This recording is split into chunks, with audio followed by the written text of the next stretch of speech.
a profile of what the keto diet has done in 28 days from the same position that I normally take.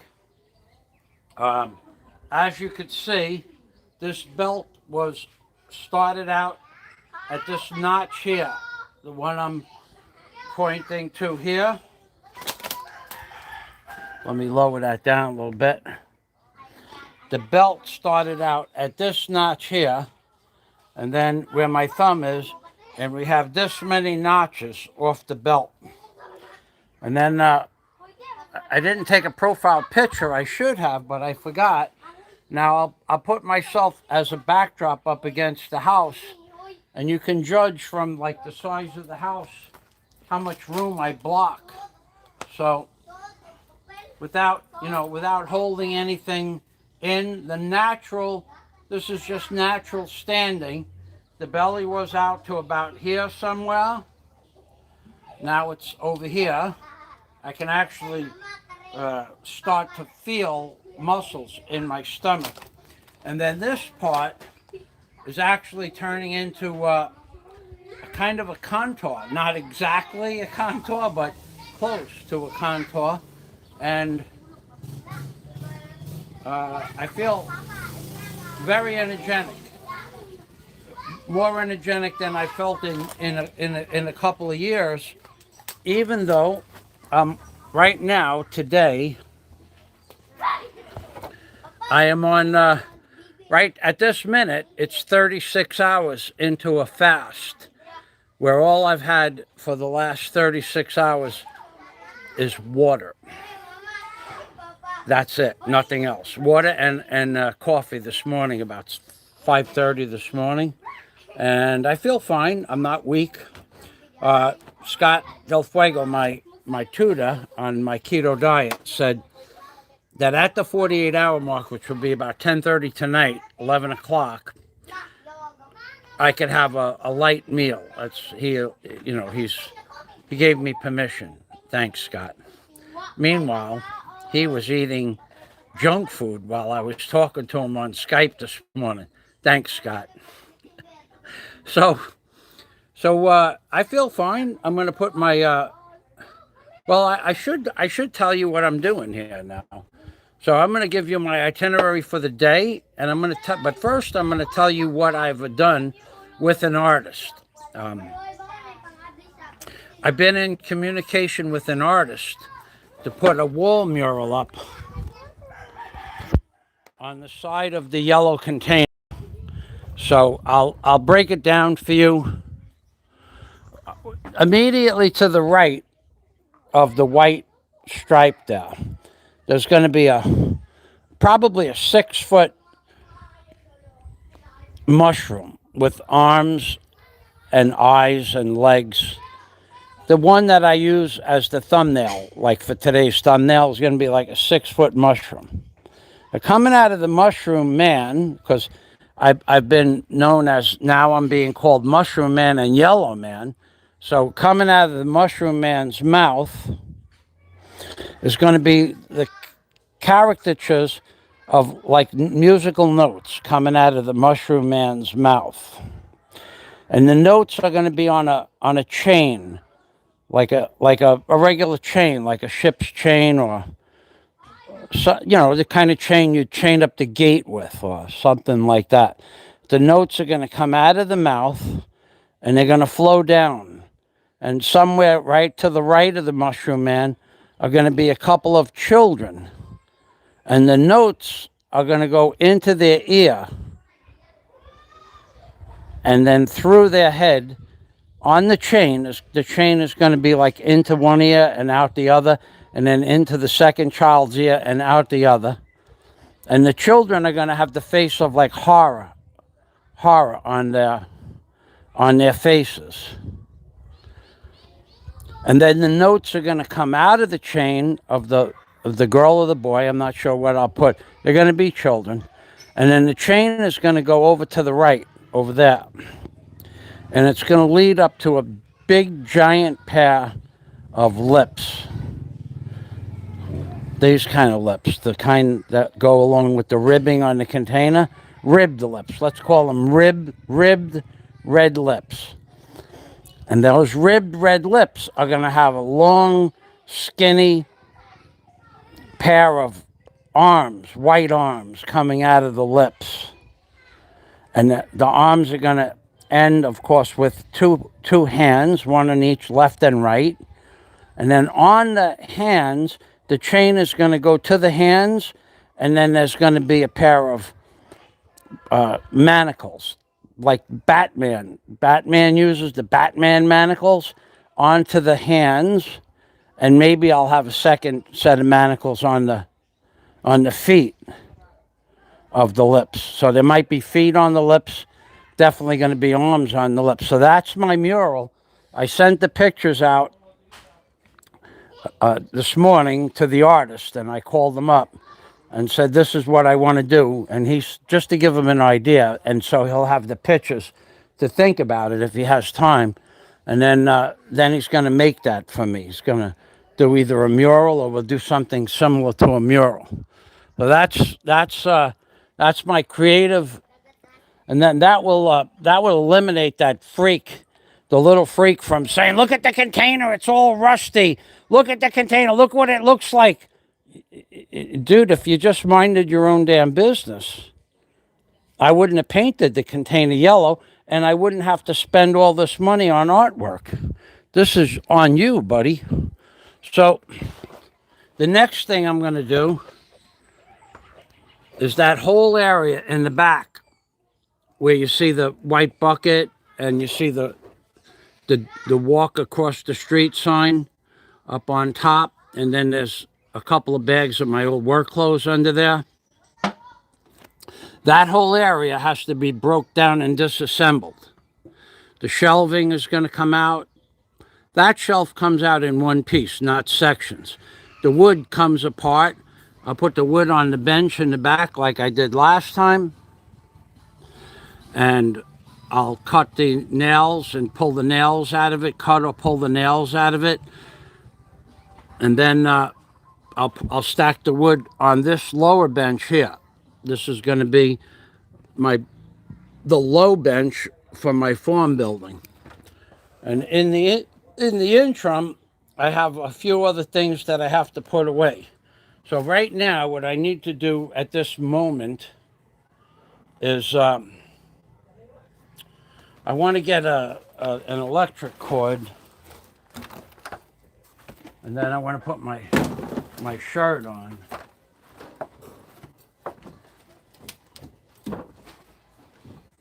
So because what I've been doing for the last, well, I got to tell you, every morning I wake up at between 5 and 6. I've never stopped for the last 3 days. It burned me out. It completely burned out. My project for the last 3 days was time consuming. Yesterday, 13 hours on the computer. 13 hours. I sat in front of the computer. I never left the keyboard or the screen of the computer. And that was to get a valid price for the equipment I wanted to be shipped from from China to the Philippines. And after dealing with 3 customs brokers in Cebu, not a one of them would give me a definitive price for things that they do every single day. They had all of them left open. The cost of what they call the warehouse fees, they would not put down the warehouse fees. And they said the warehouse fees can range between $300 and $600, but it could be more to store the equipment from China. That's not acceptable. 300 or 600, but it could be more, is not acceptable. Then there was a customs fee at the port, which could range between $300 and $600, but it could be more. Okay, did you hear what I said? Did you hear what I said? The customs brokerage fee at the terminal, once the items arrive, could be $300 or it could be $600, but it could be more. For 2 crates about the size of a cubic meter. Then, those crates, even after they're passed through customs dock in Cebu, then it's mandatory that they go to a warehouse. It's basically just a way for somebody else to earn a living. And at that warehouse, they can charge you anywhere from $300 to $600, but it could be more. And how do I know it could be more? Because one man showed me an invoice for a 13-kilo package. Now, my packages are 700 kilos. 13 kilos. They took it from the customs dock. They put it in the warehouse. They charged $400 or 20,000 pesos to have that 13-kilo package in the warehouse for 2 days. So mine are 720 plus kilos, and there's 2 crates that have to be moved with forklifts. So there's no telling what the price they could hit me with. That's unacceptable. Then there's another fee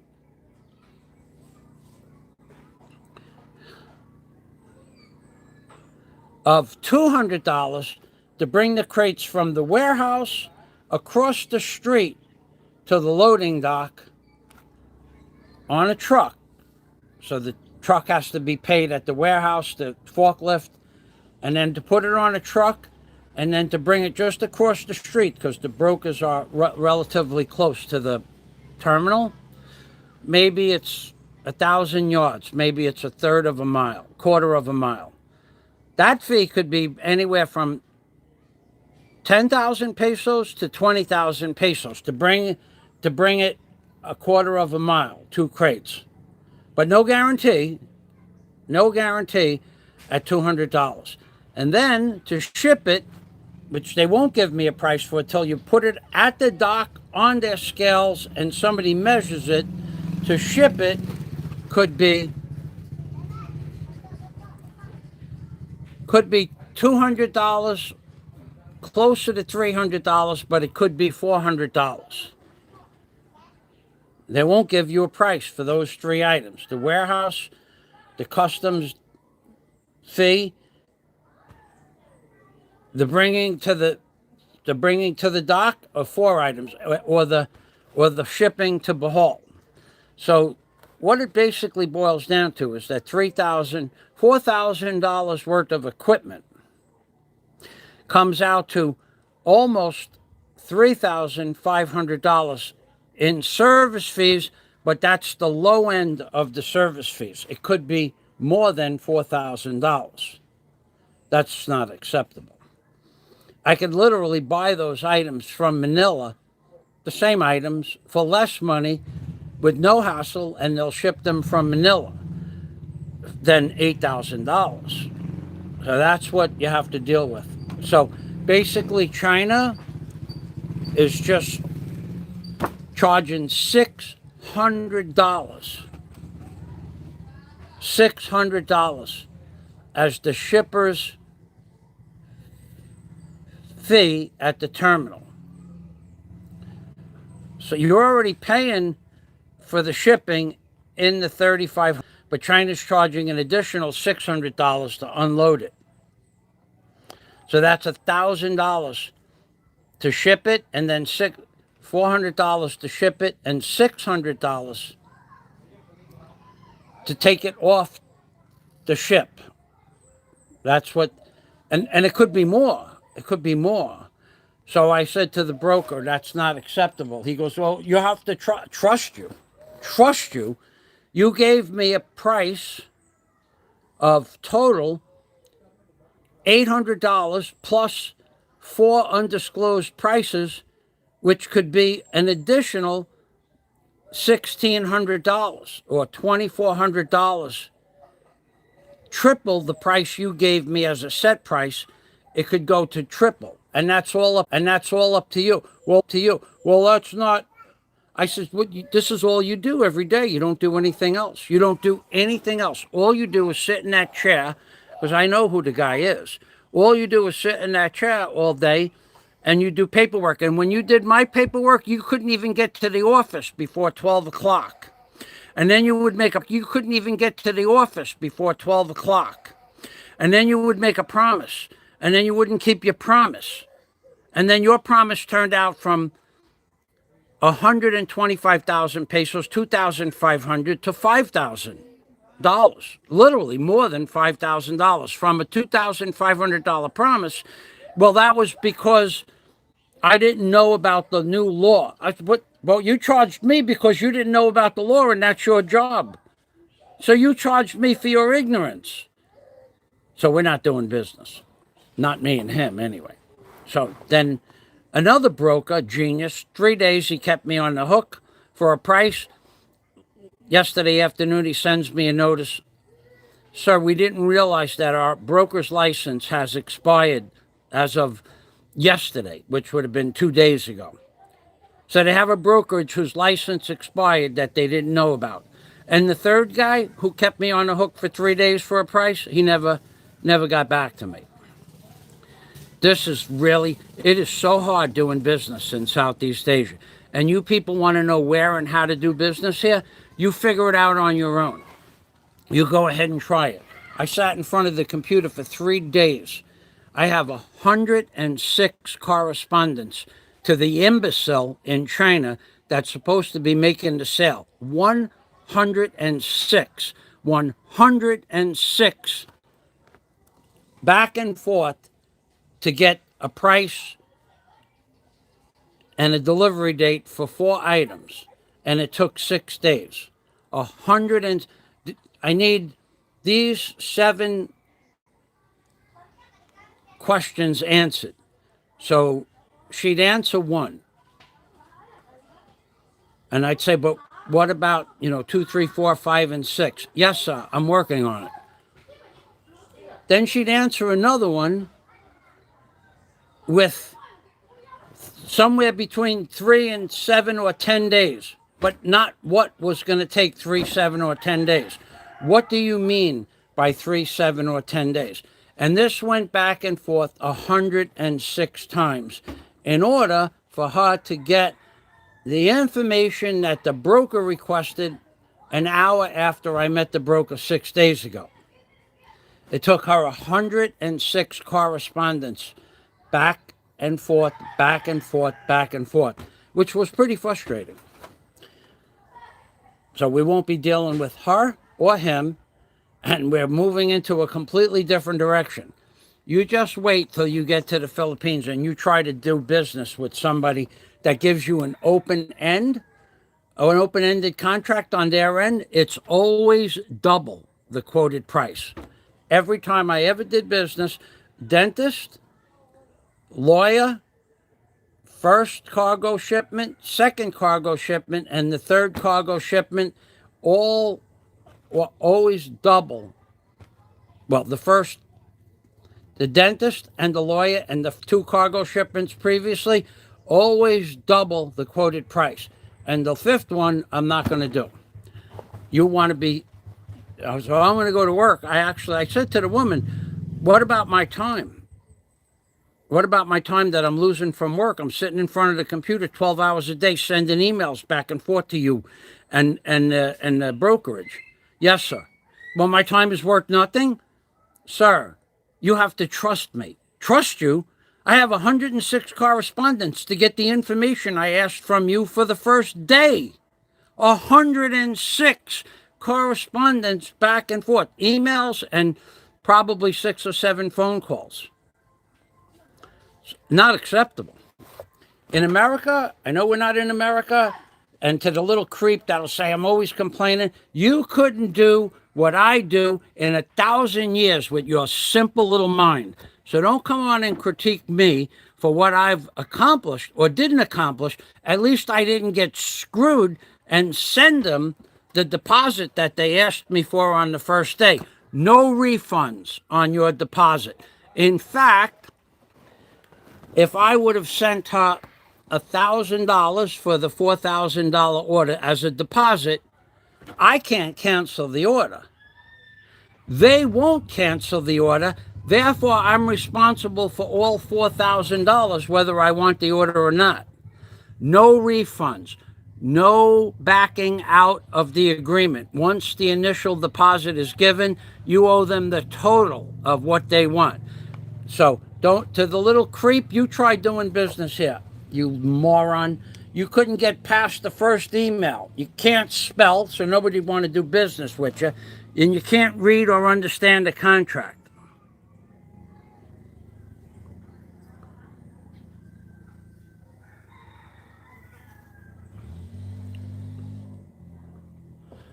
If you're not a multinational builder able to grease, well, the grease wasn't even included in the price. When you get to the guy's office, he'll tell you, you know, for another exactly 20,000 pesos, $500. For another $500, we could make everything happen in a day. But I can't go to Cebu. Plywoods, that's not a reasonable question. Too much information. What size, what condition, location, dozen messages easily. That's not even reasonable what they did to me. 106. I'll send you the whole freaking list. Anyway, I'm not going to answer that question because I already went over it in the beginning of this. So they're not reasonable people. They're not honest people, that's for sure. You're not going to tell me that a guy who doesn't do anything all day for his entire life, 35 years in the brokerage business, you are not going to tell me he doesn't know how much putting a 1 cubic yard crate that weighs 300 pounds is going to cost to put in a warehouse from across the street. You're not going to tell me he doesn't know whether the price will be 300 or 600 or more. I will not believe that. So I'm gonna open up my, I think I should move the machine first so you'll have access to seeing what I'm doing. First I'll put the yellow shirt on, and then you guys will look at what today's project is, which is back there. I'm going to remove all that stuff, that white wall, and all the stuff that's in front of the white wall will be moved today.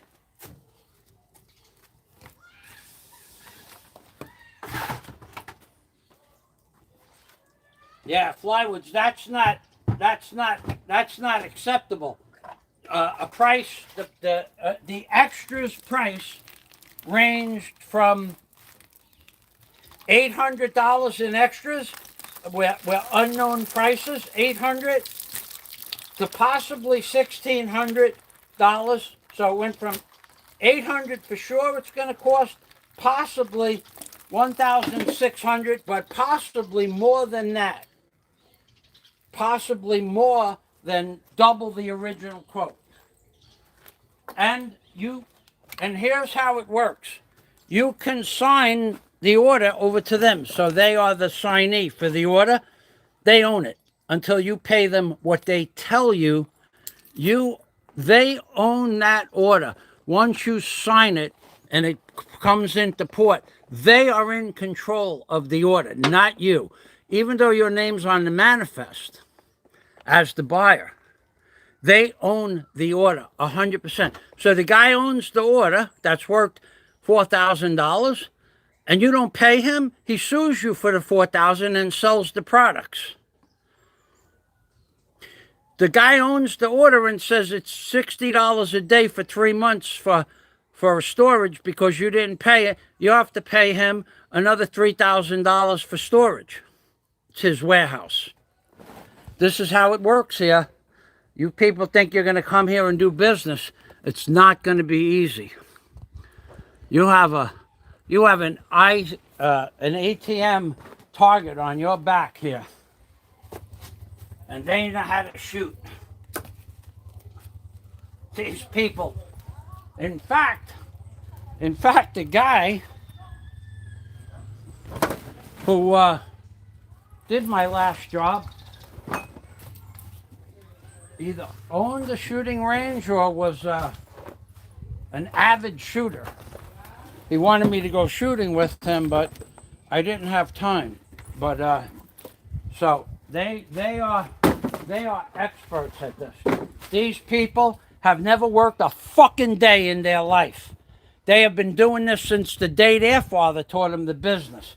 They know every trick to screw you every which way, and they talk to you like you're their best friend, their mother. They talk to you like you're their mother. And meanwhile, the whole time they got your order there, at the end of the day, they double the price or triple it. Now, that's happened 3 times. So when I demanded a firm price, the conversation ended. We will not do that. Okay, then we're done.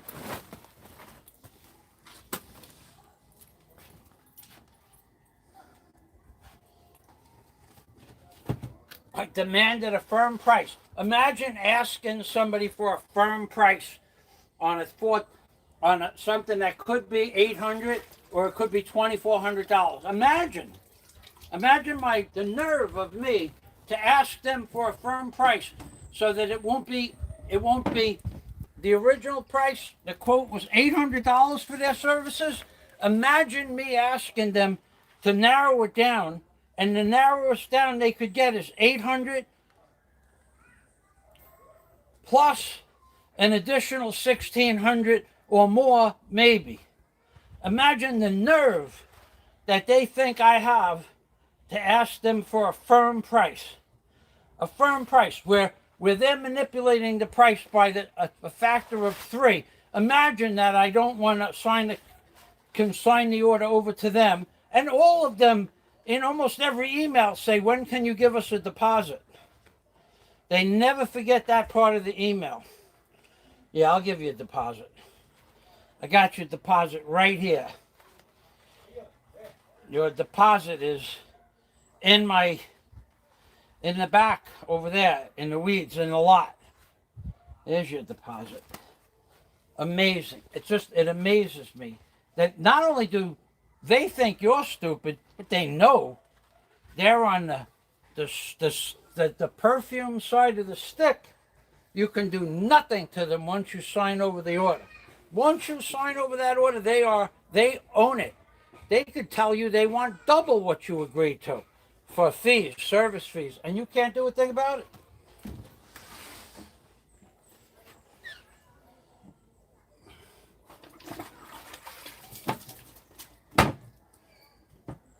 All right, so I'm going into the shed to get some tools. You know what I'm going to do first? I think I'll move the machine a little bit. I think the machine is in my way a little bit.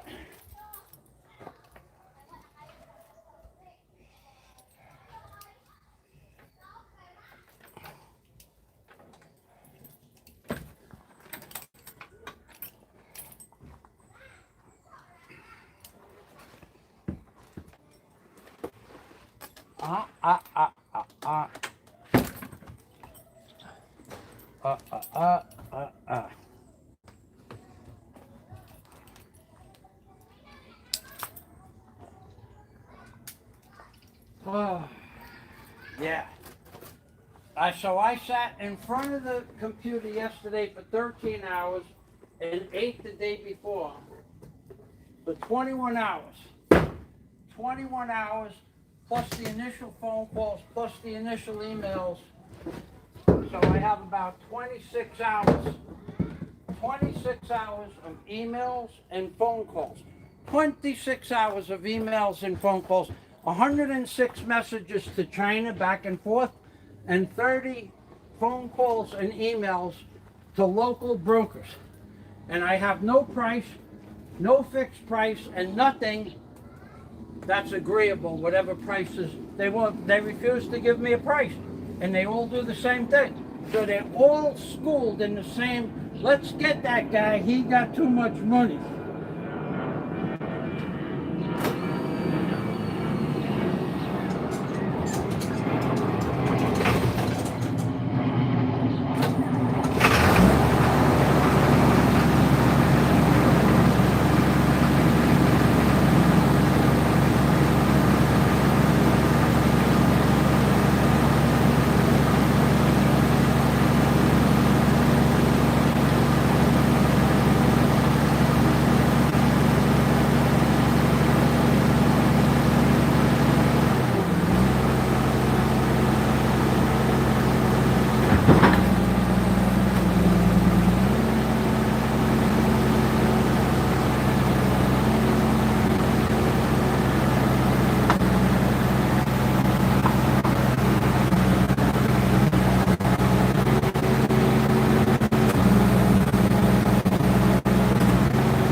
Up,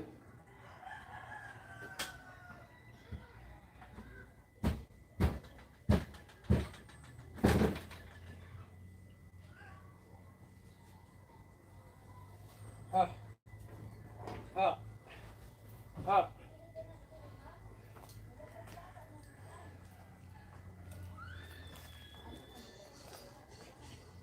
You know, I feel lucky today, actually. I feel like I might even have enough time left over after I break that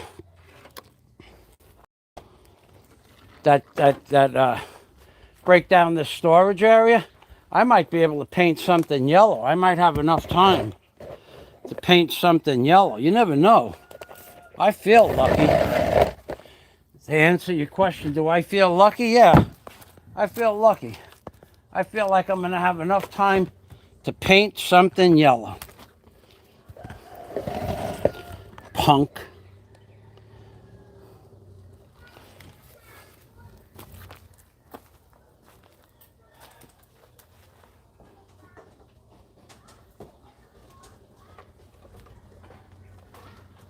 Alrighty. You know what? I think I'm going to move the camera over to a better venue to watch the wall come down. The wall. Yeah, I think that's a much better venue. You'll be able to see, and it won't be in my way of swinging lumber. Okay, tools out, electric out, grinder out, skills. I don't know that I need to. I might. Let's see about that.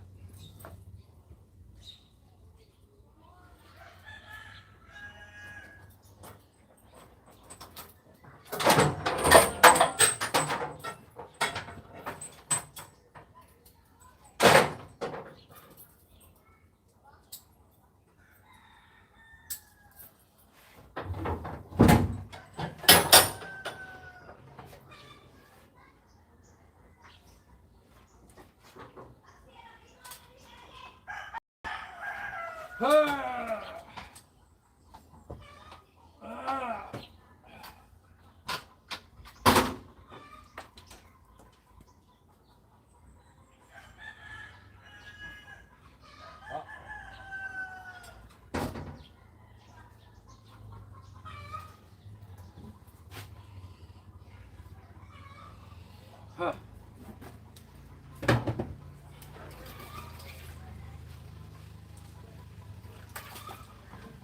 Huh.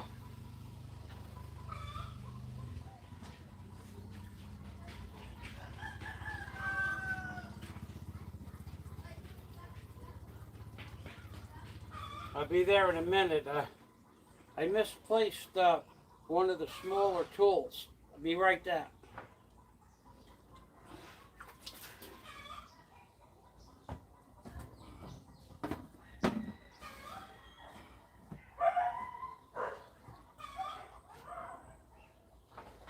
Huh.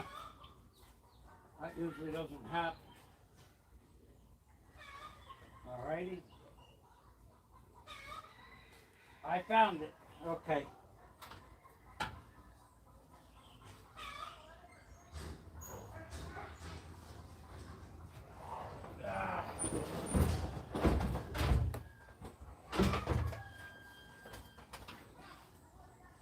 I find it.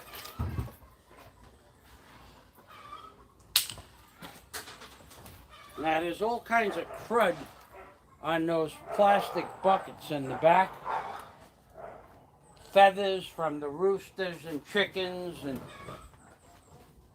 rotten eggs from the chickens that broke, and cockroach dust. So I think I'm going to clean that right up.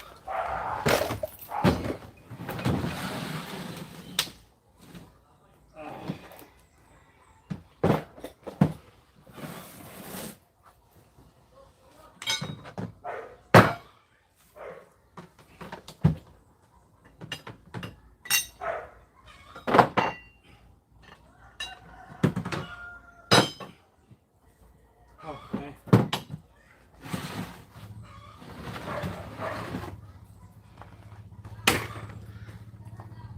think I'll take a bucket of water with some bleach and some soap and clean that crap right off of there first.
Soap and water coming, baby.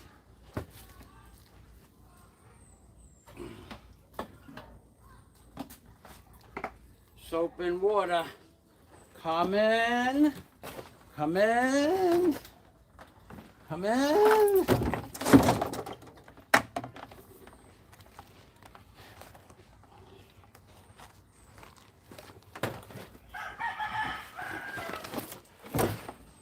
Oh yeah, baby. My wall mural is going to be an epic pictograph, an epic pictograph to go down in the annals of history for sure. It's going to say a mouthful, to be sure.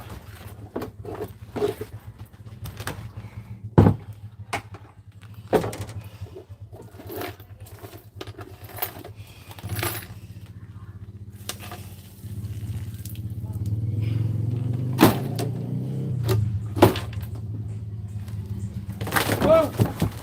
Ah! No! Shit! Imagine that. Ha! Ha! Right through the floor. Right through it. Not halfway through it, right through it. Rotten fuck. Termite infested garbage. Look at this. Right through the floor. That's the same thing that happened when the creep laughed when the box fell down last week.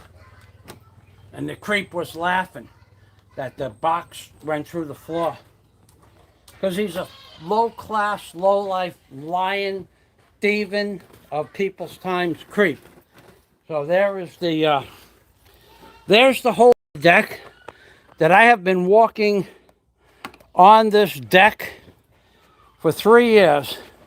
And the day that I'm going to dismantle it is the day it collapses with me on top of it. Hey, creep, are you laughing now again? Let me tell you something, creep. I've been in places where people were injured. This is just a little note. Maybe I'll keep you alive one day. But I've seen people get injured and another person, I'll run over to their aid and another person will laugh. What happened to the person that laughed, I can't really say on YouTube. But there was a lot more injury to him than the person that got injured.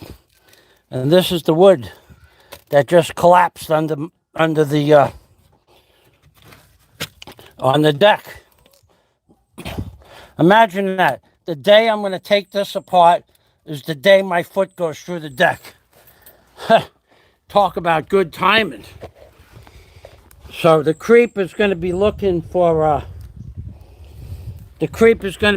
for injuries on that leg. So let's show the little creepy man that there are no injuries, you low-life, scuzzball, stinking rat There's the leg that went through. There's the debris. No injuries there. And no injuries there, creep. So you're laughing now, right? Let me tell you a little story, you creepy closet-dwelling piece of garbage. I'm telling you what happened to a guy I watched fall down, and he got hurt. And the guy who laughed, when the guy got up from being hurt, was put down like a dog. Was put down like a dog. Because when somebody falls down and gets injured, or possible injury, it's not really funny. But to that low-class lion, scum, creepy, stinking, rat-infested rug of a man, of a quasi-man, to him, that kind of stuff is funny. I'm surprised somebody hasn't broke your bubble for laughing at stuff like that. Busted your little bubble wide open. I'm surprised somebody hasn't done that already. But I wouldn't be surprised if someone did. That I wouldn't be surprised of. No matter what country you're in, there are people that don't like you a lot. Creep. Okay, so let's put this here. Wow. The day I'm going to destroy the deck collapses. That is good training. That means it was time to remove this deck before somebody really got hurt. I heard you laugh when the box fell down. Let me show you the hole that the box went in, you lowlife. Let me show you the hole. So you know I didn't fall down. The box that I was sitting on was this Tico box right here. And it went right through the deck. Right through the deck. See the hole in the deck there? The box went right straight through the deck. I didn't fall down. The deck collapsed. The same place. And you laughed. Boy, if I was there, if I would have fell down and I was close to you and you laughed, you would have learned a valuable lesson about laughing at people that almost get injured. Or get injured. You would have learned that lesson. It would have been the last time you ever laughed at anybody when they got injured. You'd never do it again. That would be your lesson. That would be my gift to you. I'd be probably saving your life if you did that to someone else. What a creep, boy. He laughs when people get hurt. He's on live stream this morning, I hear, laughing at Flywoods because Flywoods had an accident. And he thought it was funny, and now all of a sudden Flywoods isn't a good driver and you don't even know what happened. You are such a piece of white trash. You don't even amount to white trash. In order for you to be white trash, you would have had to come from white trash. And you don't even come from that. You know it and I know it.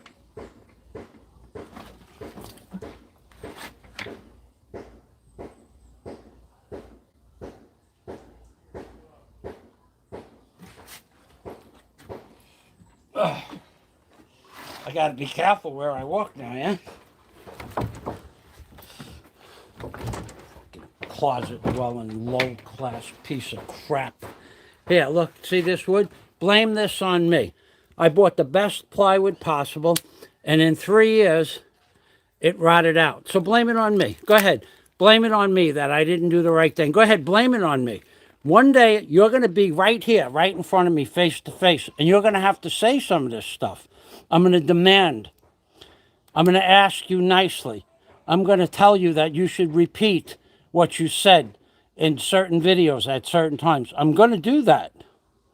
And then if you don't do it, I'm going to embarrass you. And I'm going to make a video of it.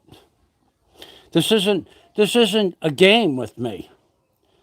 This is not a game with me. When you ask, do you feel? Yeah, I feel real lucky. That's the answer to your question. In fact, you're not even going to get a chance to do the things that you want to do. You already have 4 people waiting to interview you when you get back to the Philippines. This is the rotted wood that just collapsed underneath me. Go ahead, blame this on me. No, blame it on the Chinese plywood manufacturer. Everything China ships to the Philippines is pure crap. But to you, it was funny when I fell down on the box, when the box went through the floor. I got news for you, dude. I got news for you. You better hope and pray. You better hope and pray.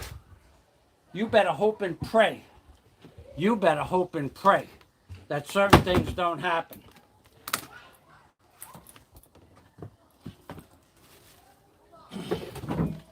Go ahead, bring that to your fucking crack lawyer. Is your lawyer a crackhead or is she a crack A lawyer? Go ahead, bring that to your lawyer. Hope and pray that certain things don't happen. Creep. Low-class piece of crap that you are. You're on there making fun of flywoods. Made fun of me when I fell. You'll make fun of this video when I fell, when I went through the floor. Because you're a freaking low-class piece of crap. Not even low-class. In order to be low-class, you'd have to come from low-class. You don't even come from that. You don't even qualify as coming from a low-class family. It's less than that. Less than that. No class family. No class. Laughing at people when they get hurt. Laughing at people when they have a car accident. Laughing at people that have injuries. Laughing at people that get sick. And you think it's funny. One day somebody's going to walk up to you on the street and straighten your ass out. One day that'll happen. I sure do hope that's true. Fucking creepy little bastard.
Creepy little man, you're gonna have a whole entire story dedicated to your creepiness, and that's the creepiness that's gonna put you away, baby. So laugh now, but wait till you get back to the Philippines. You are in for a freaking world of fucking trouble. Legally, of course. And telling me, laughing that I fell down last week, oh boy. Oh boy, that in and of itself could put you in a world of shit. Let's see you do that to somebody's face, you fucking coward.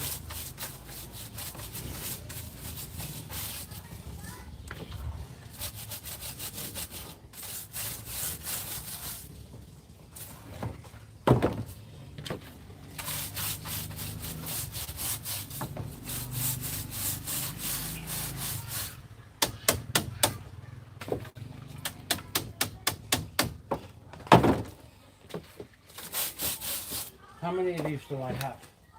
1, 2, 3, 4.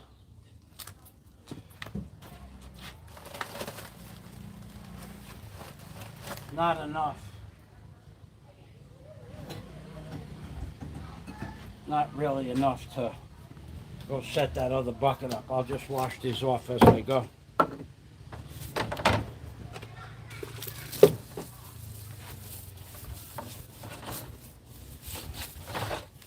Yeah, creep. You have a freaking lot of splaining to do, buddy. You might have civil things. I have criminal things against you, buddy. And then you back down on even what you said. I won't have. Yeah, dude. You got nothing, baby. You got nothing. I've already checked. You got nothing. You got a mouth. That's all you got. And you know what your mouth is good for, right? You know what your mouth is good for. That thing you've been hiding your whole life about yourself. That you talk behind everybody else's back. They're this and they're that. Maybe you're projecting. Maybe you're projecting what you really are in real life. The fact that you have to talk about people's private parts in every video. Every video, you never forget that part. Maybe you're projecting your closetness. You know, going like this and like that. Maybe that's just a projection, a self-defense against your true nature. That's what we think. That's what we in the YouTube community are pretty sure of, actually. Yep. Closet. Closet dweller. The closet is the perfect place for you, dude. It's where you've been your whole life. Karma. Is that the karma chameleon? That you've been in the closet your whole life and now you live in a closet? Oh, maybe that's what a karma chameleon looks like. That's what we think. We here at the YouTube blogging genre.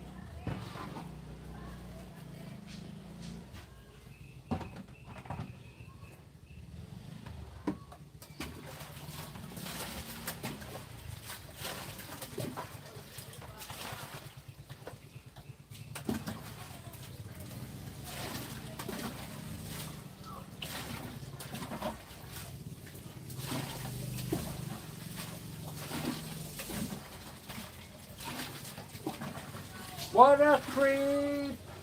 What a creep! What a creep he is!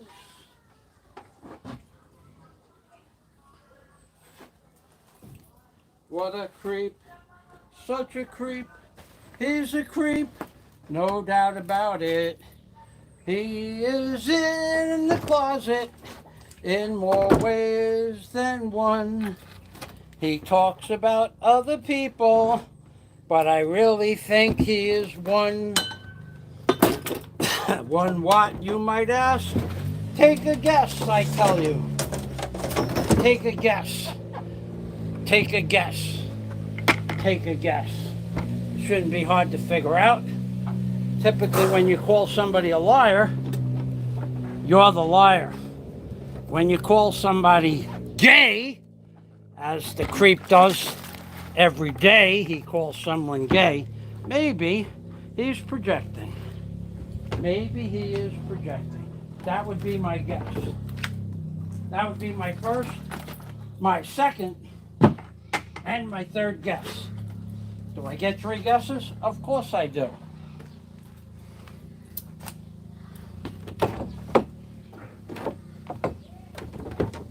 All right. In about As soon as I get these glass blocks cleaned up, I'm going to look at the comments.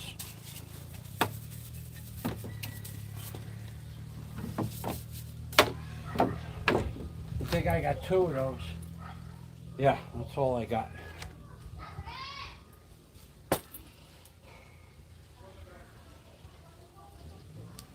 Okay.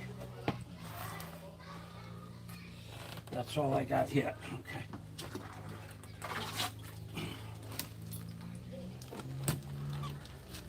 What a creep. What a day for a creep stream.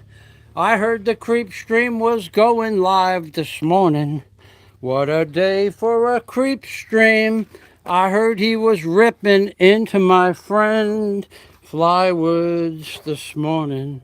Flywoods got into an accident, and all of a sudden the creep knows that Flywoods can't drive.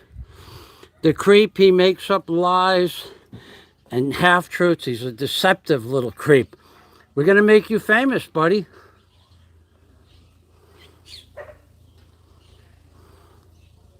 Says Nova Philippines, says everyone is miserable when it's actually him who is clearly disturbed. But there's no doubt about that. He's always projecting. Thank you, Nova. Hawaii Flaccid Fool. Now there's a channel you want to go watch. There's a channel. Hawaii Flaccid Fool. Post the name of your channel. Hawaii Flaccid Fool. I like that guy. That guy's channel. He's got some good uploads on there. All right, so I'm going back to work now. One thing I did forget. Nah, it's all right. This whole damn deck. I'm taking this deck apart because it's rotted, and I fell through it on the day that I was going to take it apart. And the day before, last 2 days ago. Go figure. Go figure.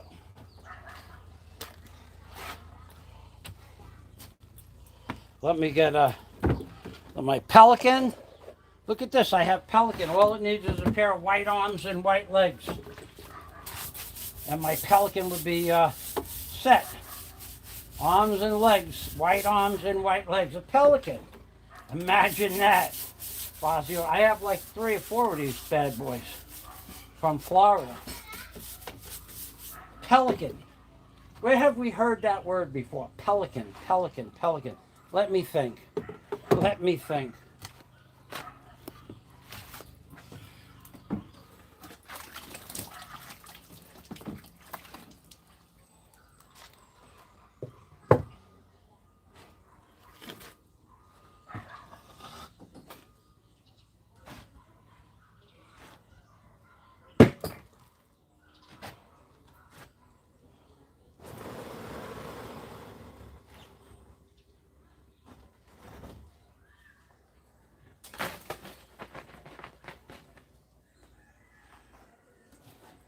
I really wished I would have had my good scrub brush down here. It's on the roof.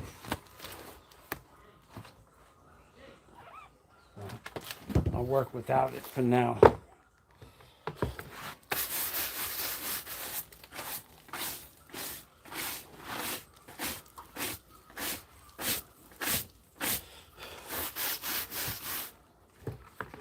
Wow. This floor mat is from a 1976 Ford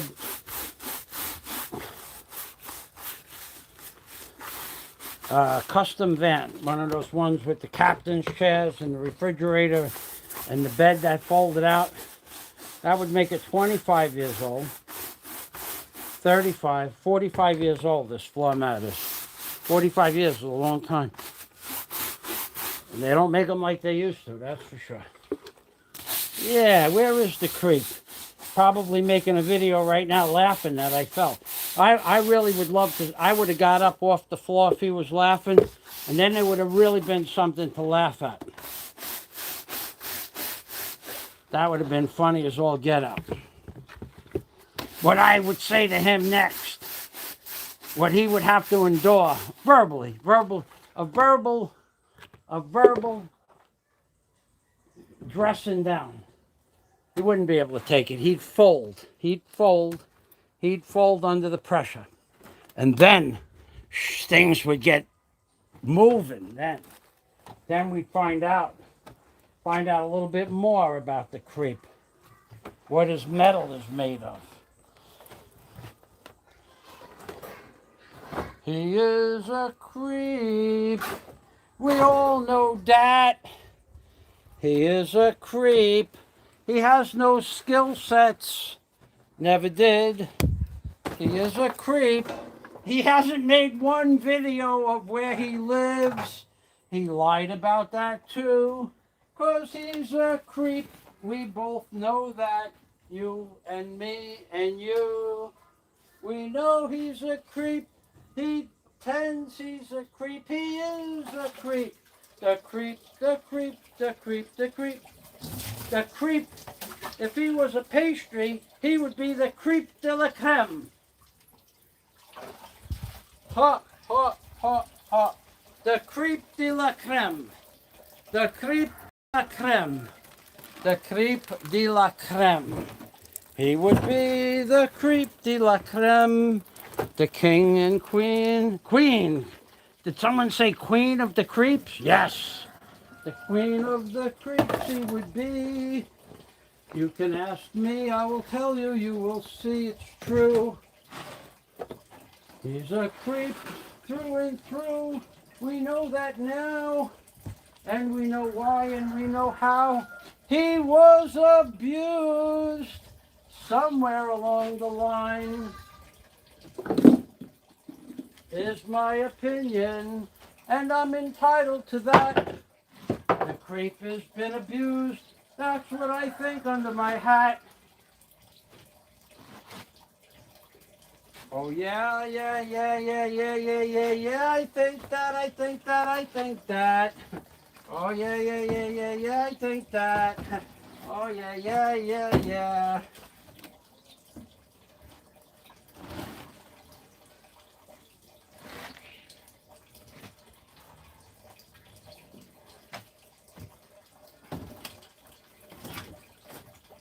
Uh-oh, we have a problem. We have a big problem here, Houston. We have oil coming out of the wrong part of the container. Huh.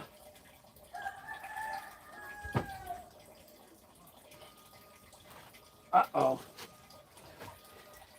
We have oil coming out of a part of the container that's supposed to be a side, but it's really a leaky side.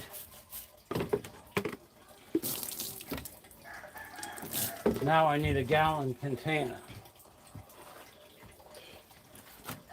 Okay, I know where one is. Wow. Another unexpected, unforced error. First we fall down through the floor, and then we have a leaky oil.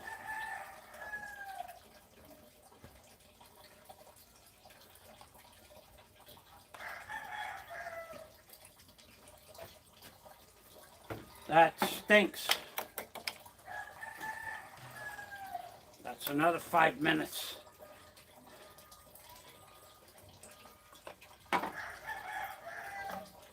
He is such a creep. We know that now. We know why, and we know how. He may have been an abused little man. It's very possible. I think it is. I think it is. I think it is. I think it's more likely he has been abused. No one to protect him from those sick little fellow children stuffing him in a garbage pail upside down in school. Did not do anything for his mental capacity or rule. No, no, no, no. No, no, no, no. He was stuffed into a garbage pail upside down in school. La la la la la. La la la la la.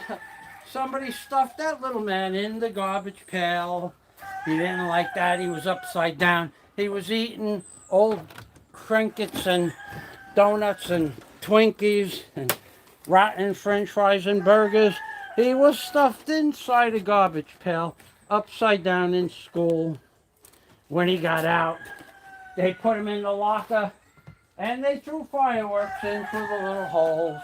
LOL, LOL, LOL. And that's why he has bad hearing. Oh shit! Oh my God! Oh my God! It cracked open even further. Ha! Under pressure. Okay, we got it now. New container.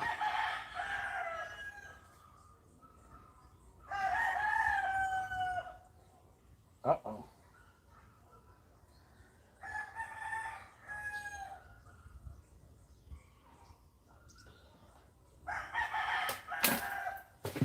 Uh-oh. Uh-oh.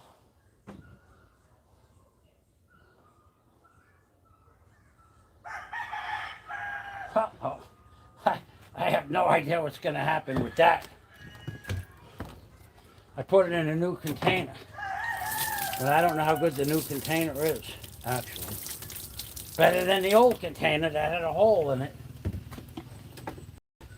A whole container with a hole in it is not as good as a container with no hole in it. That much I do know. Okay, now I'm going to make a really soapy solution for the next batch. Of course, there's a lot of oil that fell out of that broken bottle.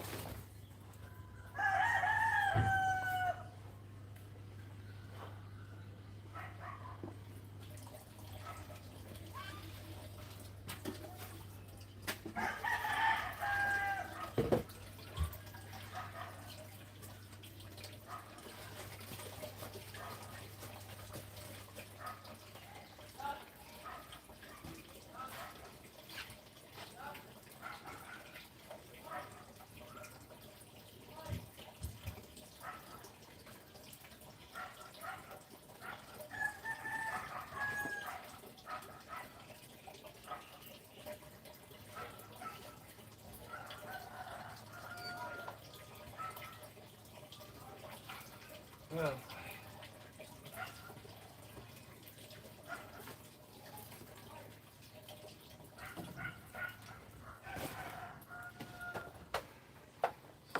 they used to put him in the closet in the school locker room. He would scream and shout all day, and no one would even throw him a broom, a broom, a broom. Whatever that means.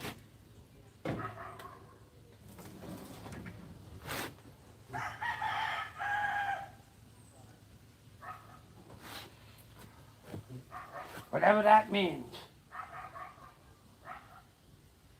Huh.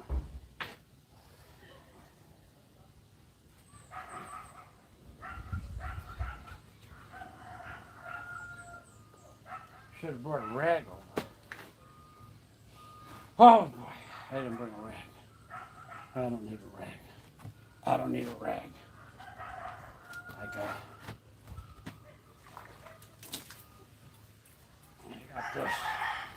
I have my hand. Okay.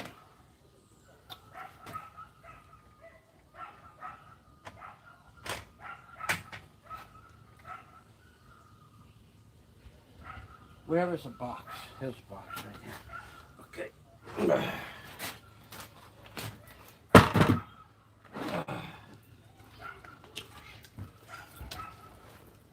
Okay, let's see if we even still have a camera.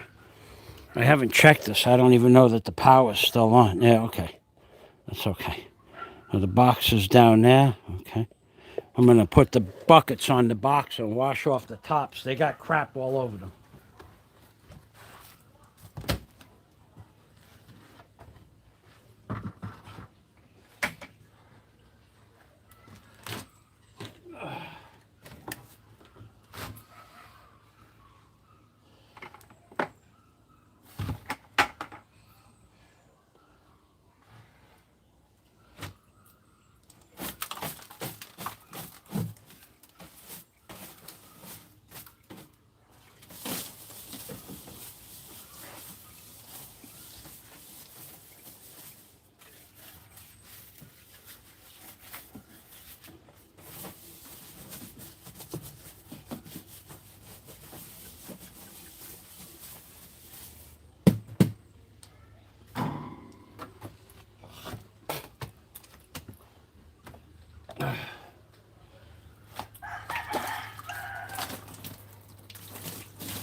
Yeah, the creep, he thrives on anything bad that happens to anybody else is their bad karma. But remember where the creep is. Remember what he's going through right now. Remember what he had to go through a few weeks ago. That's not bad karma for him. That's everybody else's fault for lying about him. He didn't do anything wrong. He didn't do anything wrong. Oh no, he didn't do anything wrong. He did nothing wrong. In fact, everybody, all the professionals that told him to shut up and don't speak unless you're spoken to, they're all at fault. All the people that are in charge. He told them to shut up. Shut your mouth. Isn't that true? Ain't that right? Isn't that right? Didn't you get shut down for running your mouth when you shouldn't open your mouth? Isn't that right? Isn't that right? Public record. Public record. Isn't that right?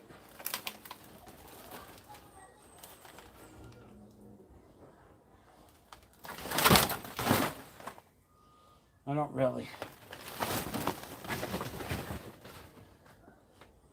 really know what to do with all of this old clothes. Isn't that right?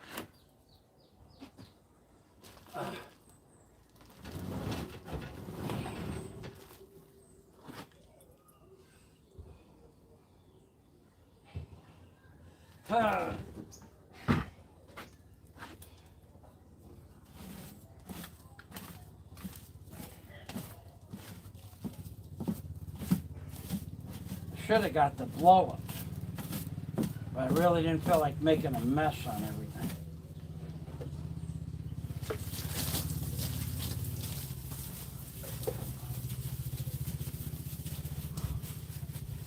Creep couldn't do 1 hour's work that I do in 1 hour in 1 month, but he's a better man. He's a better man. He's a bigger man. He's a tougher man. He's a smarter man. He's a more educated man. He can't even read or write, the idiot, but he's educated. Can't read, write, or spell, but he's smart. I'm the best. Everybody on YouTube hates him, but he's the best vlogger. Number one. You're a number one idiot. Number one fool.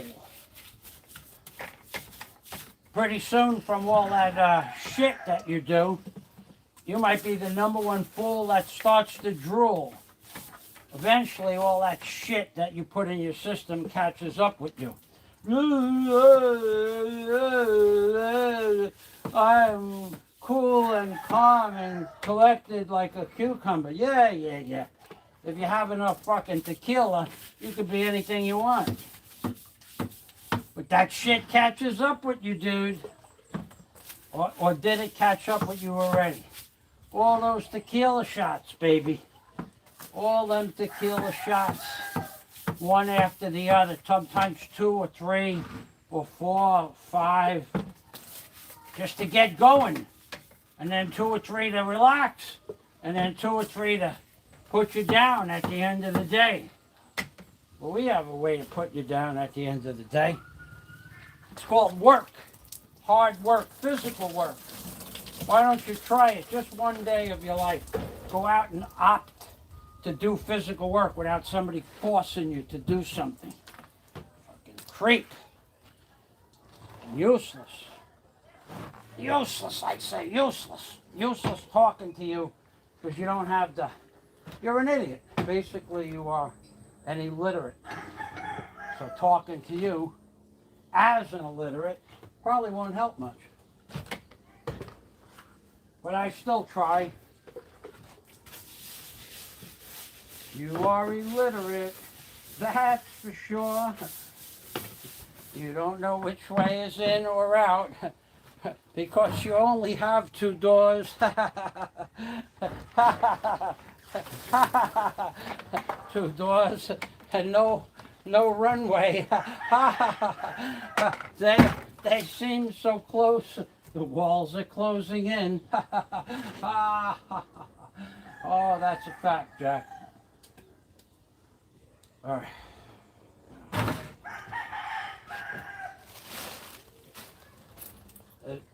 It's time to get the blower now. I'll get the blower and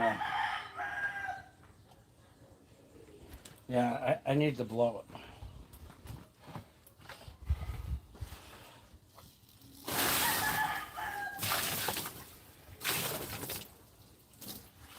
I'm gonna get the blower and another bucket of water. I'll be right back. I think I got some drinking water right here. I'll check the comments.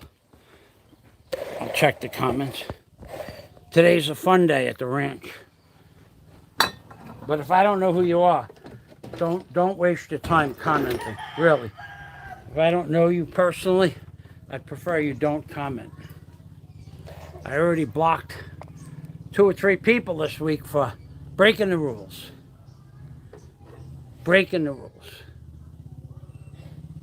All right, great. No comments. That's the way I want to keep it. That's really the way I want to keep it. No joke. Okay, so I need the blower.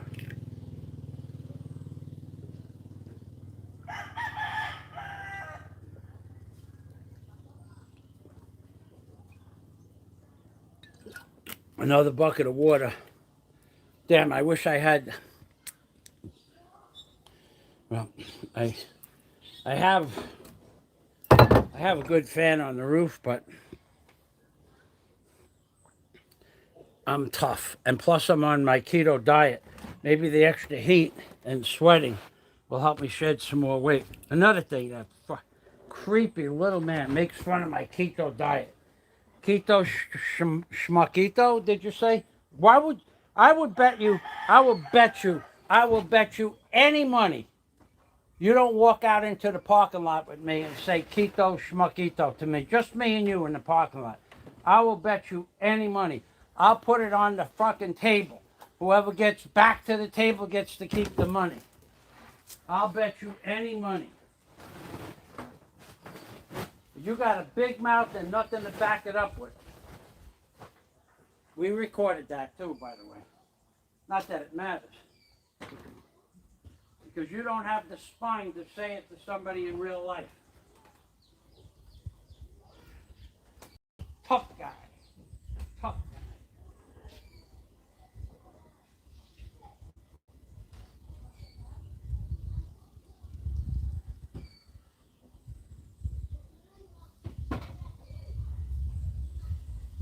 Tough guy.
No.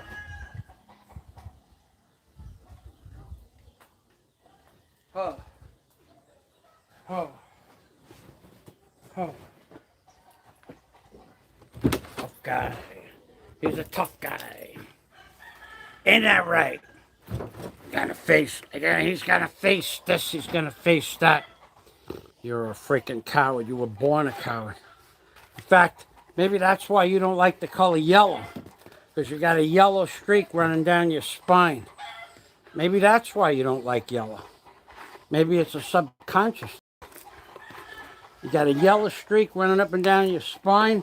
That was already proven in a public venue. Maybe that's why you don't like the color yellow. Because you're a yellow, spineless, jelly, spine little man.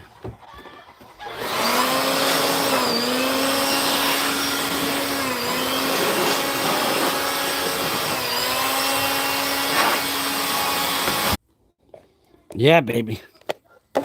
That happened.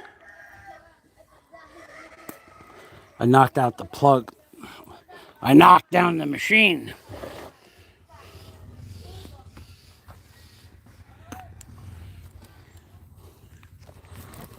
I kicked the plug. Knocked down the machine. Oops.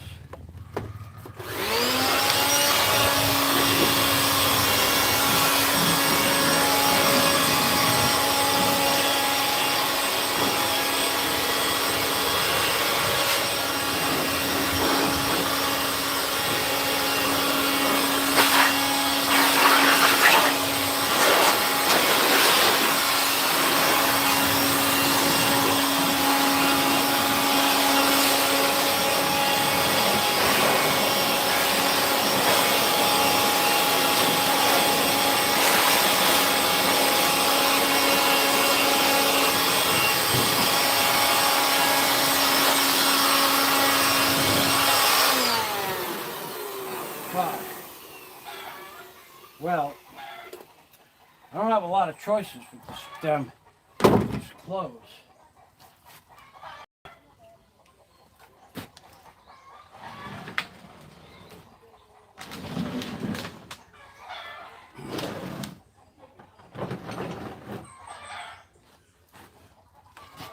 I guess I'm gonna have to put them on this table over here, getting ready to move to cargo container 2.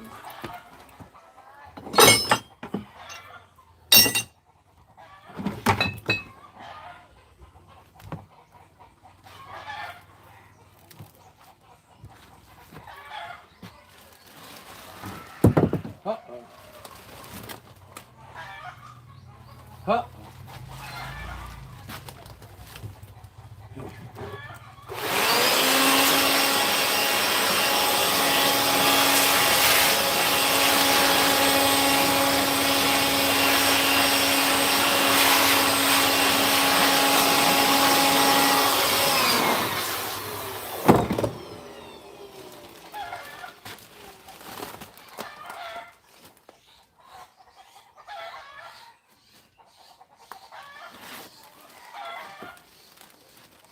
Huh. Huh. Oh, that's nice. Okay. No creeping jeepers on that. No mice got into that. That was nice. No mice.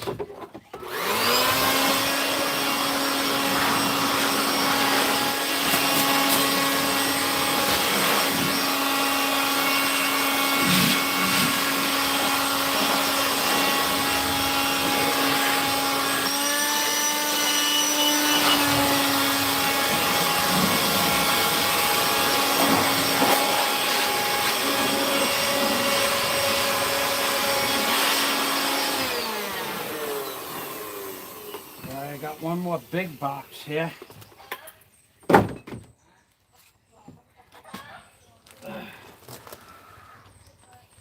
get this up on another blue box. Blue box on a blue bag on a blue box. It's always a good day.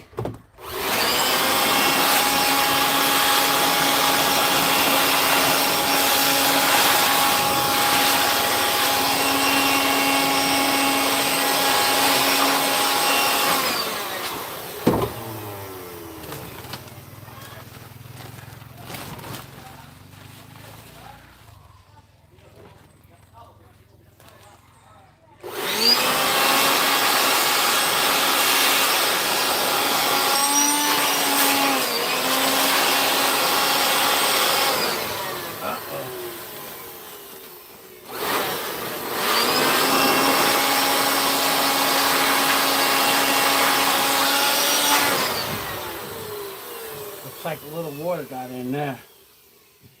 Hmm. Hmm.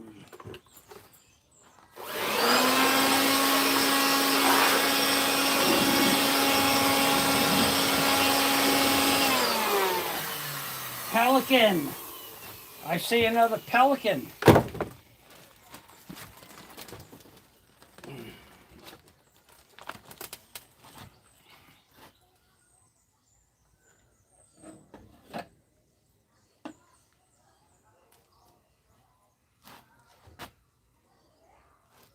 Hmm. Mm-hmm. Oh.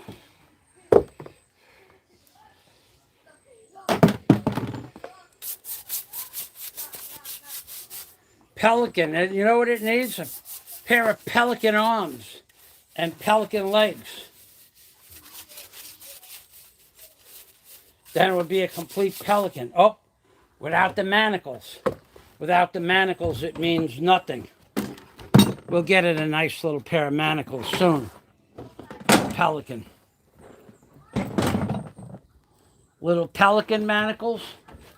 Little Batman insignias on there, like that guy made the video last week with the Batman manacles. When the guy lied about the square footage of his house and the square footage of where he lives and whether or not there are permits. He lied about that? Or did he lie about that? That's the question.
Huh. Huh. Huh. Come on, creepy man. Show us some of the blogs that you've been doing from where you live, creepy man. Oh, right, no blogs. You haven't done a blog in 6 months. Not one blog of a scenic, the beautiful, my paradise. I live in paradise, but I've never done a video about paradise. Are you afraid to leave the house, little man? That's what everybody thinks. You're afraid to leave the house. Even there. You're a social misfit, dude. Face facts. You're a social misfit.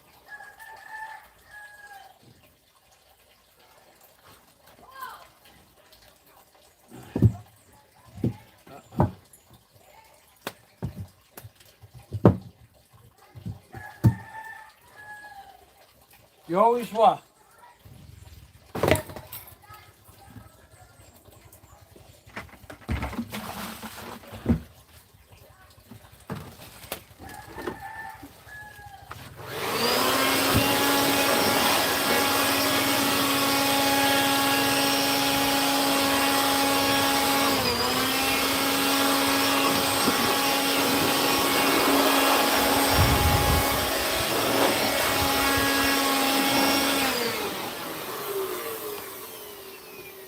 Okay, we got stuff ready to fall now, baby. Ready to fall. And I won't let it fall. I'll throw it. Toss it across the yard. like you would any socially misfit piece of wood, tossing it across the yard, like a real man.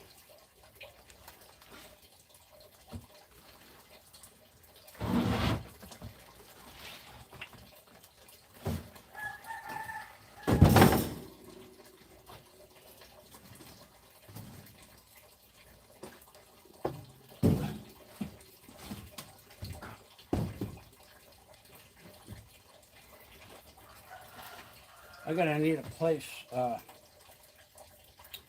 sort this stuff out later on. Yep, that'll work. A social misfit, to be sure.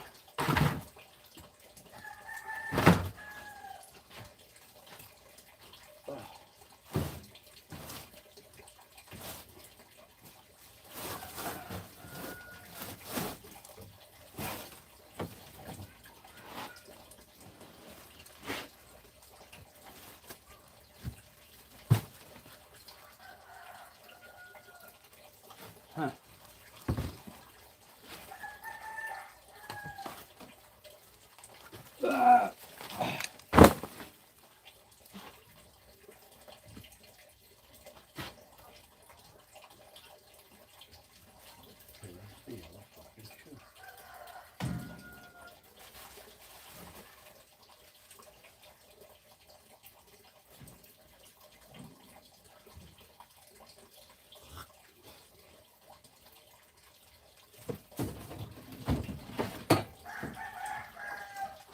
Huh.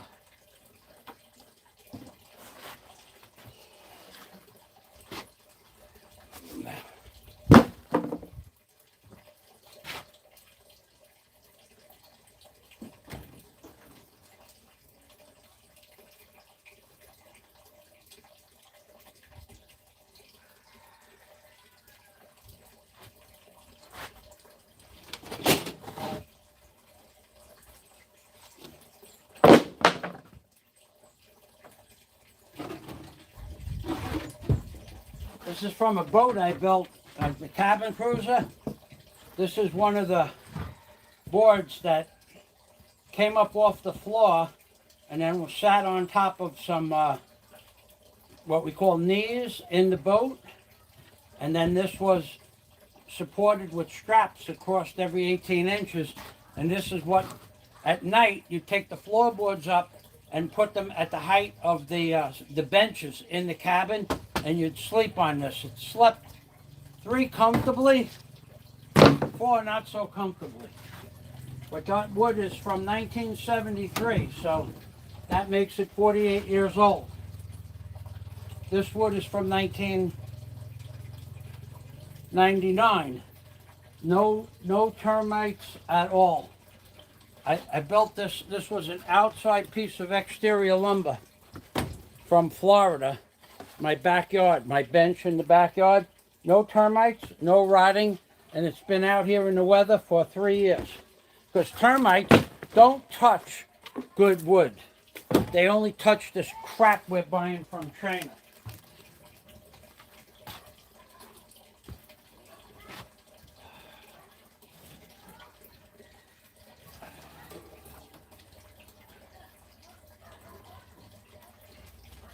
Look, lots of wood dust up there. Huh, termites were busy. Busy little beavers. They were.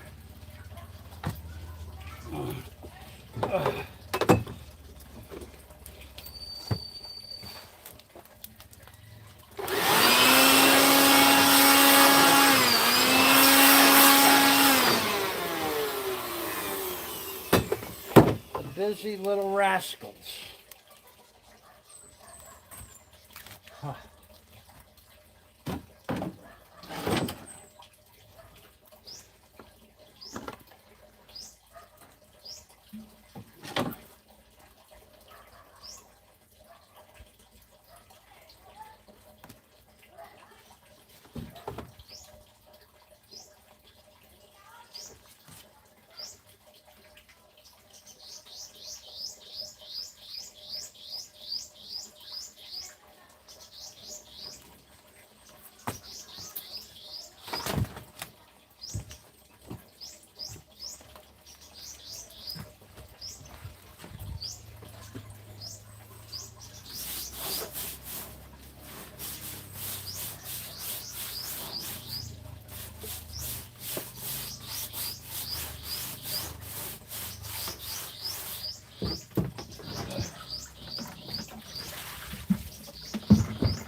wait till you see what I pull out of here next.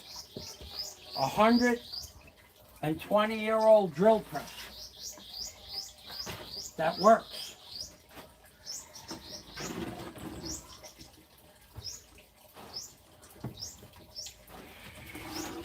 Here's another part of the boat. This piece was not removable. I removed it when I broke the boat down. Oh, look at this. Look at this crap. Look at this. There's 1,000 termites. Not in the wood, though. Well, yeah, actually they started going into that piece of wood. I guess the conditions were perfect. Look at this. These bastards. I never saw them eat fir lumber before.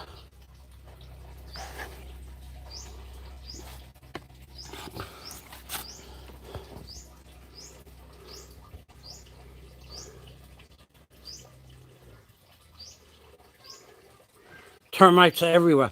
So when that creep makes fun of me for falling through the floor, I didn't fall through the floor because I did something.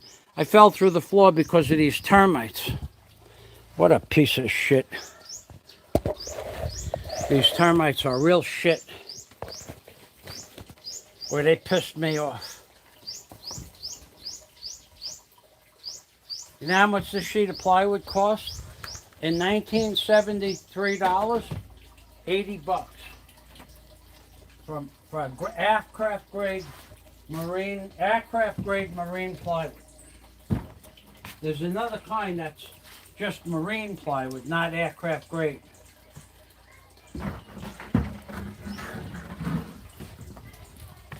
But that's aircraft grade. And we're gonna kill them all. Killing them all. Soap and water and bleach kills them all. Kill enough, that's for sure.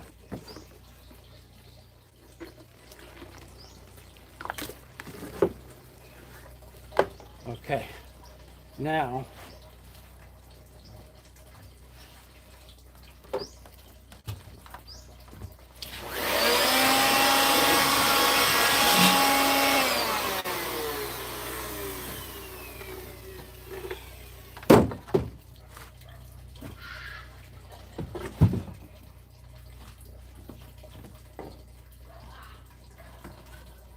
this was the back seat over the battery box. This was a seat that came out so you could access the battery box in the back of the boat.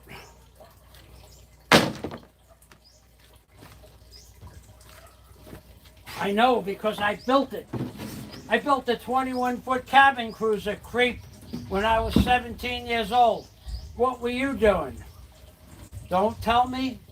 I don't really want to know. It was one of those questions that we want to leave unanswered. Where you were and what you were doing when you were 17. Only you should know that.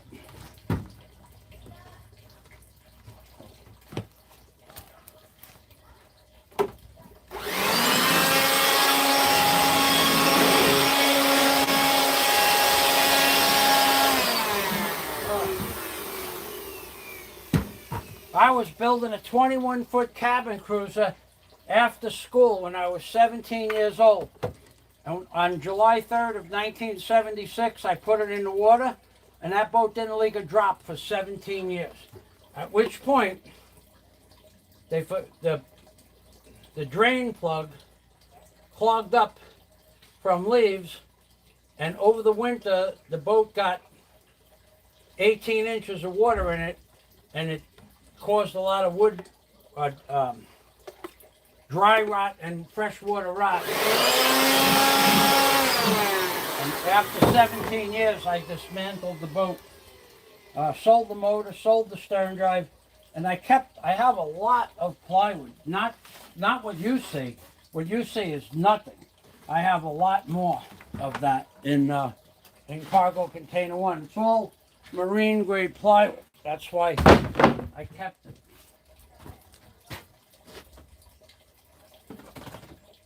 Oh boy, I'm crying now. This was my candle holder. It's separated. But this was just a regular piece of exterior plywood. It wasn't marine.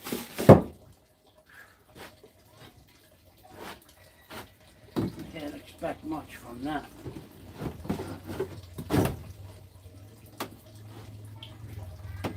Oh, nice. Nice. Nice. Nice. 2 1-gallon containers. A gallon? Oh no, only one. But it's still nice. I needed one of those. Okay.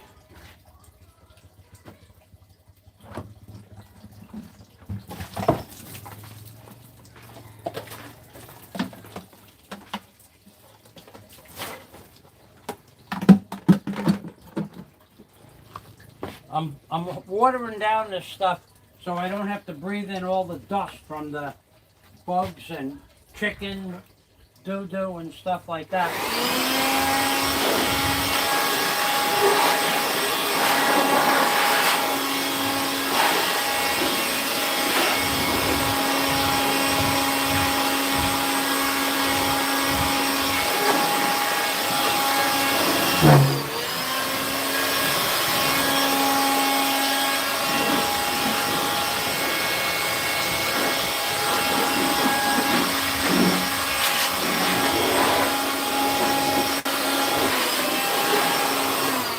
And talking about boats, this is one of the anchors from the boat I built. This is a Danford, if I remember correctly.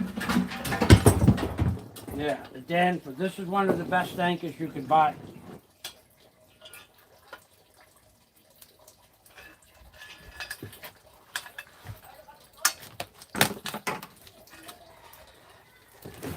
A yellow anchor. A yellow anchor. Boy, wouldn't that come in handy? A yellow anchor? I think I'll paint my jet ski yellow. Yeah. I think I'll do that. I could do that. It's my jet ski, right? I'm the one in charge of paint, right? You are. I am. He just said I am, so I am.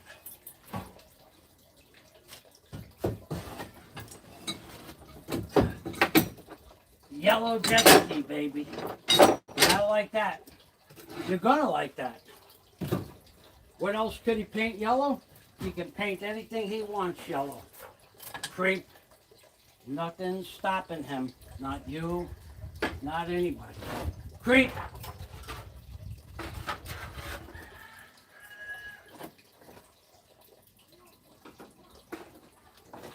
Creep.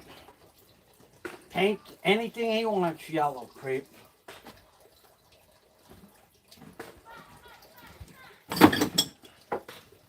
Creep.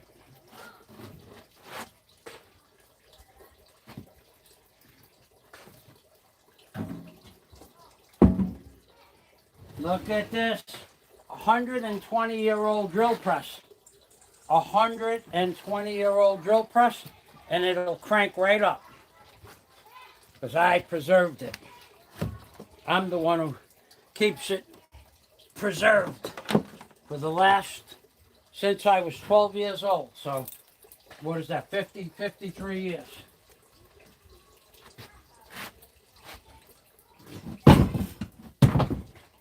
Ha, ha, ha, ha. I bet you the creep couldn't even pick this up. Watch this.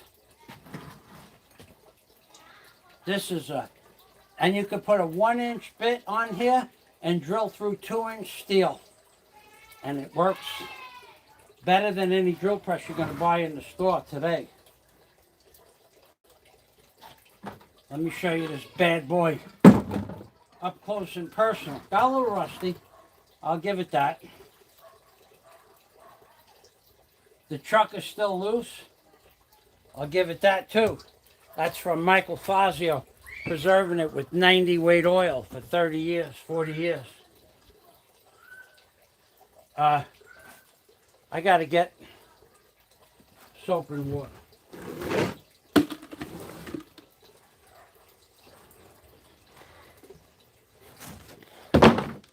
That's that.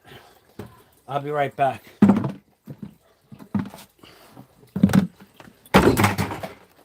In the meantime, you take a look at my 120-year-old drill press.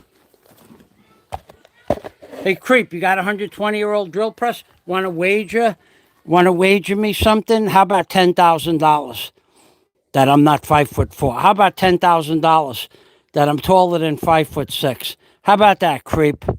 Did you forget what you said, you creepy little man? Did you forget what you said, that I was 5'4"? Because you're a lying, low class, no class lying creep. I know you do it to piss me off. I know exactly why you do it, creep. You're doing all of this so that somebody will make a mistake and threaten you. At which point, you'll cry to the PNP or the local police like a little girl, just like you cried. You cowered down and cried in the courtroom that day. Oh, he threatened me! He threatened me! You see what he did? He threatened me! I want him arrested! Like you did Obama. But we're a little smarter than that. Wait till I see you in person. Then that's the time to run your mouth. Not now. That'll be the time to run your mouth when nobody's around. Tough guy. Tough guy. Tough guy. Tough guy. Tough guy.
Huh. Huh.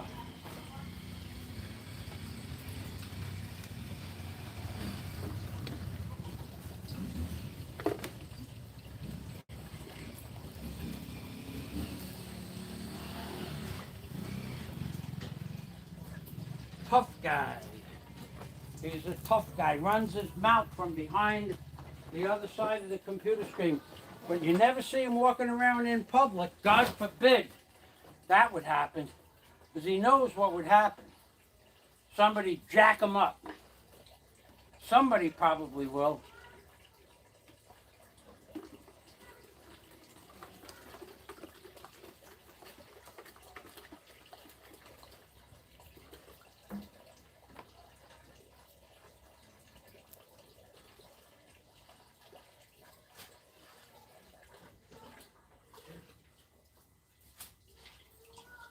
Jack him up. Jack him up.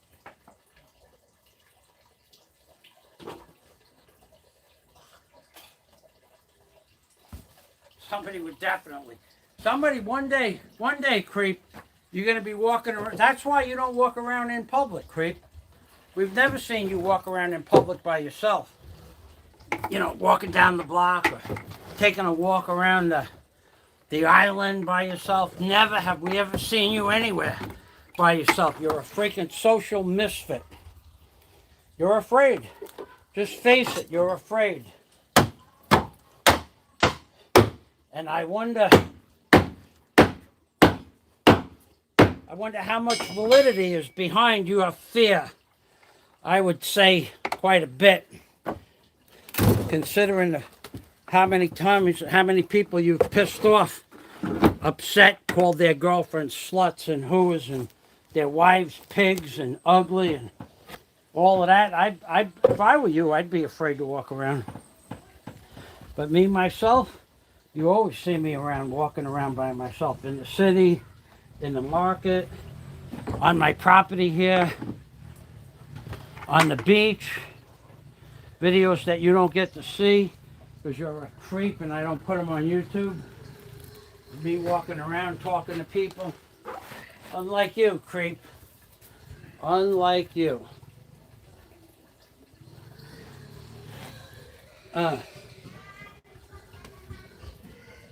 What did I do? Okay, there it is.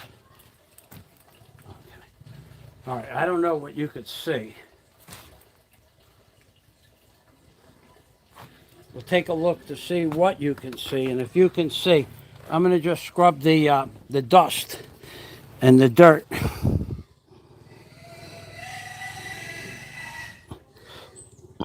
Okay, that'll be perfect. That's perfect.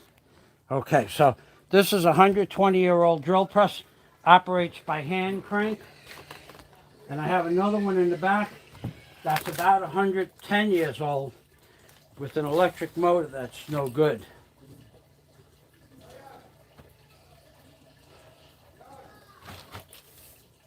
All right, well, let's start this. Start it all the way down.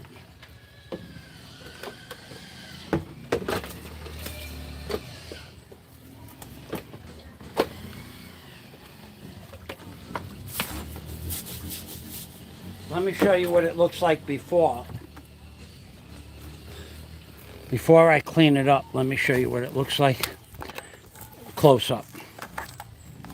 And then you'll be able to see how much work, how clean it gets, because this was soaked before I left for Philippines back in 2012. I actually brushed 90 weight oil on this whole thing and just let it sit on a cardboard box in my warehouse. Well, this is what it looks like now.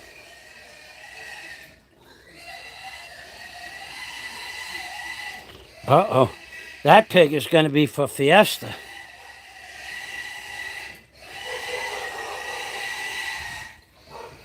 And here is the gears. One finger.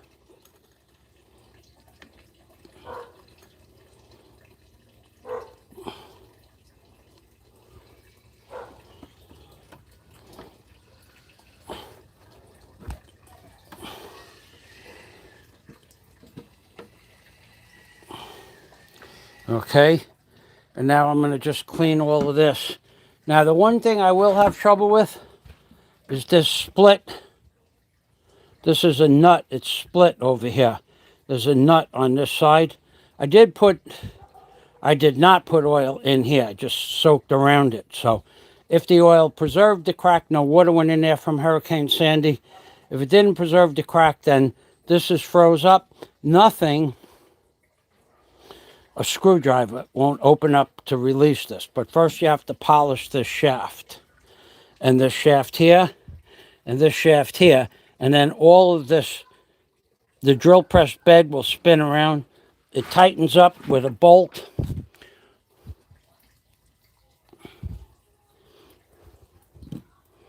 Two bolts over here. This tightens it up. Then there's a split right here. It only has to open up 2 thousandths. Oh, here's the manufacturer. Huh. Let's see if we can get a manufacturer out of that. Try. This camera should zoom right in on that.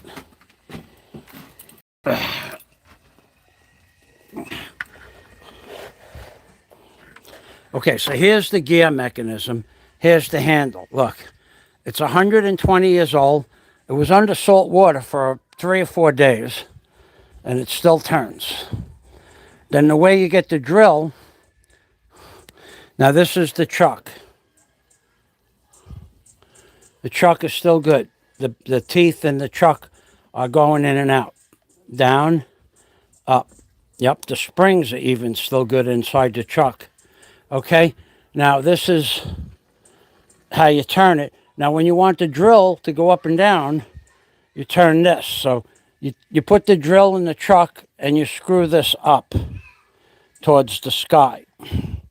Then you put the drill in here, and then you tighten this up, and then you turn this with your right hand, and you tighten this down with your left hand. And as you turn it and tighten, the drill puts pressure. And you could put 1,000 pounds of pressure on there with this screw. Well, at least 500. And I've drilled through 2-inch steel with this. Just not because I had to, just that I had a piece of 2-inch steel, and I put a 1/2-inch bit on here, and it drilled straight through it. It was a good bit, and it was soft steel, but either way, it did work. So let's see what we got here.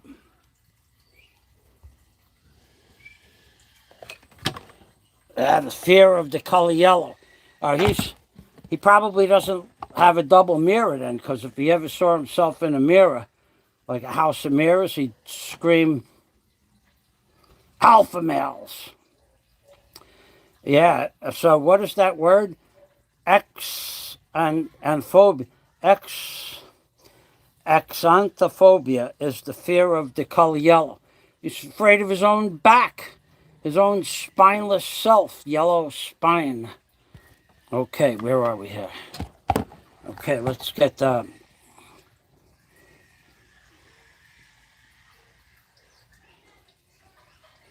okay, so that's the original tag. Let's just give it a little schmear. A little soap and water couldn't hurt it, right?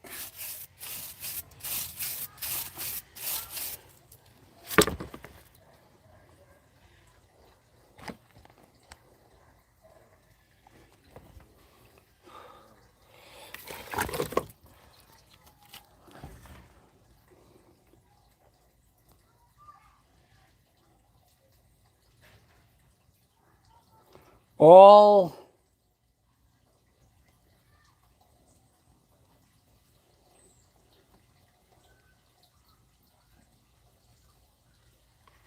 I can't see it from this angle.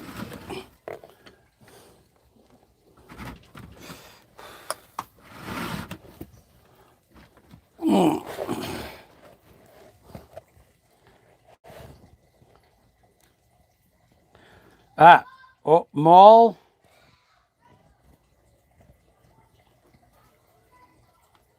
Hall, Hall, Toledo product. Hall Toledo product. Manufacturing company. The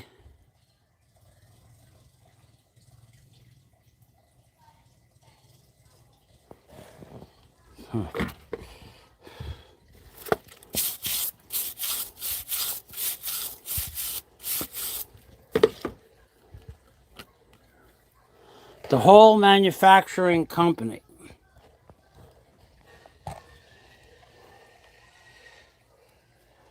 No date.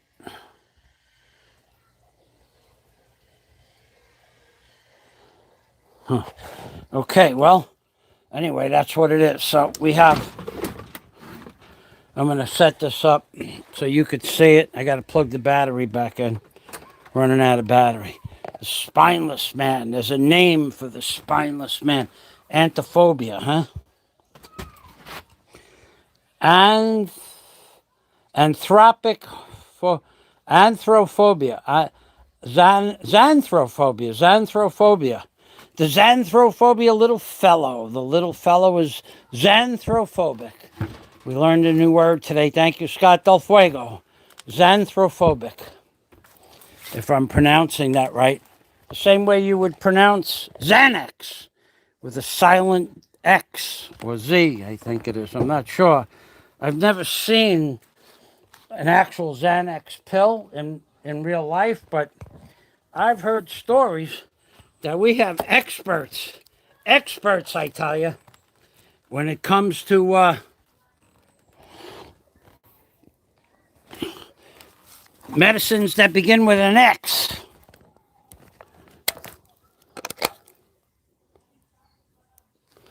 We have experts on here. Experts, I tell you. Okay, let's close this down.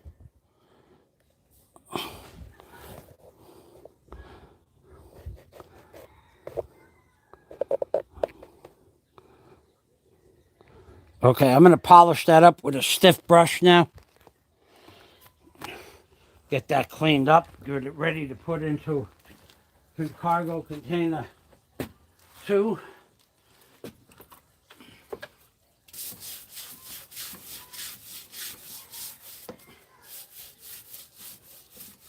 I'm not going to worry too much about this.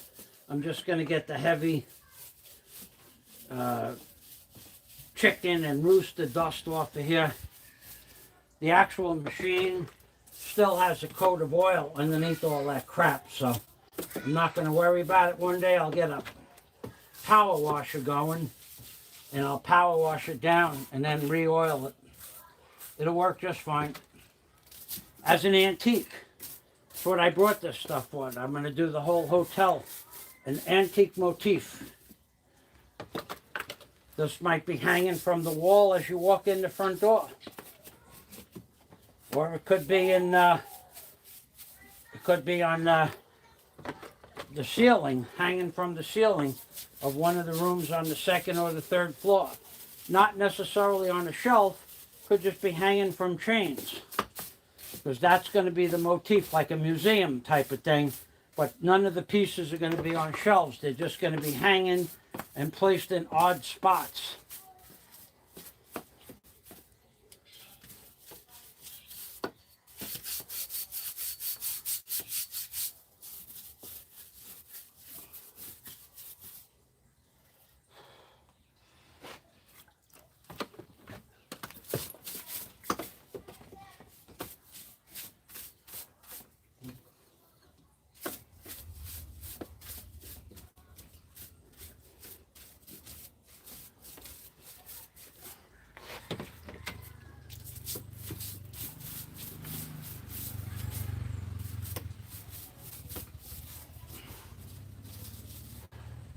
Right, the one thing I do want to do is clean off this screw a little bit. Not much though, not a lot.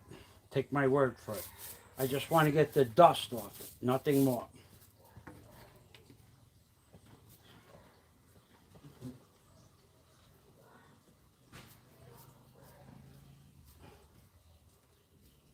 And I want to do that because I wanted to make sure the oil I put in there 11 years ago still did, it preserved the shaft, and it did. That's all I wanted to do was check that. Ever so lightly, I knock off the outside dust, off the threads, and back down. Done. Just a check.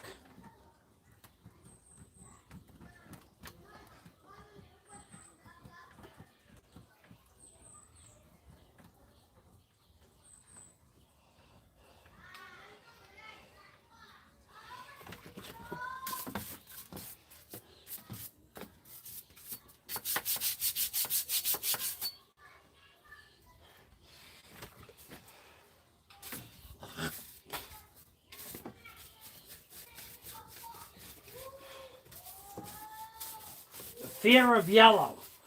Accidentanophobia. I know somebody that's afraid of yellow. Freaks him out. Freaks him out. I might even paint this drill press yellow. Probably increase the value. A nice fresh coat of yellow on this 120-year-old hand-operated drill press. Probably double the net worth of it. Hey, creep, show us some of the things that you have from your great-grandfather.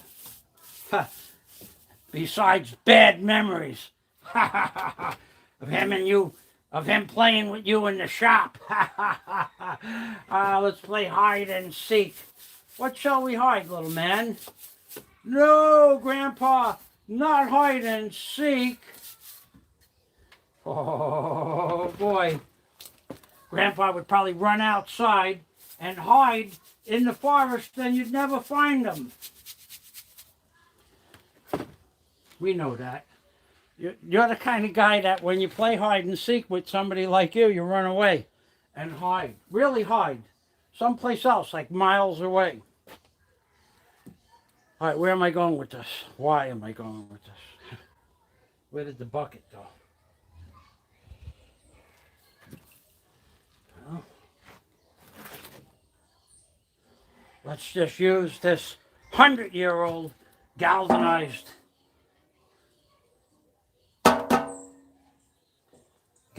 water bucket. Yeah, let's just use that. I don't think it's 100 years old, but it's 60 or 70. It's a Dover.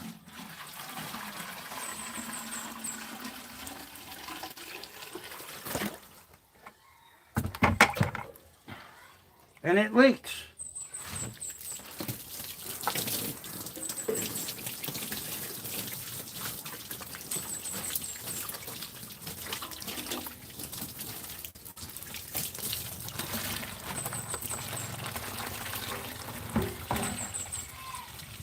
All right. That's it, baby. It's done.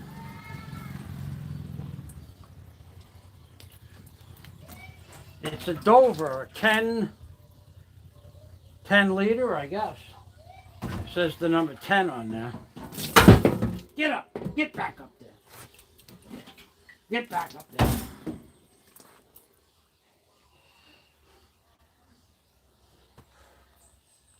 All right, we'll blow it off so it doesn't, it gets most of the water off and let it dry in the sun. Oh, powerless. I'm powerless to blow. Oh, boy. I got to get that word again. I wonder what that word was. What was that word? Xanthrophobic? Xanthrophobia. Xanthrophobia. The creep is a xanthrophobic. I bet you I used that in the right sense and tense. The creep is a xanthrophobic.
He's a very special kind of creep. He's a xanthrophobic creep. Ha, ha, ha, ha.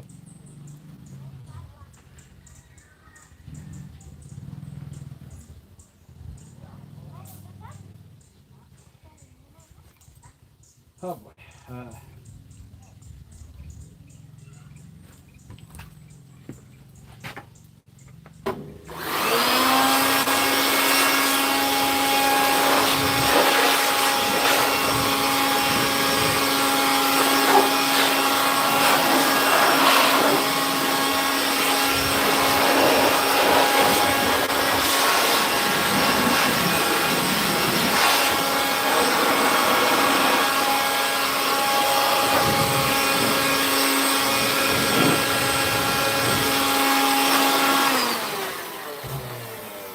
Uh-oh. Uh-oh.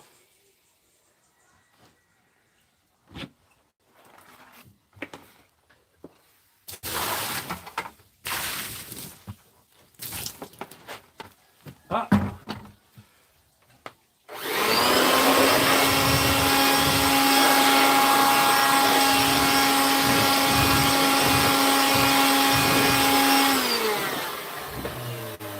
If you don't hear water, it's because the bucket is full.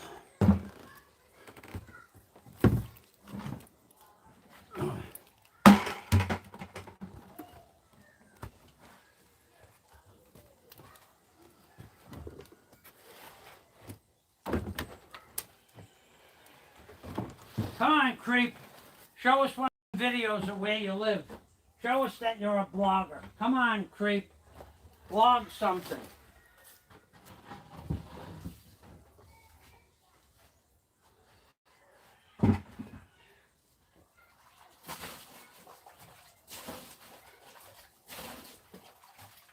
I live in paradise. I live in paradise. And I'll be blogging paradise. I live in paradise. Who else has a house on paradise? Who else can say they own a house in paradise? None of you people. None of you people can say you own a house in paradise. Only I can say that. Only I can say it.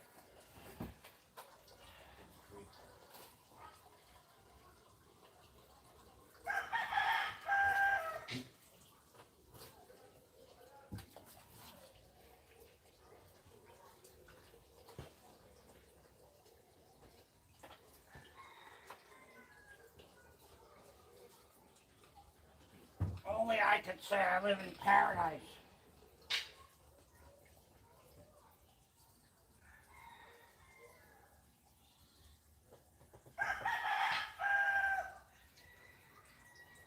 Oh.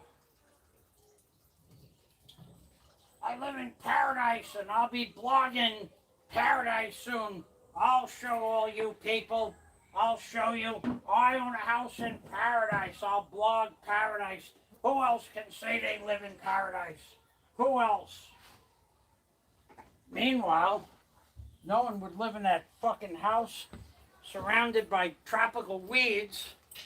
You couldn't get me to, if you gave me that house and said I had to live in it for 2 years and it would be mine scot-free, I would tell you to put it where the sun doesn't shine. Where the sun doesn't shine. I wouldn't live in that house. I might vacation there for a day or two, but no view of the ocean, no wind, no animal life, no gardens, no fresh fruit, no fresh vegetables. Piece of garbage house. The house is half that price with vegetable gardens and fruit trees and views of the actual Pacific Ocean. I'm gonna get my, you're not gonna get the price, dude. You're a liar. You lied about that too. And another board just broke underneath the weight of the feet. I was waiting for that to happen for about 2 weeks. I didn't fall down though this time. I was ready. I had it under control. I had it under control. The 2x3 finally snapped after 2 weeks. That's why my plan for the last 2 months was to take this whole section apart. The whole damn thing is rotted. Bad, it's rotted. Not a little, but very bad. Okay, so.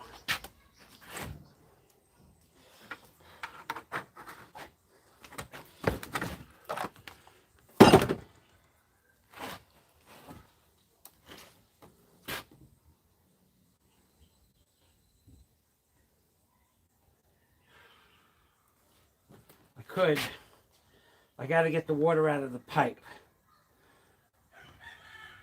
So I got to turn it upside down. No water in the pipe. Okay. All right. Now we're going to take the 110 or thereabouts, could be 120-year-old electrical drill press that was underwater. I'm about 90% sure that this next drill press, well, I don't think the motor will ever run again, but in the Philippines, who knows? Might have somebody. These guys are pretty, some of them are pretty tenacious when it comes to fixing stuff. Some of them have some weird skills, like motor repair shops. They might be able to get the job done. Maybe. Maybe not. Either way, I just buy another motor for it. It's just a simple 4 bolts.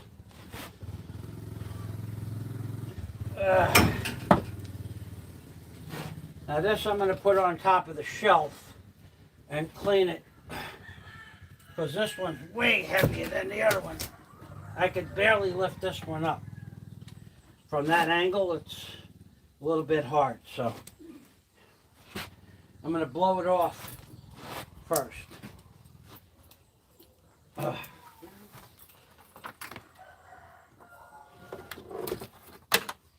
Not because of the weight, but because I don't want all that rooster dust on me.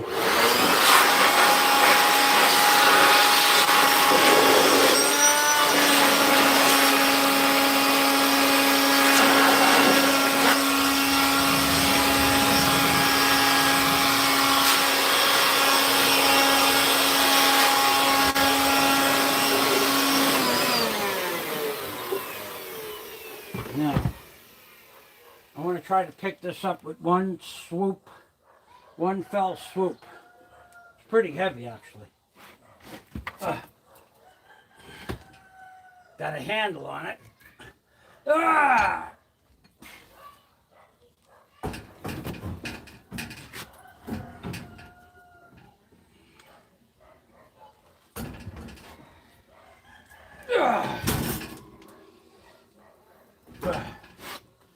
Okay, so I'm going to blow the dust off it, wash it down, which won't hurt it because it's been under salt water for, at least 72 or 96 hours during Hurricane Sandy.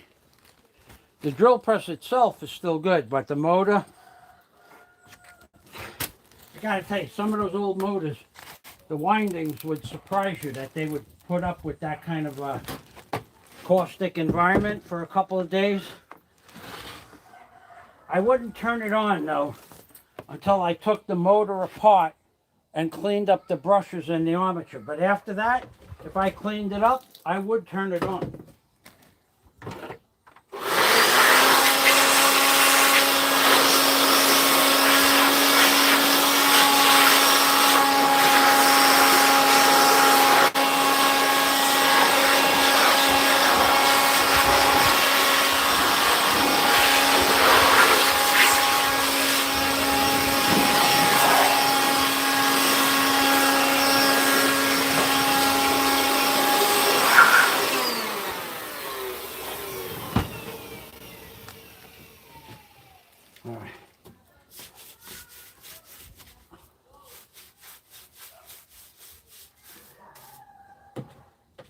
I would feel much better. Well, I have one, but I can't use it. I have a pressure washer that I paid $250 for, about something like that, but it requires, it blows out about 2.5 gallons a minute. And actually, it would be enough to clean something like this up. But by the time I get it out of the shed and start it up and fill up the bucket and put the siphon hose on it and do it, it doesn't really pay.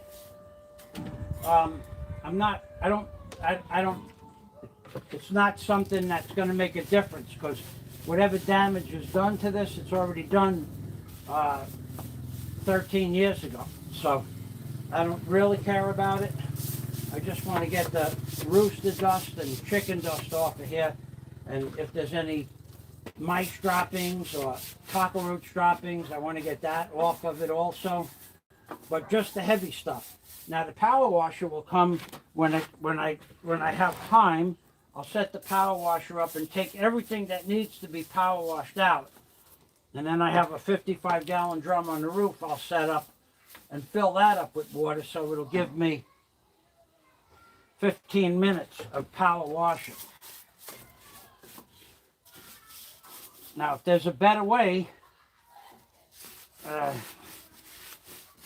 you see, the reason that you have to do it like that is because you can't hook up the suction to the power washer to a hose, because there's no pressure here. Sometimes there's no water at all. So unless someone was watching whether there was water going into the power washer, it might only last 2 or 3 minutes and burn up the pump. So you can't operate it continuously. You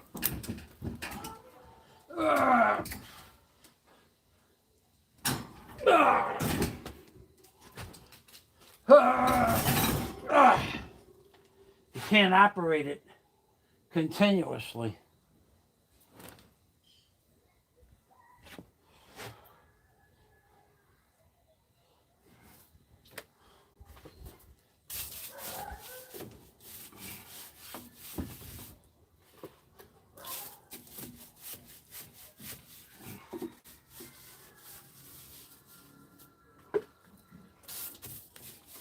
The termite sure didn't touch this. The wood on the bottom of the drill press is, I don't know what kind of wood it is, but it's soaked in oil from 100 years of drilling. This drill press was good on the bench right up until working, right up until 2010. I took it out of my grandfather's house.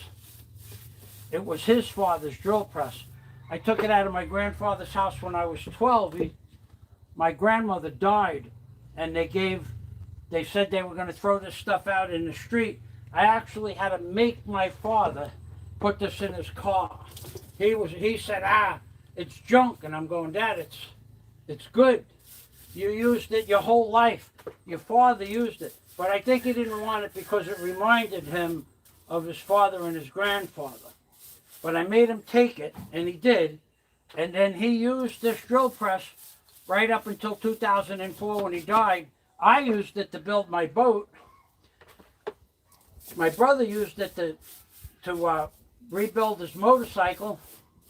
And hundreds of us as children used it to play drill holes in stuff. People would come over the house. I had a drill press. Eddie had a lathe. Carl had a dark room that we used to do photography in. All of the children had a different operation going at their house that we all enjoyed each other's houses for different reasons.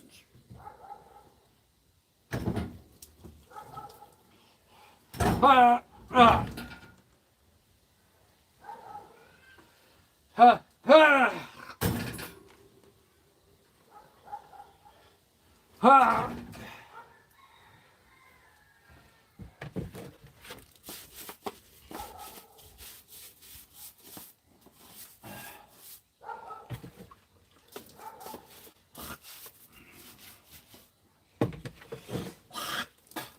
Now, again, I'm cleaning this because it's going in cargo container 2.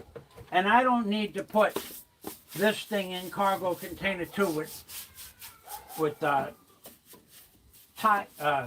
rat doo-doo. And although I didn't see any of that, but I'm sure there's some there. But certainly the chickens and the roosters were living in this area back here. And they crapped all over everything. Well, I know that was on there for sure.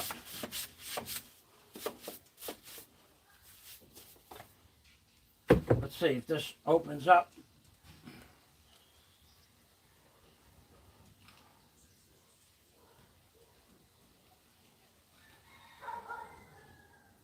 And we'll do that later.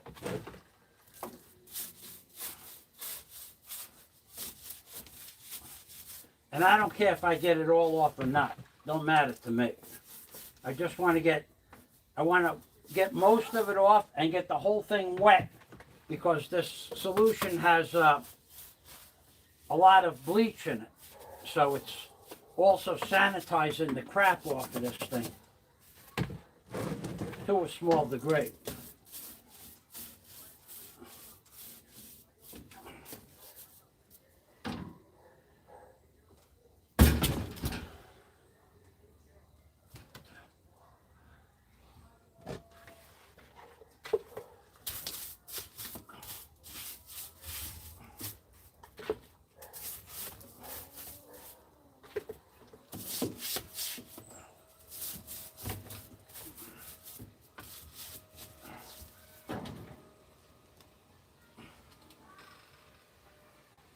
Yeah, the motor's froze up, but like I said, I wouldn't be surprised if I took this apart, cleaned up the armature, uh,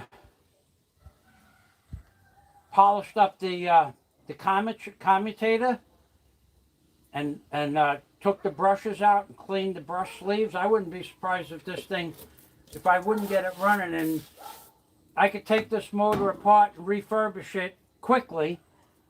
Take the brushes out, clean up the sleeves. The springs are bronze. They would never get rusty from the water. Clean up the armature, polish the commutator,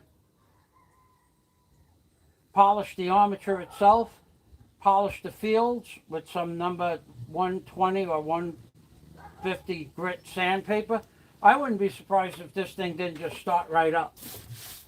I've done it before with stuff that was underwater, machines like this. This one's free. This one's free.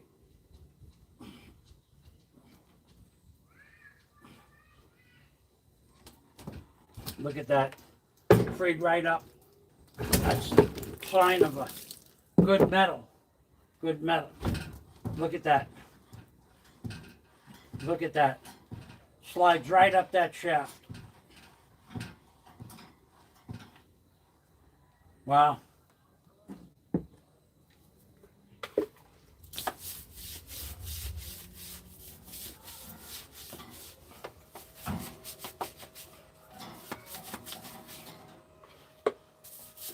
Wow.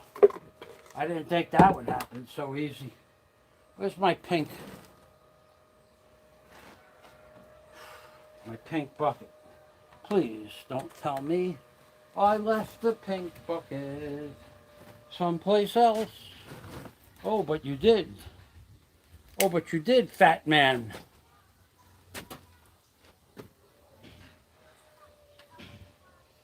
Oh, but you did, fat man. Huh. All right. Let me get my water to drink. I got to get a little spray bucket. I don't want to try to do it with the big bucket. Where did that go anyway? Huh.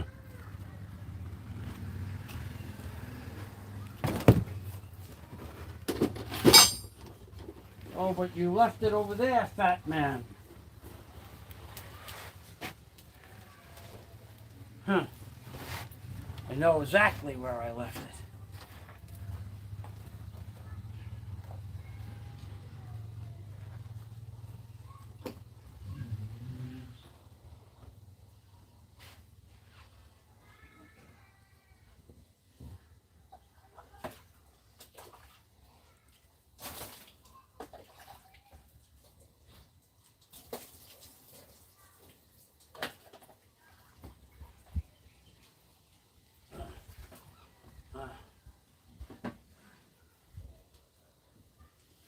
Uh, uh, uh. Oh, but you left it over there, fat man. Go take a walk, fat man. Get some exercise. Well, it broke again. Boy, oh boy. I'm taking this section apart just in time. Jeez, it broke 3 times today. It broke.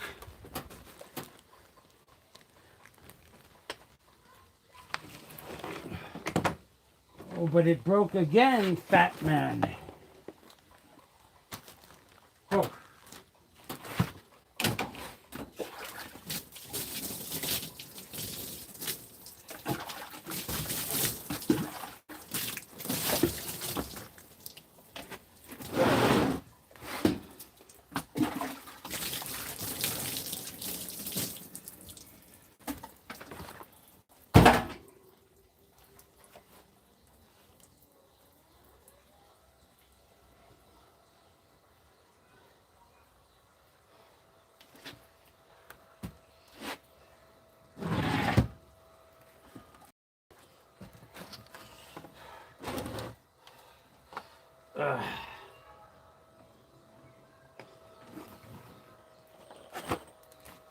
Xanthrophobia, huh?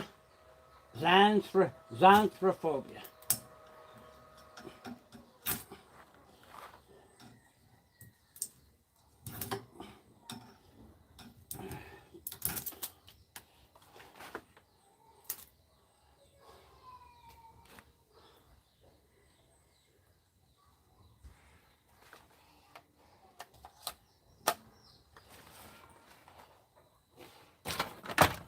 Huh.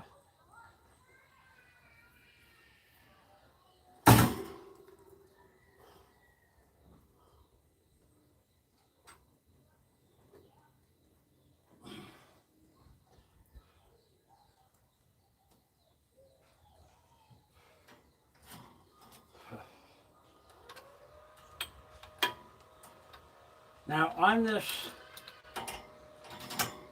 actually what I should have had on here, I have an actual drill press, a real floor stand. It's a tabletop, but it has it's a professional drill press. Like it might be a DeWalt, but I don't think it is. But it's one of those professional drill presses that's got the stop on it and everything like that. And it's a nice drill press. I have that in the cargo container. They sell the same size here, but not the same quality, for about $300. But it's the ones they sell here they're all plastic. They're not real. They're not solid steel like the one I have inside the cargo container. Okay, so where does this go? This will go on the floor. This will go on the floor.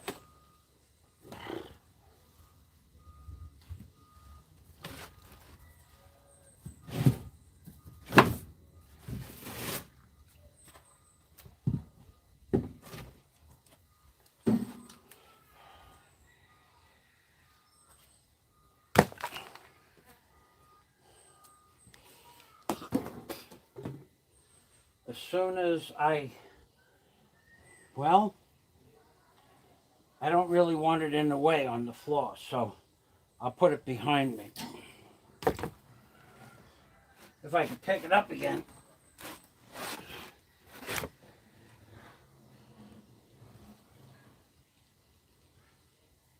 All right, let me clear off this third level of shelving here so it doesn't fall down.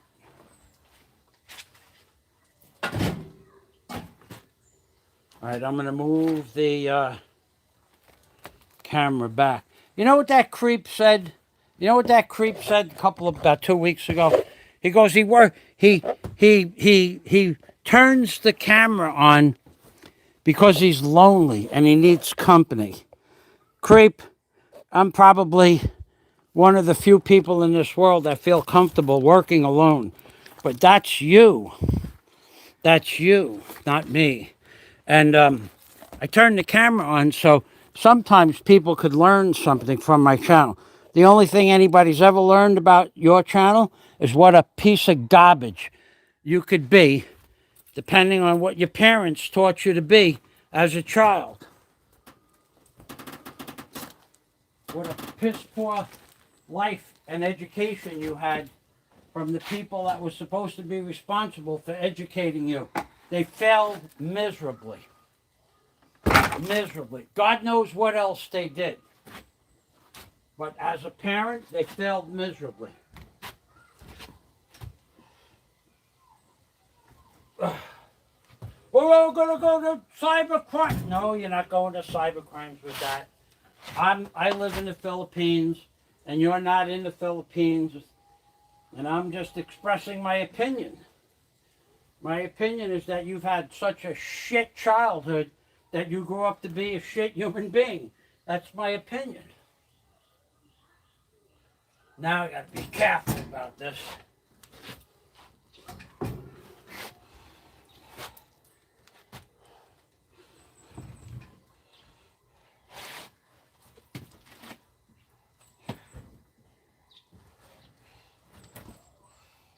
You got to be really careful with this.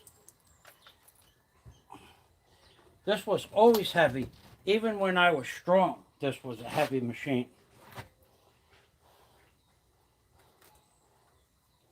It wasn't something, you know, it was always a heavy machine. It was never light. Even for me, it was never light.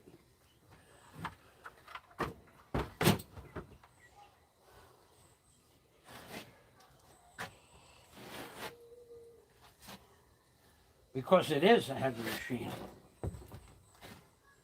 I bet you it weighs 100 plus pounds, but it's an awkward 100 pounds.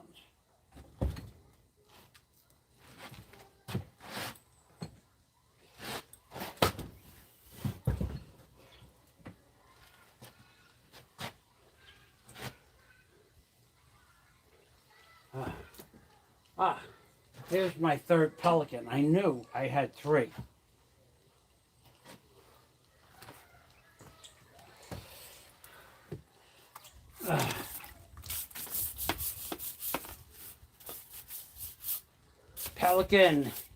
Pelican man, gonna be famous soon as I can get to the city and get the artist and make the artist make things happen.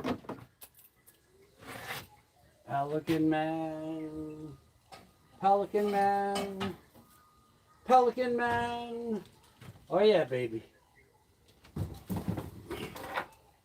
Okay, we have a problem, NASA. Houston, we have stuff coming down.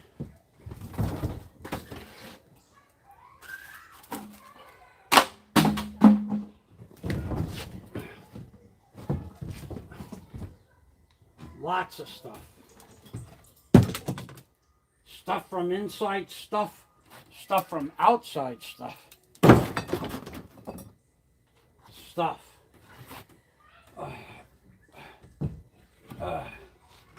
Oh shit. Oh.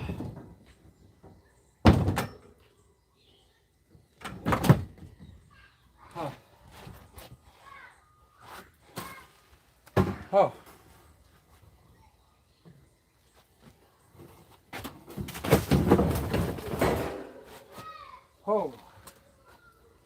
Oh. Oh boy. Free.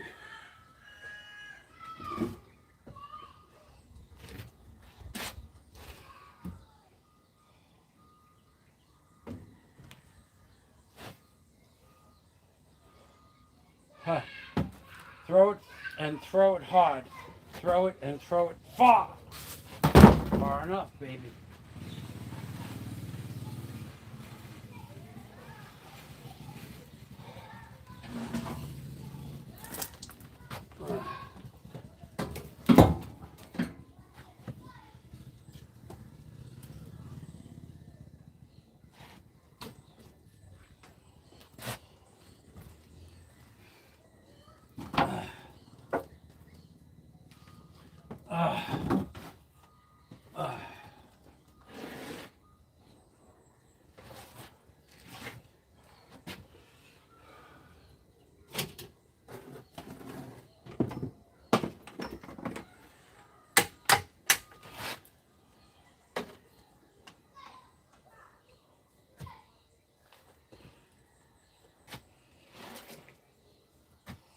Ah.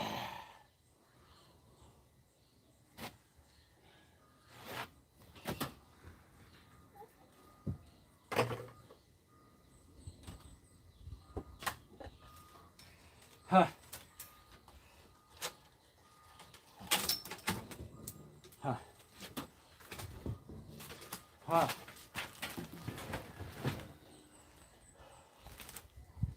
Huh. Oh. Huh.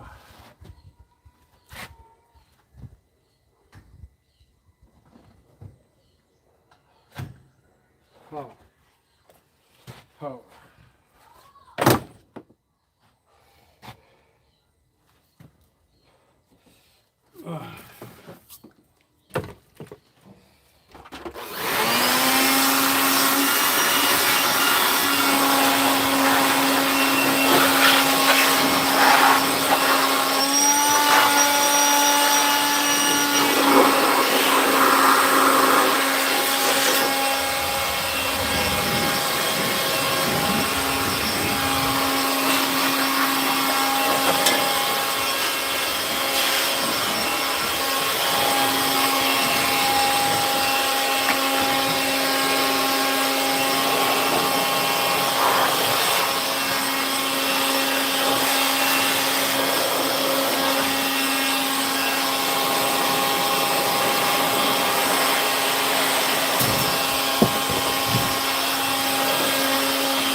Ah.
We have to clear the way for this.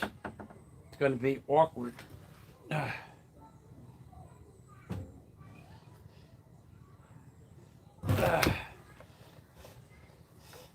And I haven't eaten now.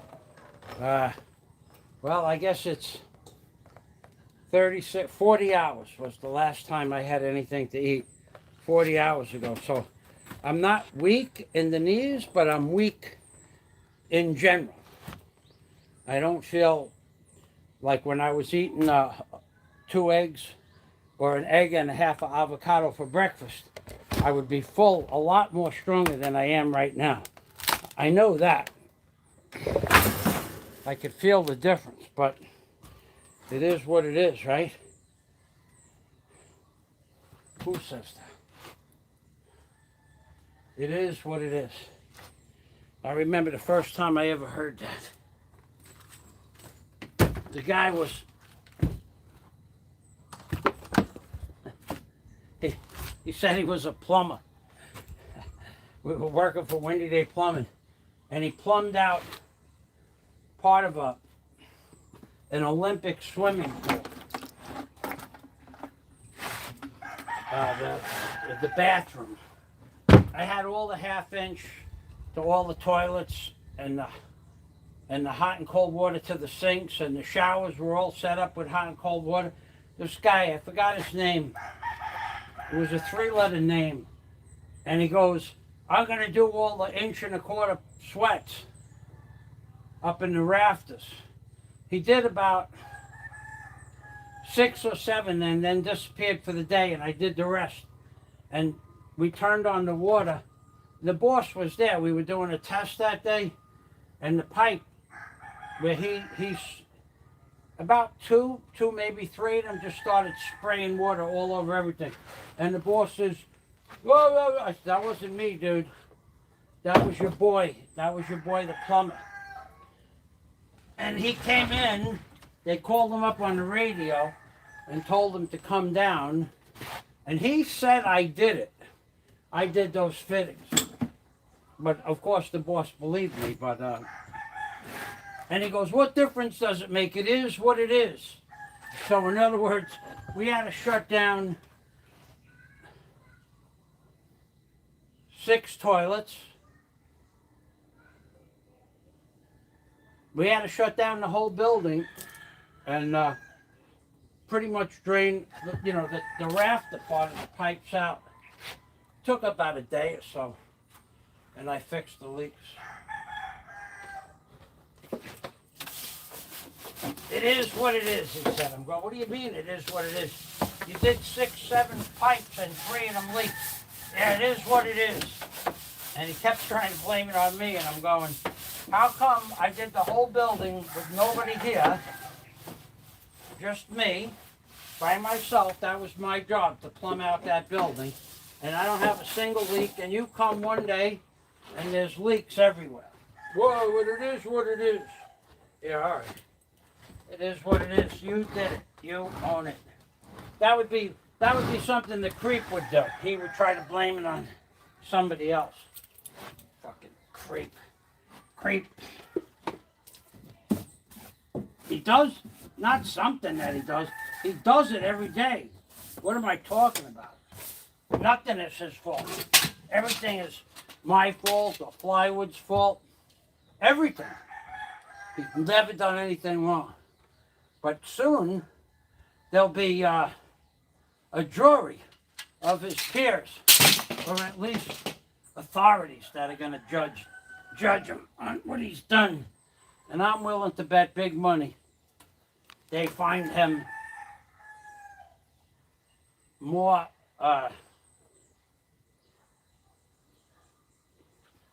more than what he believes.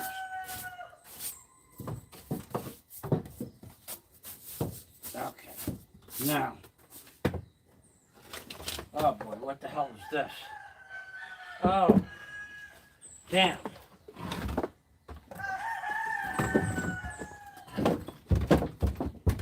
Oh boy, I forgot all about these.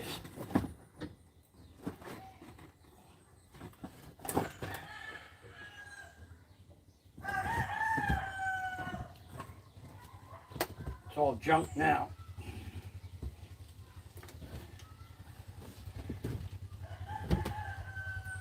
It's all junk now.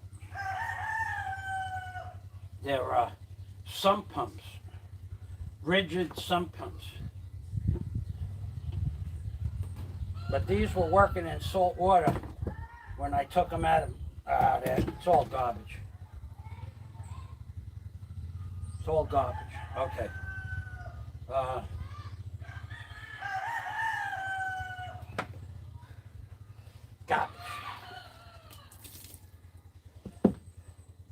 Garbage. Garbage, I say.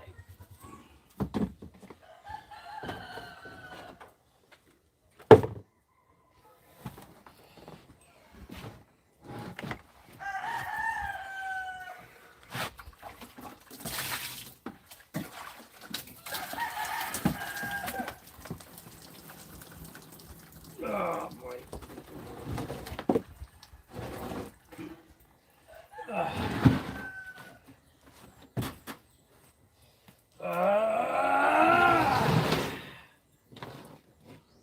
Sump pump garbage.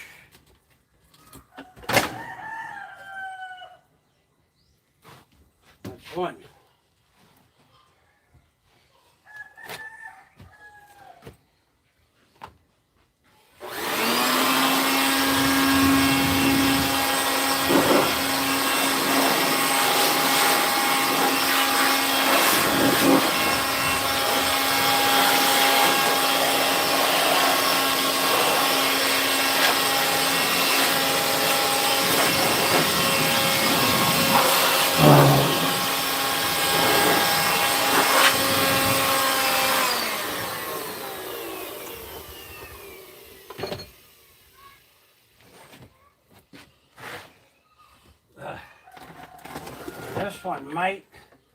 This one might just be more garbage.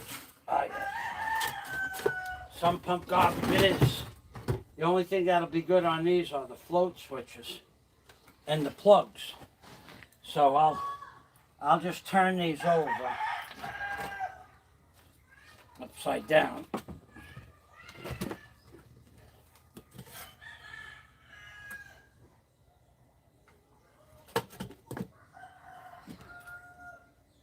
Yeah, I doubt very much these will ever work again. I threw them in the container.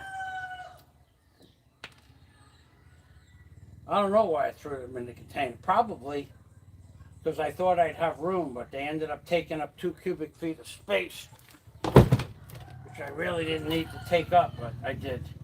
Too late now, yeah?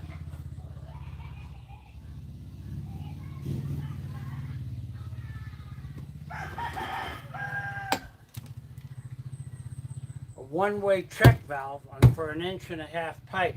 Now that I know is still good.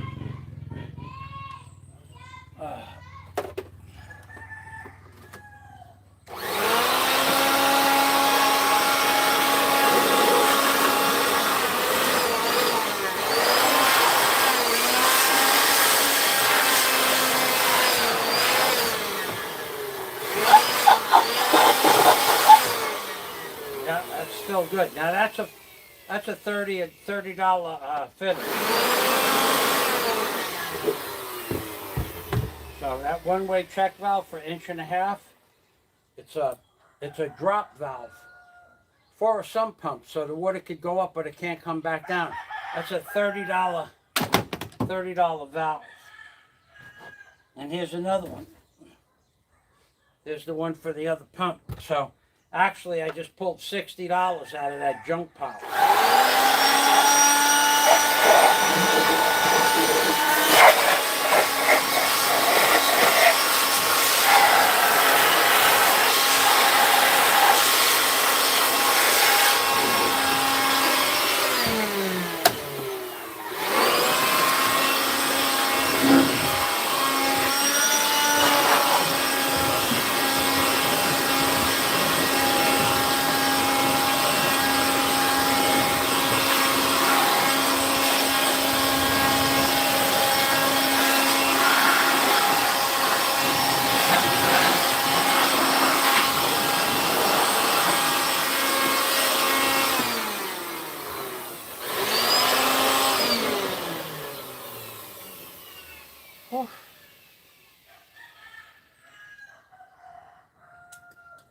Hey, it's still hot back here, that's for sure. Okay, I gotta cut this out of here. I gotta shit can this motor. I gotta cut I'm not doing the wires today. When I clean up the bench, I'll take all the wires and sort the floats out and the float valves out, because a lot of the new pumps, they don't come with a float valve. That's all separate. And the float valves are about 30 bucks a piece too. So there's $60 for the float valve and the one-way check valve. The backflow valve, it's called. And so I just saved $60 and $120 on those two pumps of parts, but the pumps themselves are garbage. That I would agree to.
I haven't checked the comments in a long time.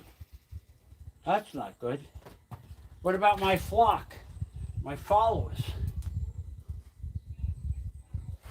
my friends? Let me check. My flock.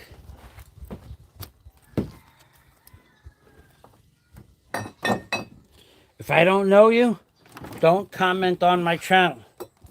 Do me a favor, do you a favor. If I don't know you personally, I don't want to hear your opinion, unless you want to sing praise to Fazio. Nah, no praise. Just my friend Scott and a couple other of the positive commenters, Jim Alver. Jim, it had nothing to do with being up.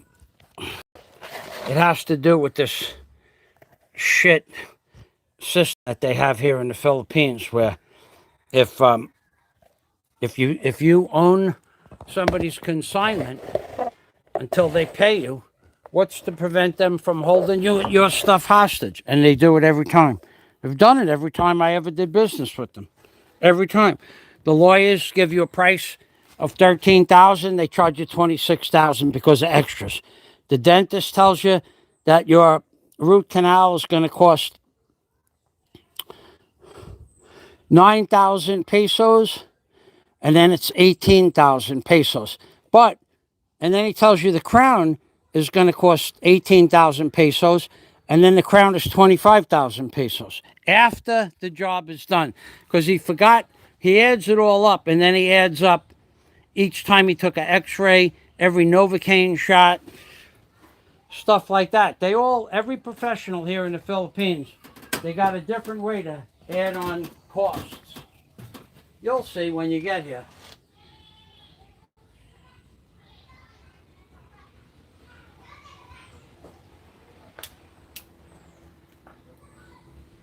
Okay, now what do we got here? We got a freaking mess. Whoa. You got nails popping out of the plywood. Let's get rid of that.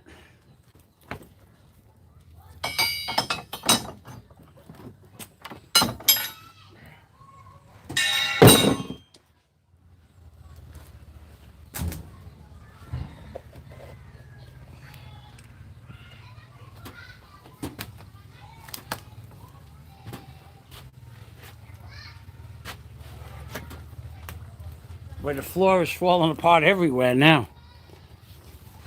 It's like shoelaces. Once the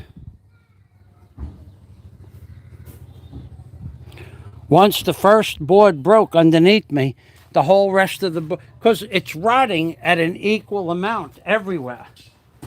So, which is not the reason I'm taking it down. I'm taking it down because it's in my way of my next project, but that's not the point. The point is, it had to come down so I could move the container. That's why it's coming down.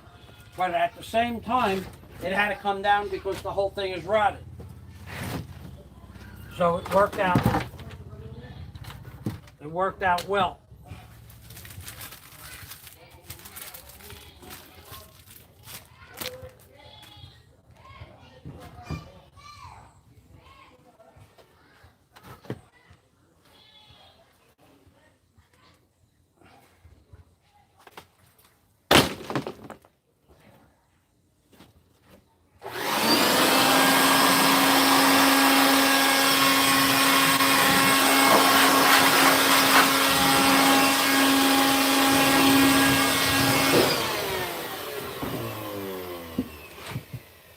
Oh boy, we got lots of wood here. We'll start at the top down so nothing falls on my head.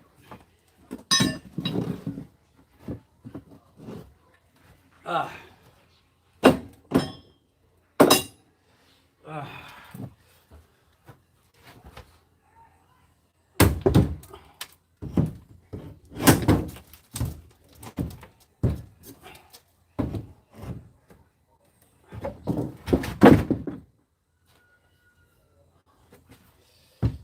That was ready to fall on my head. Nothing holding that up. Not much. Tell you that right now.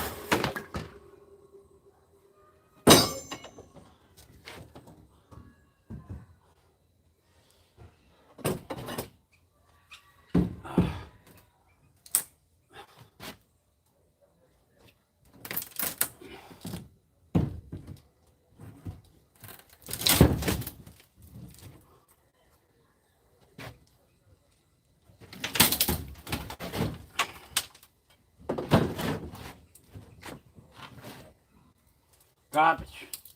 All termites. Thousands and thousands and thousands of termites are inside here. They're all over the place.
Wow, it just, my foot went through it again a minute ago.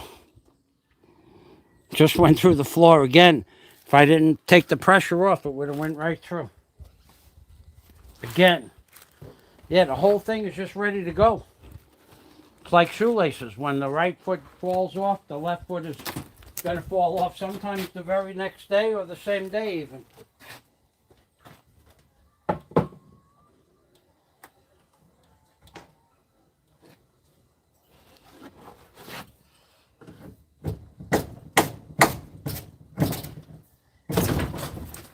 Whoa, that was the whole entire, that was the whole entire deck that just went down 5 inches. The whole deck, the whole wall just went poof like that. Attic long, not attic long. Serious stuff. Serious stuff.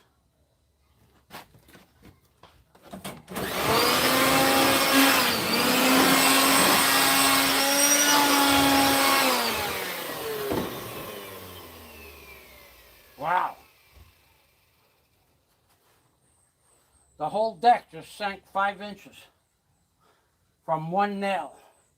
Was holding up the whole thing.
Wow, this is yellow.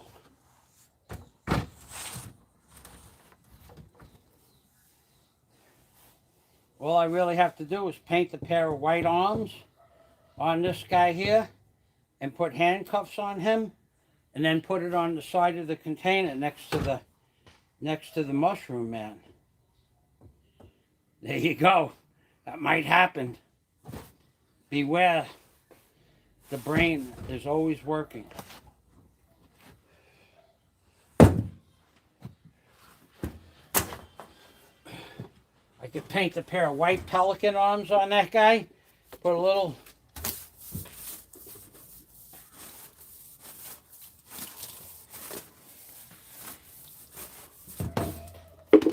put a nice pair of lips on him. It would look like he was always giving lip service.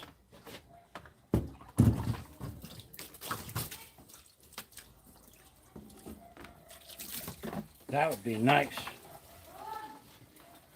A nice pair of handcuffs on him and a nice pair of lips.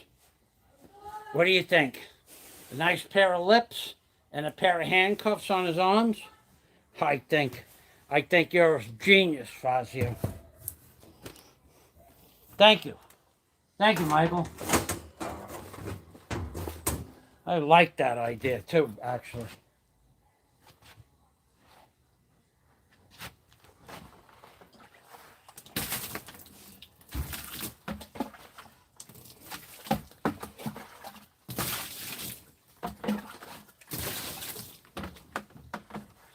Uh, all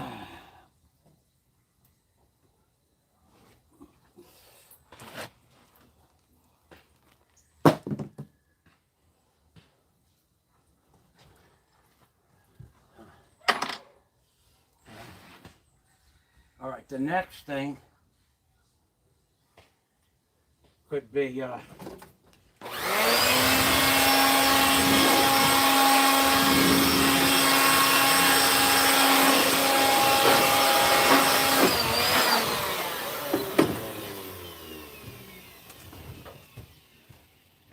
so I don't destroy this thing.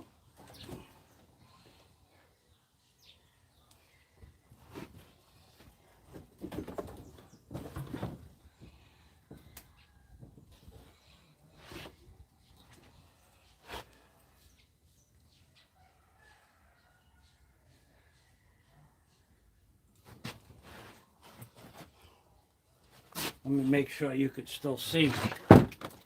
See the work being done. Real men do work. They don't sit in a damn closet all day and criticize other people's wives and girlfriends. That's what real men do.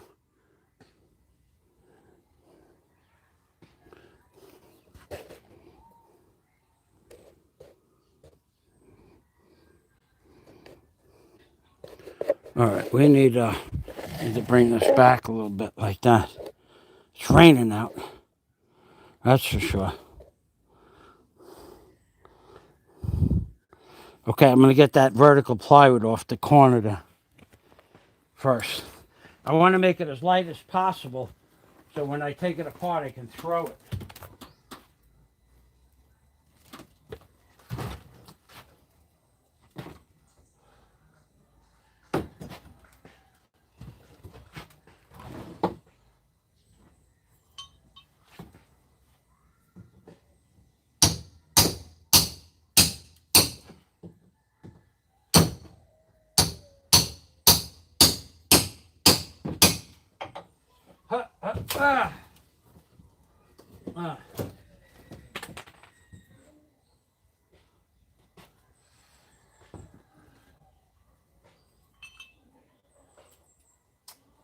No, that's the wrong tool.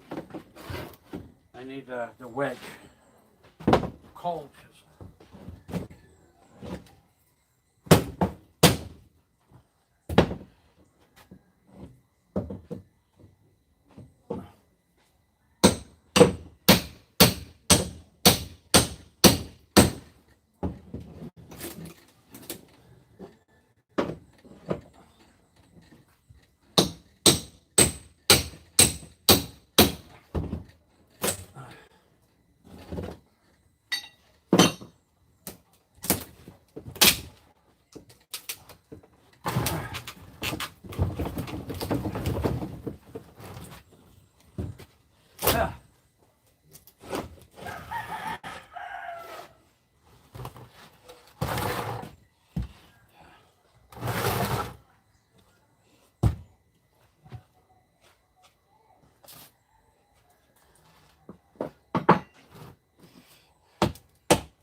Okay, I'm going to pull the corner out of there, the corner 2x with the Wonder Bar.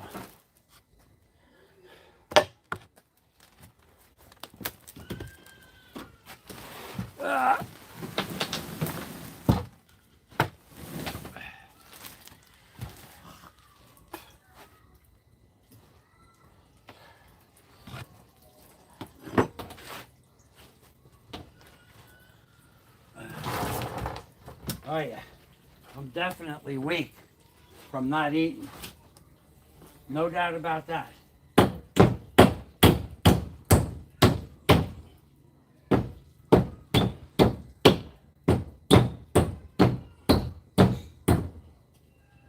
Oh, no doubt about that.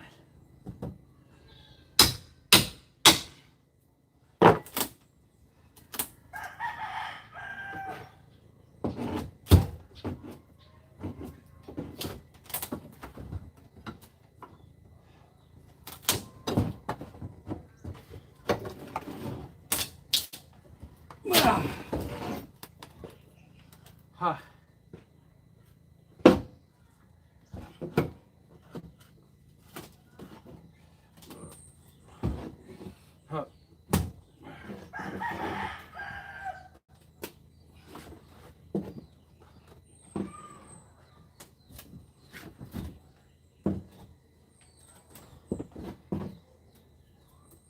Huh. Boy, I wonder how far down it'll fall when I pop this off.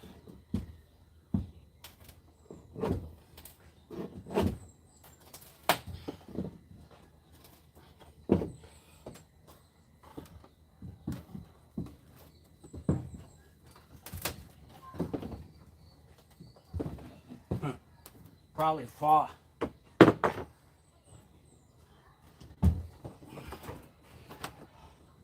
Huh. Huh.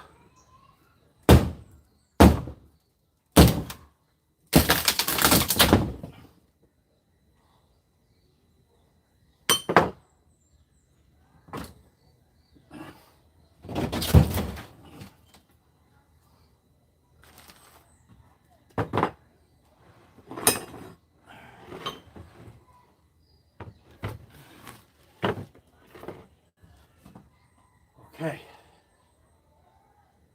Now I have one more like that.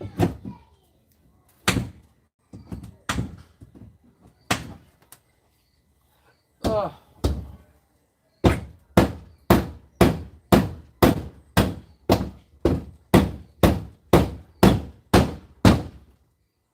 Huh.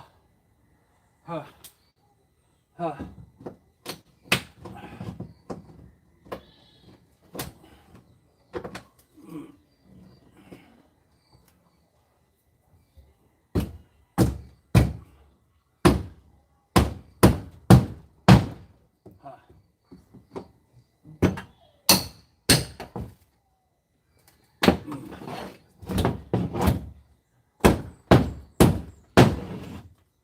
Huh.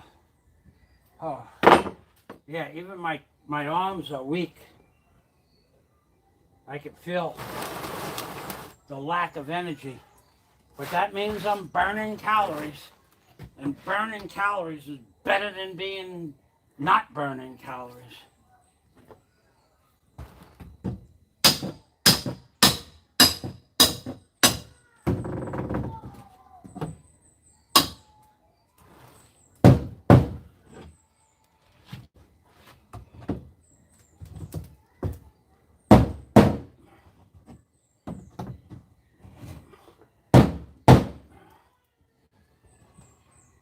Huh.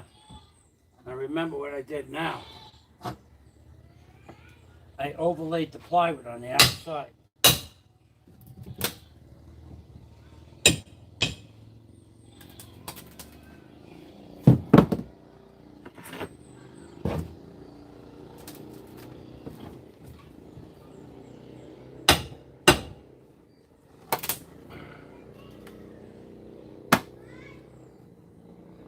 Huh. Ain't gonna come apart like that.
go. One piece at a time.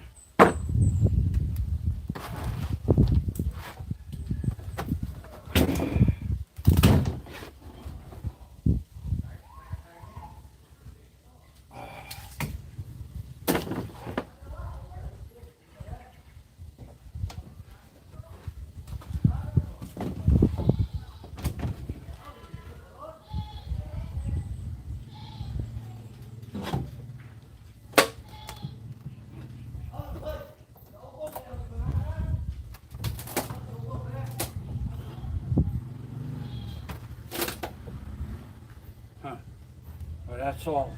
It's all goodbye. No good.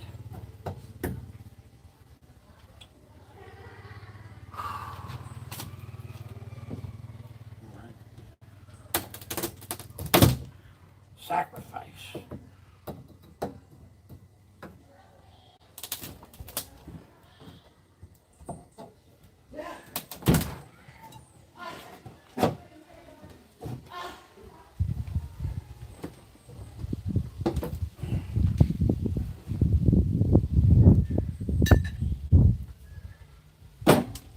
Here comes the rain.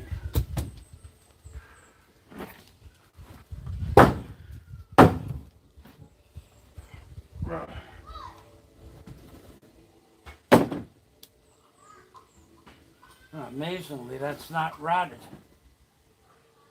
Uh-oh.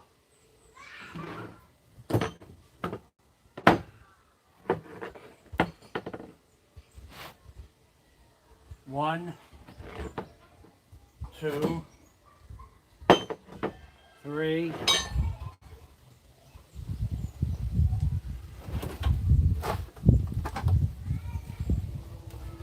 I lost the wedge. Four, okay.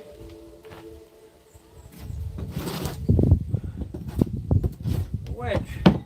She was in my lap.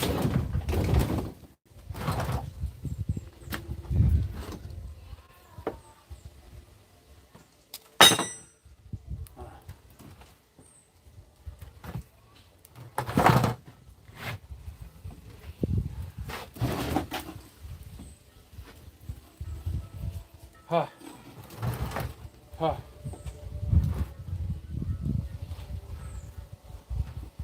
Huh.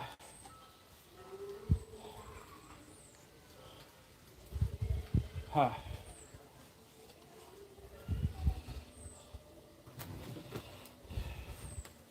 Huh.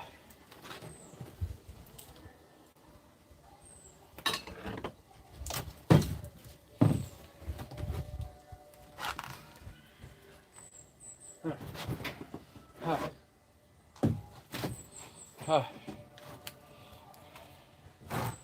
Huh.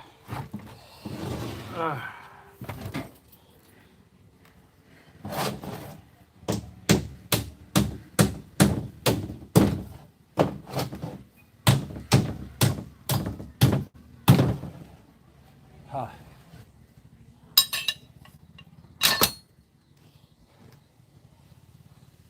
Huh.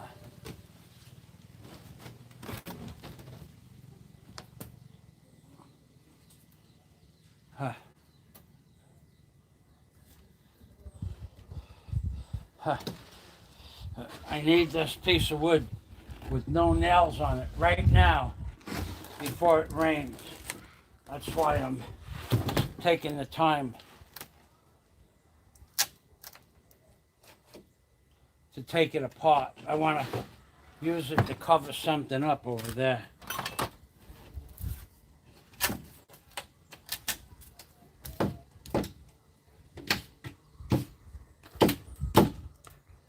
Huh.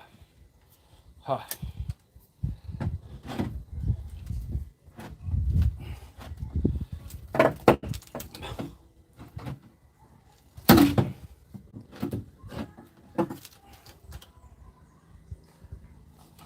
Ah.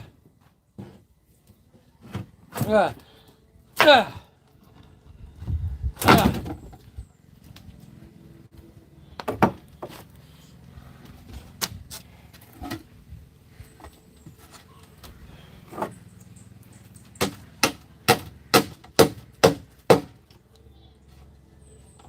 One thing I learned is this paint that I bought from City Hardware protected the plywood, where the other paint that I bought from Build-A-Wear did not protect the plywood from termites. So there's probably some chemical in here meant to protect the wood. I don't know that for a fact. Could just be the composition of the paint itself, but none of this wood has termites, and all the other wood that I painted with the other brand of paint has termites. And I only used that paint when I first built the house and the storage area. But I think I'll go back and get, and it's definitely an oil-based paint.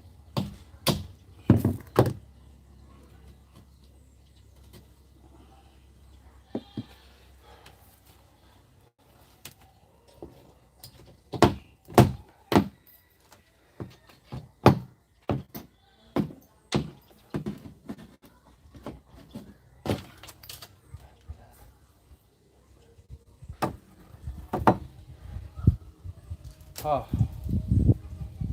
Oh.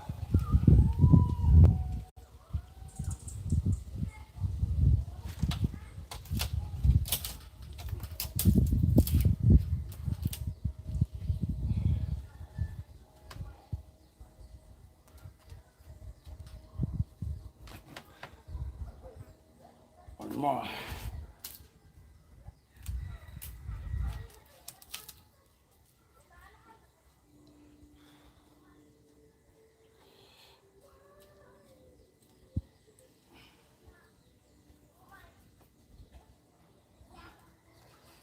Oh.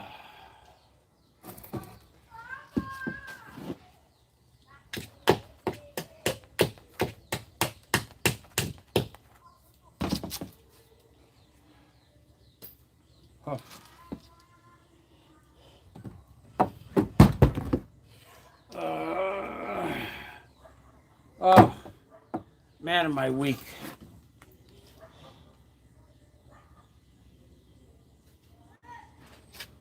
Ah.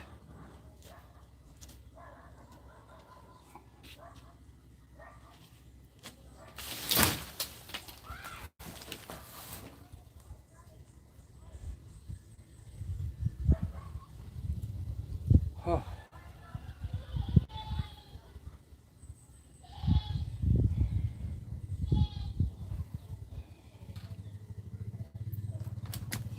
Ah.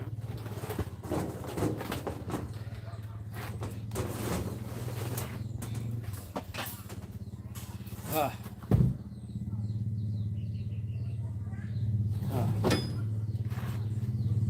Whoa. Whoa. Whoa.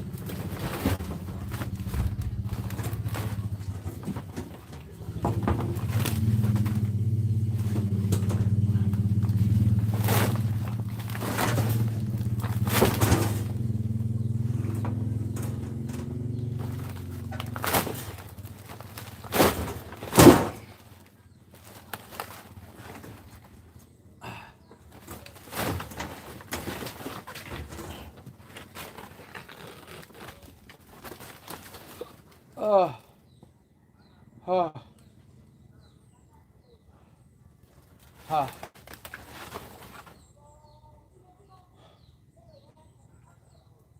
Oh, I need a break.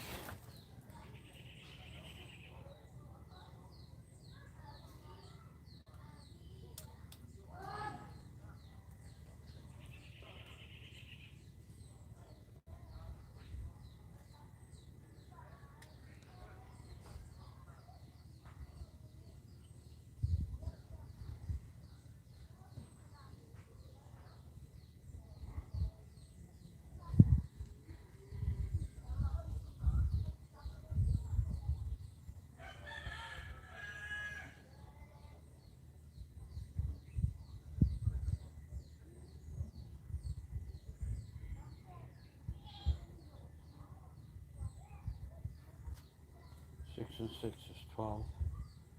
$1,600, $2,400,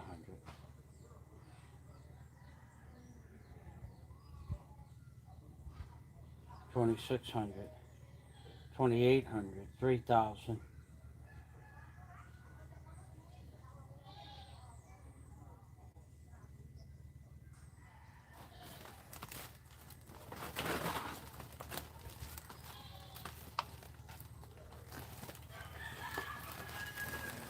Huh. Huh.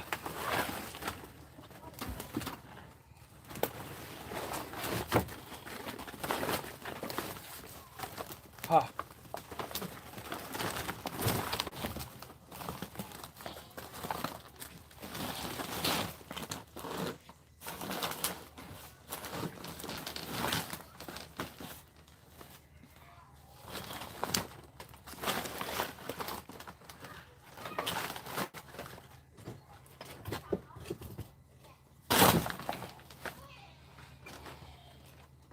Huh. Huh. Huh.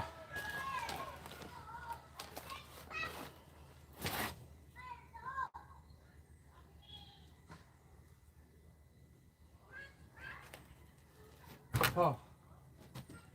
Oh. Oh. Oh. Oh. Oh. Oh.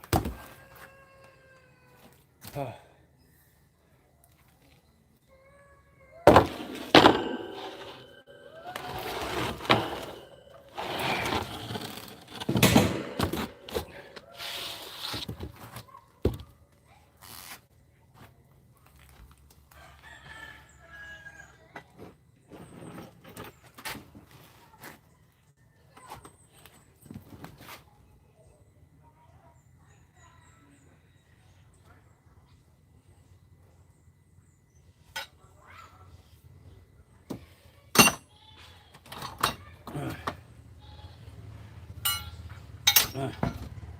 Huh. Huh.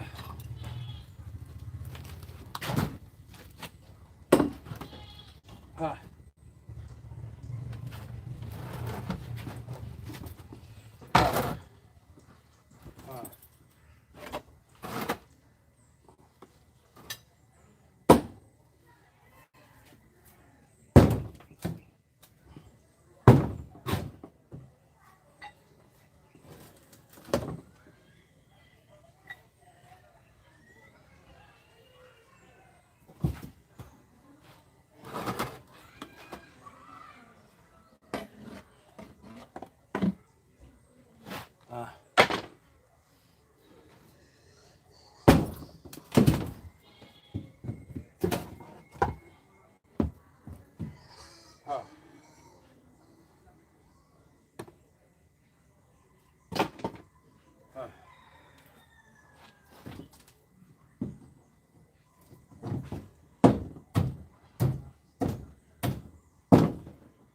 Huh.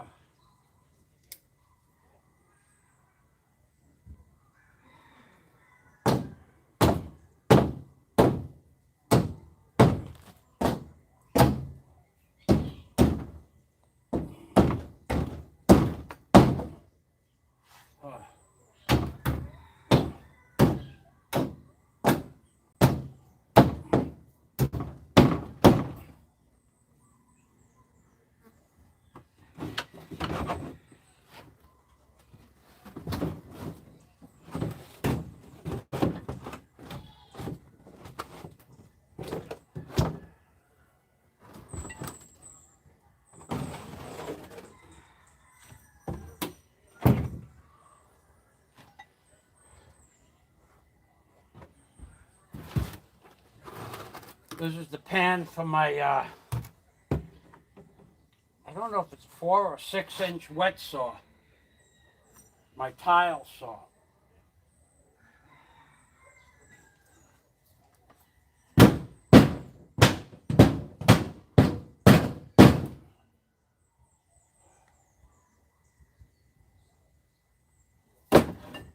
Oh. I need water. I need drinking water. I think I'm dehydrated. I can't think.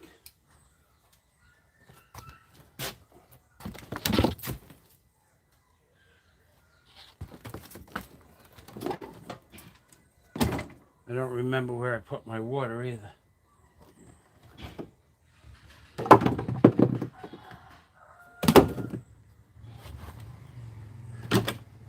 Oh boy, that's never good. Got to go get another bottle.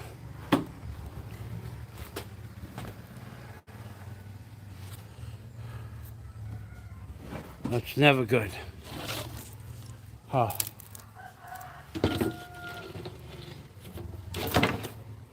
I'll be right back. I think that bottle was empty anyway. Don't matter now.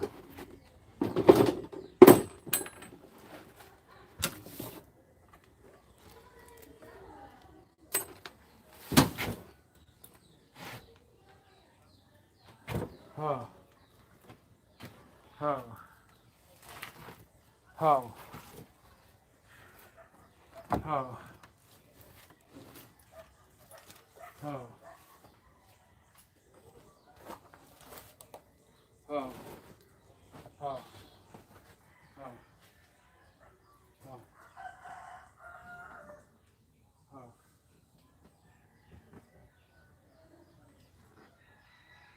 Yeah, it was empty.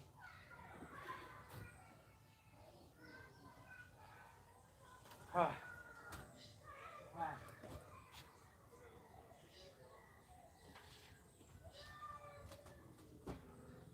Oh.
Huh.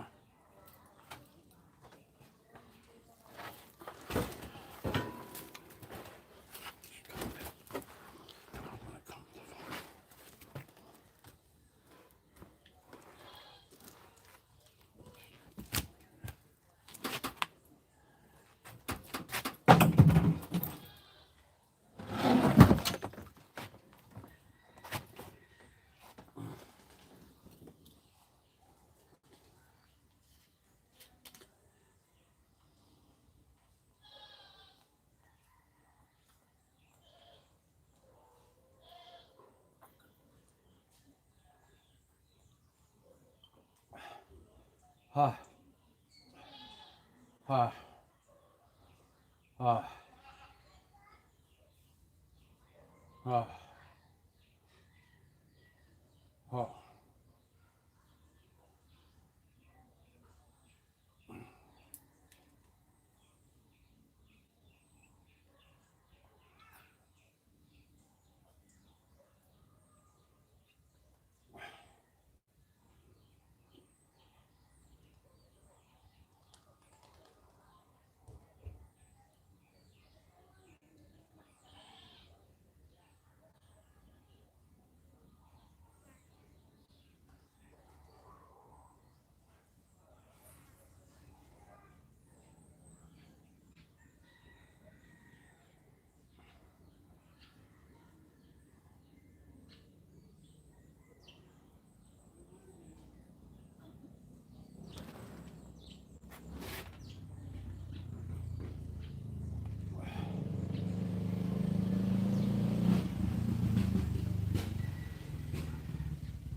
Huh. Huh.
Huh.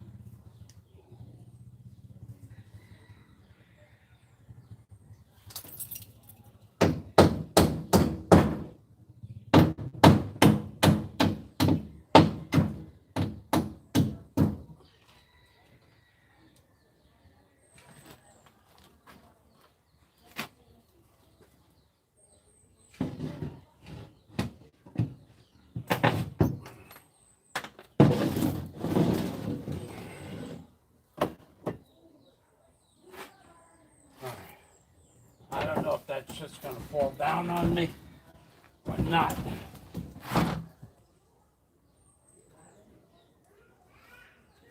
Hard to tell.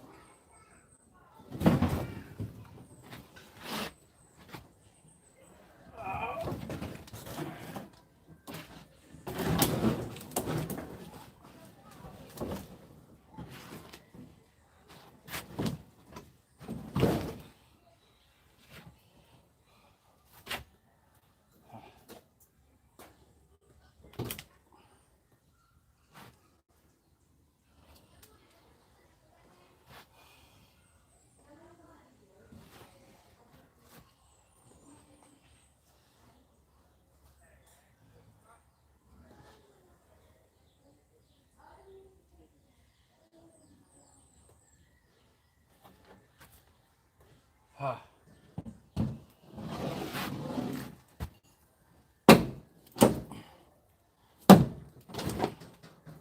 Okay. It ain't gonna fall down so easy.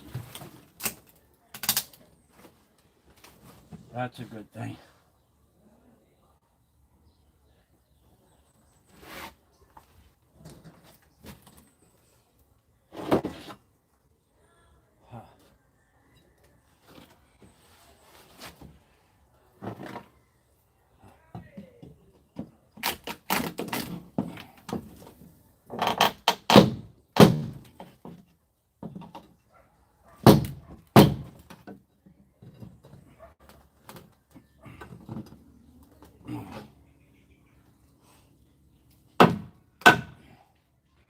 Huh.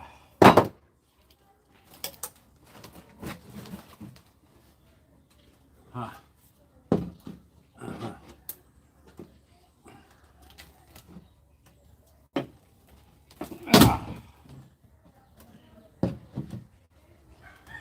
Huh.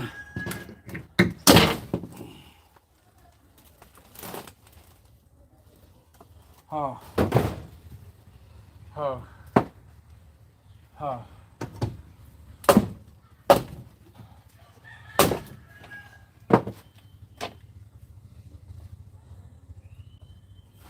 There's 10,000 kinds of bugs in this thing around here.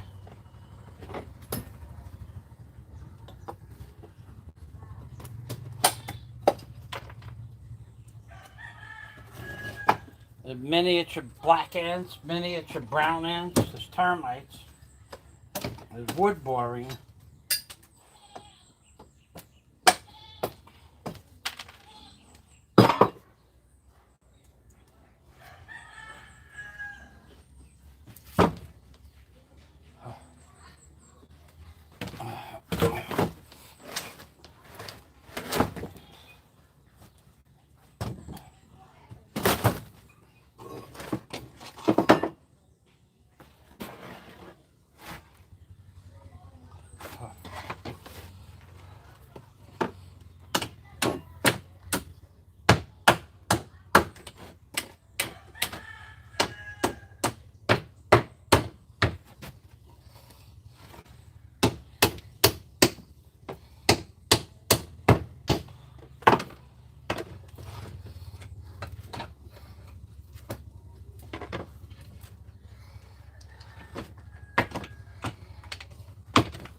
Oh.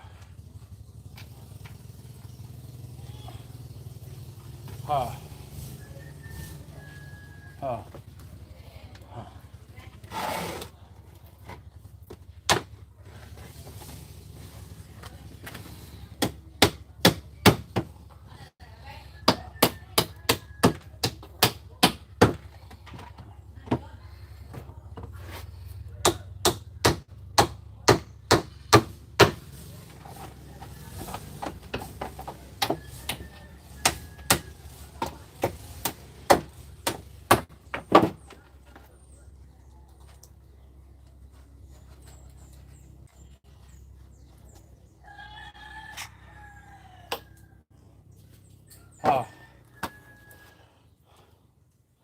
All right. That's nice.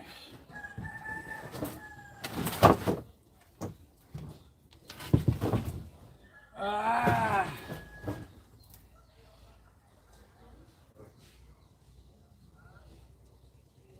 Huh. Huh. Ah.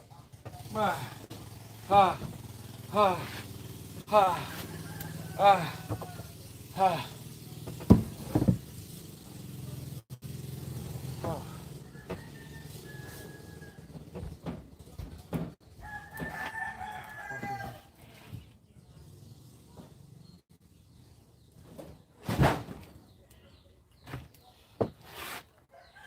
Oh. Oh. Oh. Oh. Oh. Oh.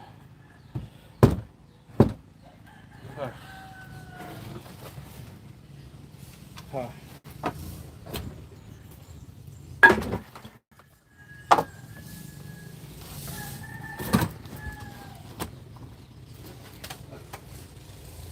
Oh boy.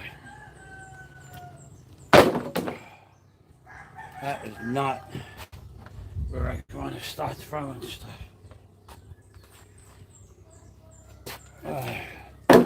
That is exactly where I want that to go. Okay.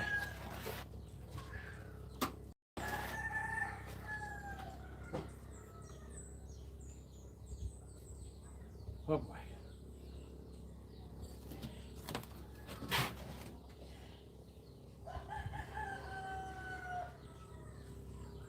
Oh boy.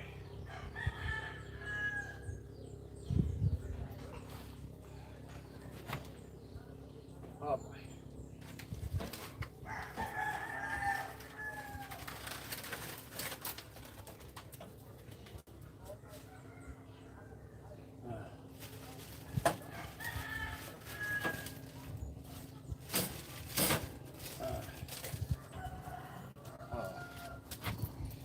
Uh, uh,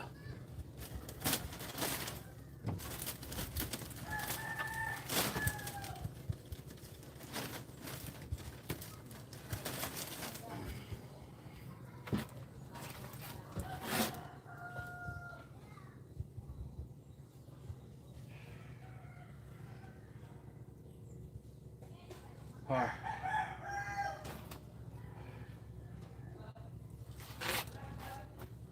It's 2:30, 2:45, and I got an hour.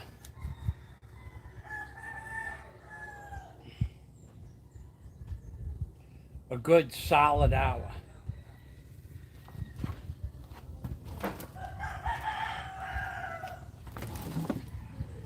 To clean up that debris over there. So that would make it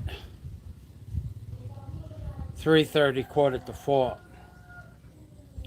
And I got to get that cleaned up over there before I pack it up for the day. So that's my next job is going to be to clean up the debris I made today on the ground over there.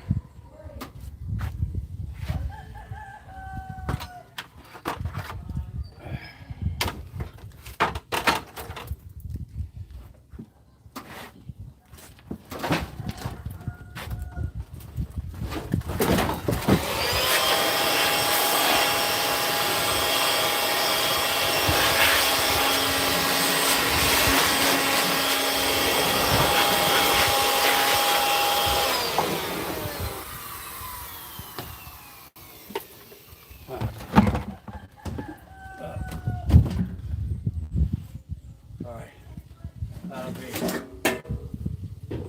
what I do next.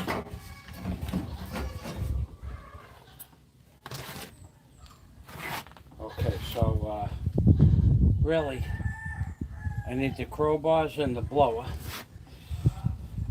and I need the grinder, like I did the other day. I grind off the nails, stack the lumber flat somewhere. Yeah, this whole platform, not just the site I was working on today, but the whole platform, everywhere, right along the whole thing, it all collapsed today. All within a few hours of me deciding, of me being here to take it down. And what I took out from underneath the back had nothing at all to do with the front collapsing. The front just collapsed. Like magic.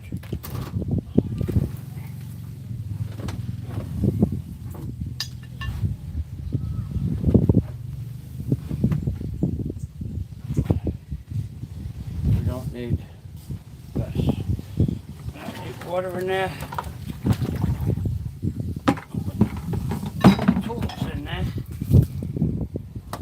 Ouch, son of a bitch.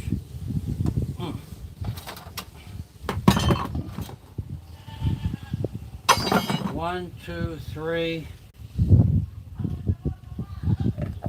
4. Okay.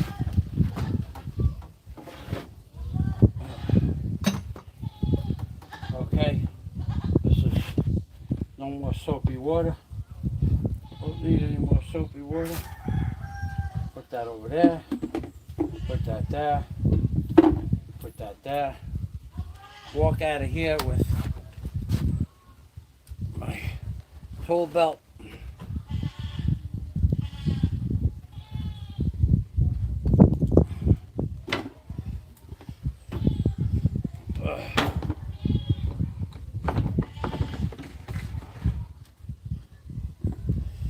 My tool belt and my bucket of tools. That's all I came in with. Shit.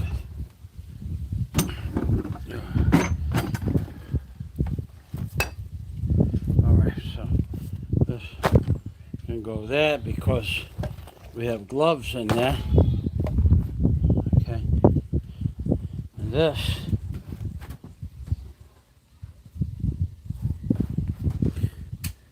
can go over there. This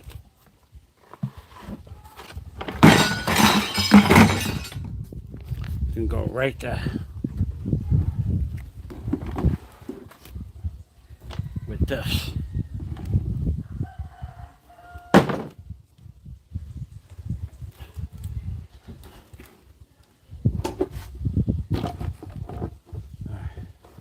I'm gonna go get the grinder.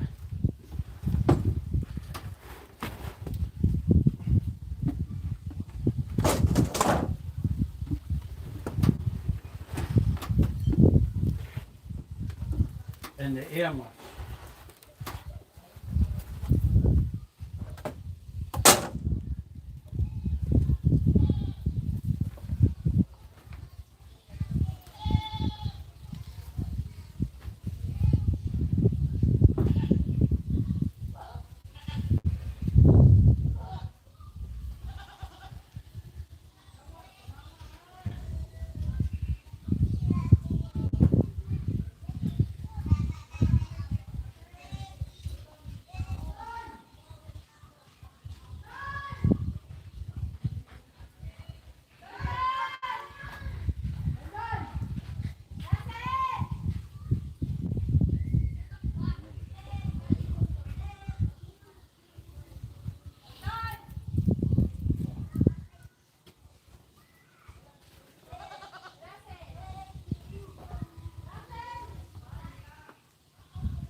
I'll put you over there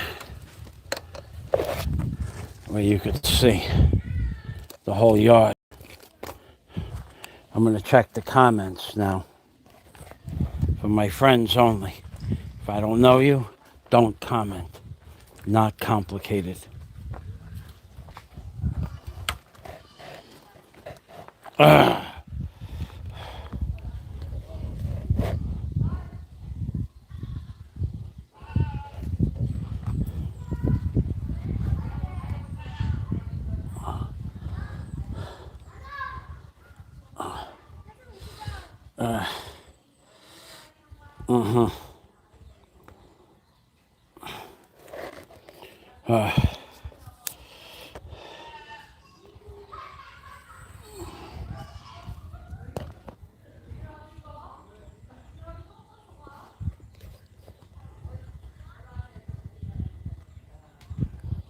Oh boy.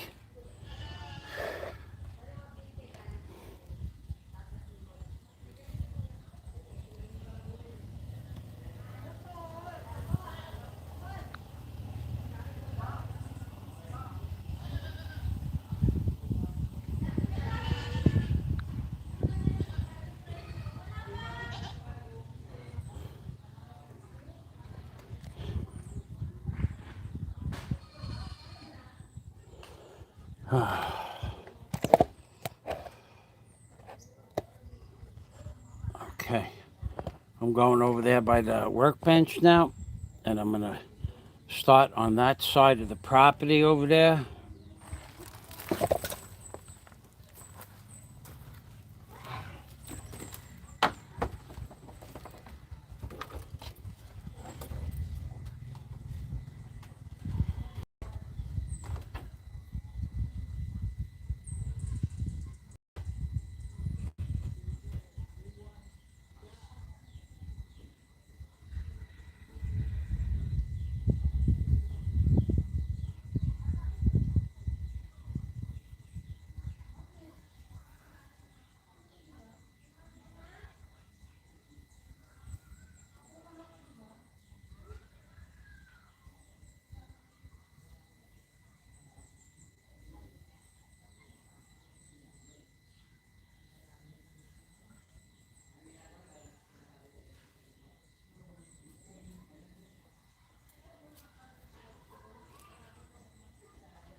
Ah.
Ah.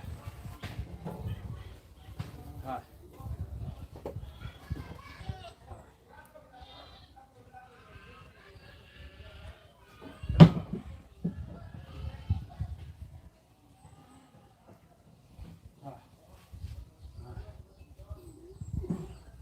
Ah. Oh.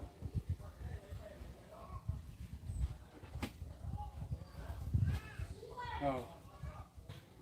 Oh.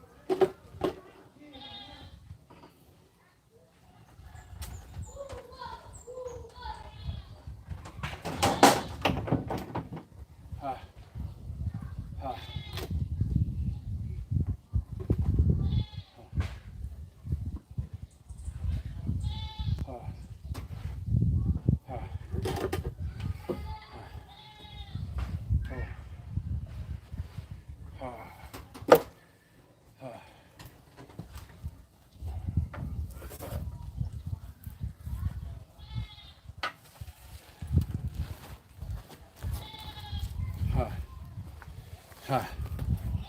Huh. Huh. Huh. Huh. Huh. Huh. Huh.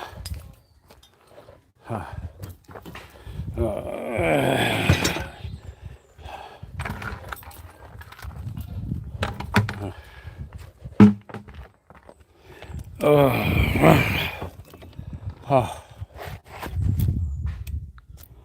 Huh. Jeff Johnson, you and your stupid comment. Jeff Johnson said, 5 years, 5 years, and I don't see any progress. Well, first of all, I don't even have this piece of land for 5 years. Second of all, I got the permit in July of 2017.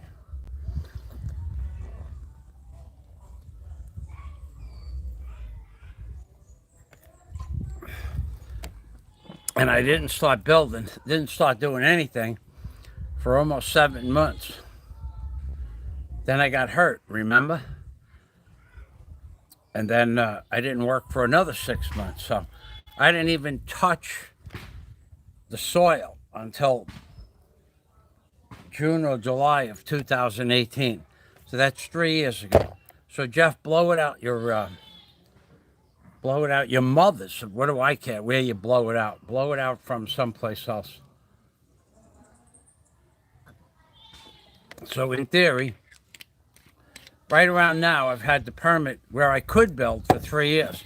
But then, do you remember my foot and my leg got infected and I didn't do anything for almost a year? So blow it out your mother's ear. Blow it out your mother's ear, Jeff. That's where you could blow it out.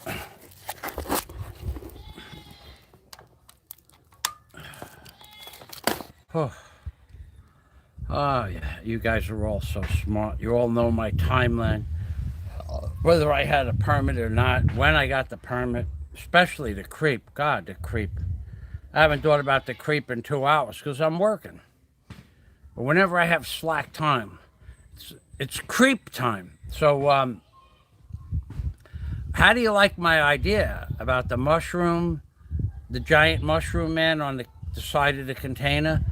And out of the mushroom man's mouth come musical notes, the mushroom man song, and they drift down to the children that are standing on the ground, like on a chain. The notes slide down a chain into the children's ears, and you can see the children, they're scared to death of the musical notes coming out of the mushroom man's mouth, or rather the mushroom man song. That the creep, he made that song up, or he sings it, one or the other. He's the person that's been singing it for what, almost a year now. So he's the one who made the song famous, and he's the one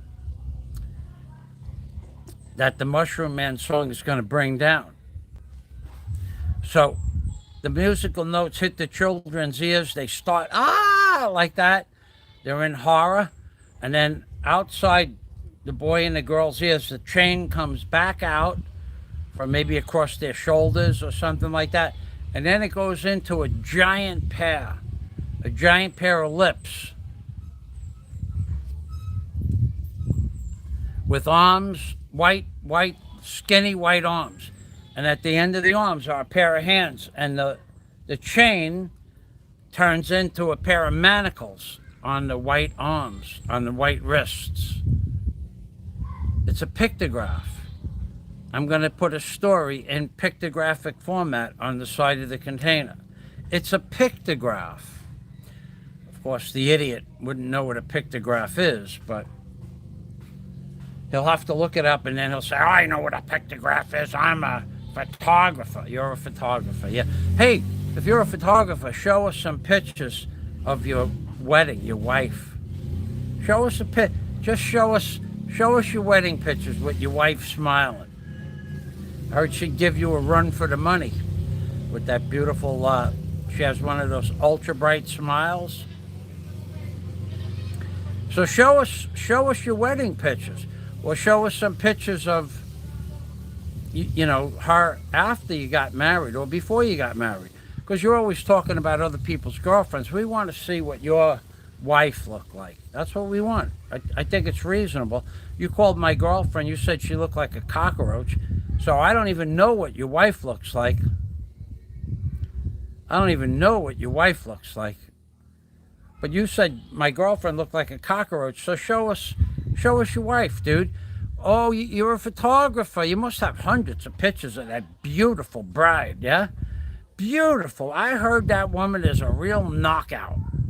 I heard that the dentists where she lives are going to start putting that picture on the ceiling. When they run out of anesthesia, they'll have that picture on the ceiling to keep people company so they won't feel the pain.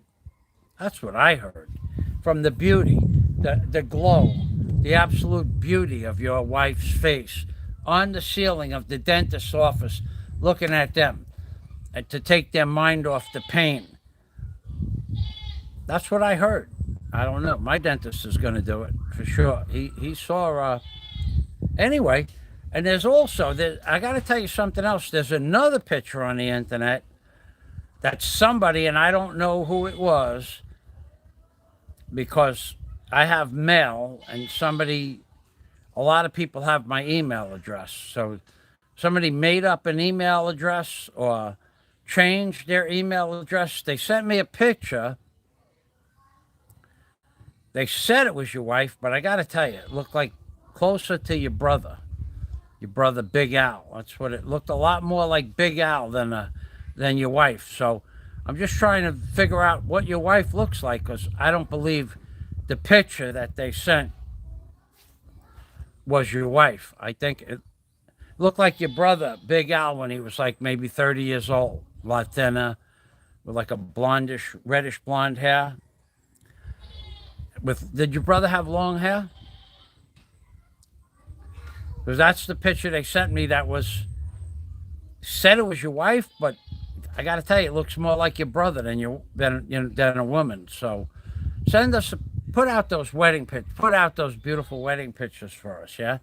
Polly Hoag, considering you call everybody's girlfriend ugly, fat, a bar girl, a slut, a bar fine girl, a pig, a scammer, a con artist, my ex-girlfriend Daisy, a cockroach, a scammer. She's doing the horizontal mambo when I was in New York with somebody she hadn't met for another June, July, August, September, October, November. Another 7 months. She didn't even meet the guy that she got engaged to. But she was doing the horizontal mambo with that guy when he was in another country while I was in New York. You're a piece of shit for saying that. You're a piece of garbage, man. So show us that beautiful bean footage of your wife. Show me, because otherwise I'm going to have to post that picture that someone sent me that is your wife, but I got to tell you, it looks more like your brother Al than a woman. Could that be your wife? Could it be? Could it be? Could it be that she was absolutely stunningly beautiful like you depicted, and then somebody hit her with an ugly stick? Dude, you are such a sick, twisted, demented little man. Saying half of the women, especially, take Roberto's wife for example. She's a damn good looking woman. Damn good looking woman. And you made fun of what she looked like. She's a white. I don't remember what you said, so I don't want to say anything wrong, but she's white this, she's white that. If it wasn't for her, Roberto wouldn't be able to pay his bills.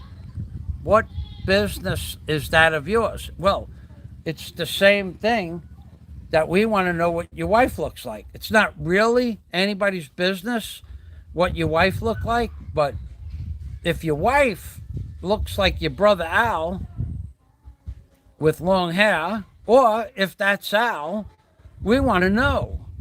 We don't want to know all your business. We just want to know because you said your wife was a beautiful woman. So, and you're a photographer. And I don't want to post that picture because no matter how big I make it, it's an old picture from film, and I can't get a clear. I can't get a clear image. I'm telling you what it looks like. It looks like your brother Al with long hair, thin, but somebody sent it as your wife. Now, a lot of people have my email address, so I don't know who it was. So, can you clear that up for us? This way I don't. We know?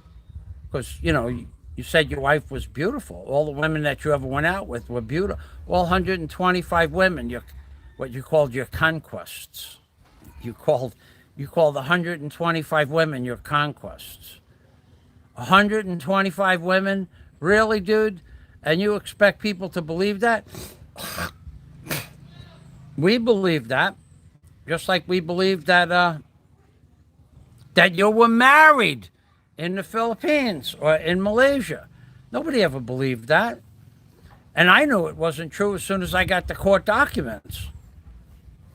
But I didn't tell anybody because, it really wasn't any of my business. And I don't give a shit whether you're married or not. But you swore for 3 years you were married. So you lied day in and day out, day in and day out, day in and day out for 3 years. She's my wife. Don't you talk about my wife. But you were never married. So is that anybody's business that you lied to the people that are so-called your subscribers and friends? I don't know if it's any of my business to even ask you if that's my business. But you lied about whether or not you were married. So why should we believe you about anything else? Especially that I went through the real estate ads for your area there.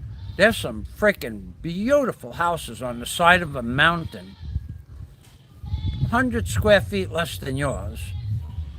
But the shed is 5 times bigger than your shed. The water tank, the house is 3 years old.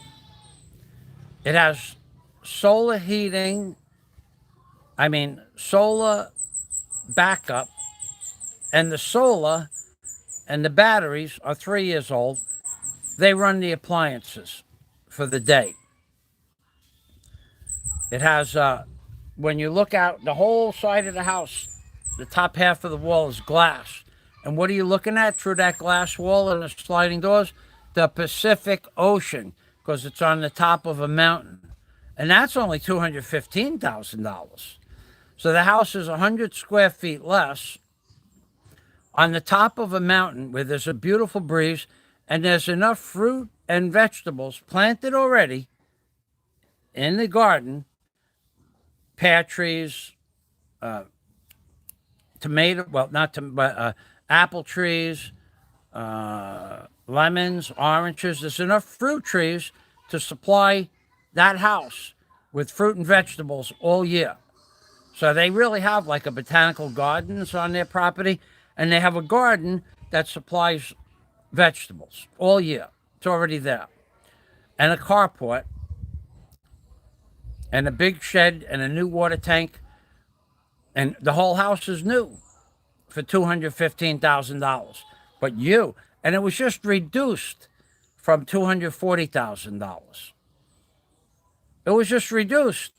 So the guy couldn't get $240 for the same 2 acres of land on the top of a mountain overlooking the Pacific Ocean with all new house, 3 years old, solar water, solar batteries that will run the appliances all day. And then on-demand hot water, so there's no hot water heater, a washer and a dryer, And the house is 2 feet off the earth, so there's no bugs, creepy crawlers under the house, no damp, no moisture, no nothing like that. $215,000. And you expect us to believe that you want more than twice that for a house that's 16 years old,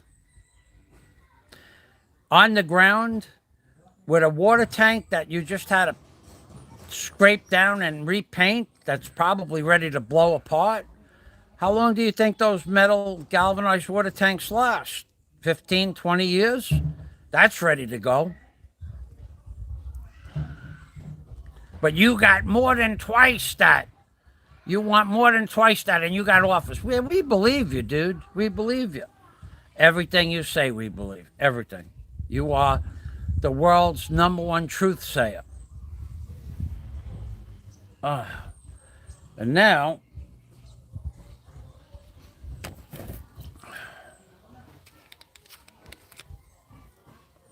bah, bah, bah, bah. Yeah, we believe you. We believe you. Hey, how you doing with your neighbors? How you doing with your neighbors? Are you getting along? Have you attacked anybody recently? Have you pulled a weapon on anybody recently? Hey, talking about weapons. That weapon, that shovel that you had in your hand that day, absolutely, that's considered a weapon. Especially when you're swinging it around, screaming at somebody at the top of your lungs. Definitely intimidation. If that was me, woof, you'd have been in a world of shit. I gotta tell you. That shovel wouldn't have helped you one bit. But that guy, you're lucky he wasn't the judge. Imagine if he would have been the judge. You know, the judge. Imagine if that guy would have been the judge and you had to show up and talk to the judge, and he was the judge over a pile of dog doo-doo. You would have been so screwed. I gotta go to court. I ran after somebody with a shovel weapon.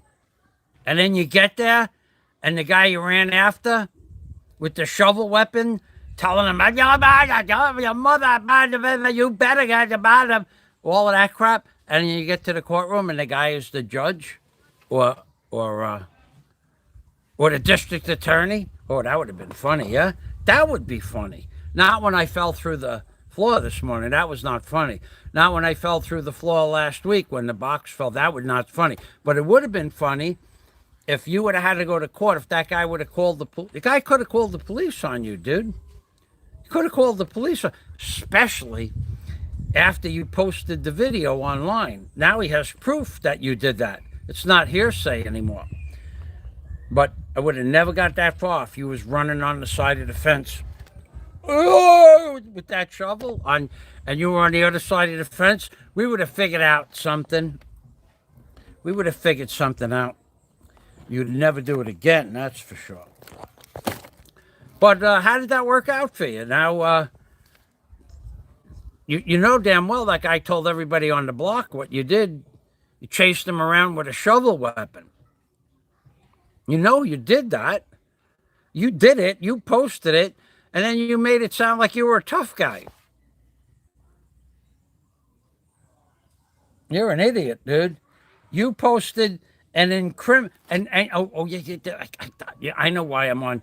That video went to certain people as a character reference of what kind of guy you are. That you lost your mind over 15 ounces of doo-doo. You lost your mind, dude, over a pile of doo-doo. You lost your mind over 15 ounces of dog poop that you should have picked up from the beginning.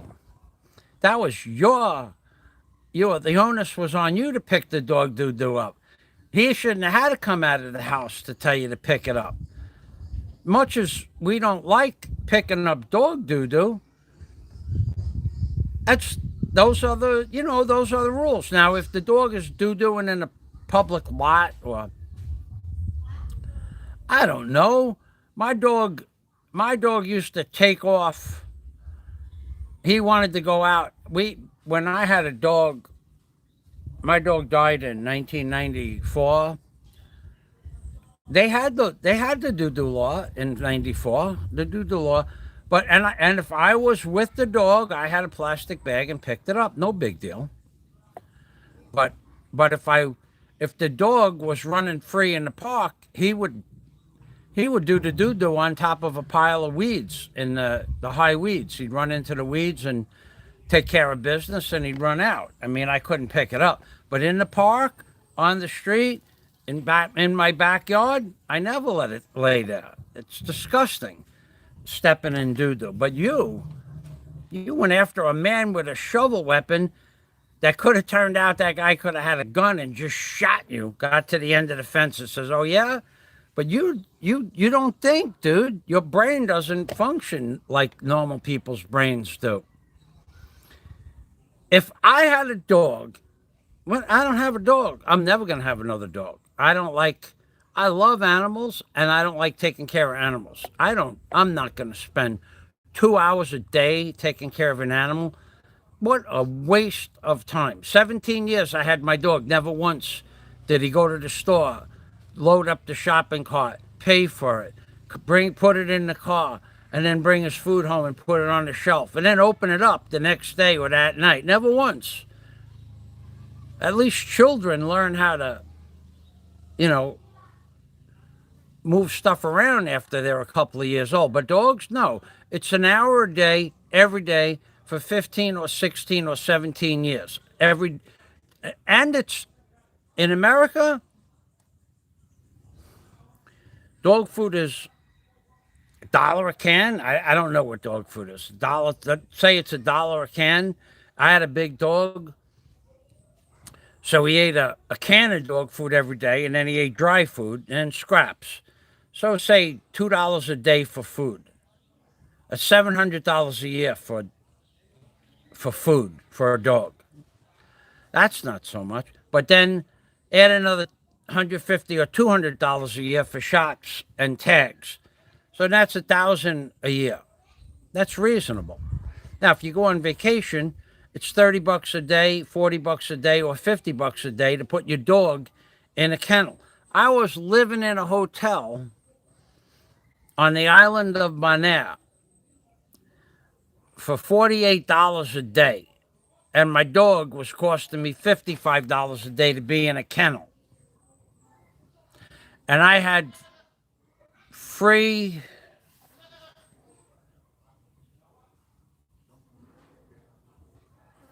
it was free breakfast. But breakfast in Bonaire at the Bonaire was the island. I'm trying to think of the resort. Anyway, breakfast was all the Argentine hamburgers or steak fillets or flank steak, all the shrimp and all the lobster and all the broiled or fried fish and eggs and spinach. All you could eat. It was a package deal. I think it was $175 for the week for breakfast for two people. So that would have been about 7 times 25, about $25 a day for breakfast. But breakfast was from 6 o'clock till 10 o'clock in the morning, and it was lobster, Argentine steaks on the barbecue, shrimp, broiled or boiled, fish, scallops, mussels, clams, scungili, squid. It was like it was it was wonderful. I forgot the name of the hotel. I don't remember the name of the hotel.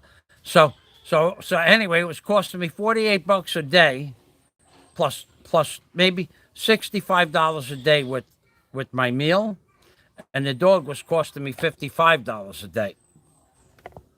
I'll never have a dog again. But I took care of my dog. My dog never didn't have those little grindy things on his arms. He never laid on concrete. There was always a pad for my dog on in the bathroom. He had his own pad, and outside in the backyard he had a pad on the concrete, and he laid on the pad because I wouldn't let him lay on the concrete. Every once in a while he'd lay in the dirt. Every once in a while he'd roll in a dead seagull. Well, that was some strange habit he had. He'd find some dead rotten seagull that like that was putrefying, and he'd roll in it. He'd disappear. My dog had Z. His name was Z2. He had free reign. If he wanted to go outside, he never bit anybody in all the years I had him, unless I asked him to. If I asked him to bite you, he would bite you. If I asked him to attack you, he would attack you. But he was docile with people when he wasn't on the leash. He didn't give a shit. Anybody could walk up to him and pet him and play with him. So when he wanted to go out, he would just go out. And he would swim across the bay, across the canal. He wouldn't come back sometimes 2 or 3 days. But when he came back, sometimes he'd roll in some dead stinking bird. Or whatever he rolled in, boy, oh, oh my God, it was actually a dead putrefying animal. And he'd come up to the top of I lived on the 3rd floor of exterior stairs, exterior metal stairs, like a fire escape, but metal. He'd come up to the top of the 3rd floor and he'd go. He couldn't even bark. He was so tired. I don't even know how he got home.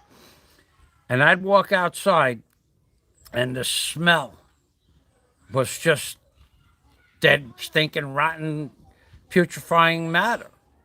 And I would say, "What did you do?" And he'd go, "Ugh." He knew. He knew he had to get in a bath. But I would take him downstairs and hose him down with the cold water if it was winter. Hose him down really good with a bucket of soapy water. And then I'd bring him upstairs in the shower and give him a hot bath with Head and Shoulders and then conditioner.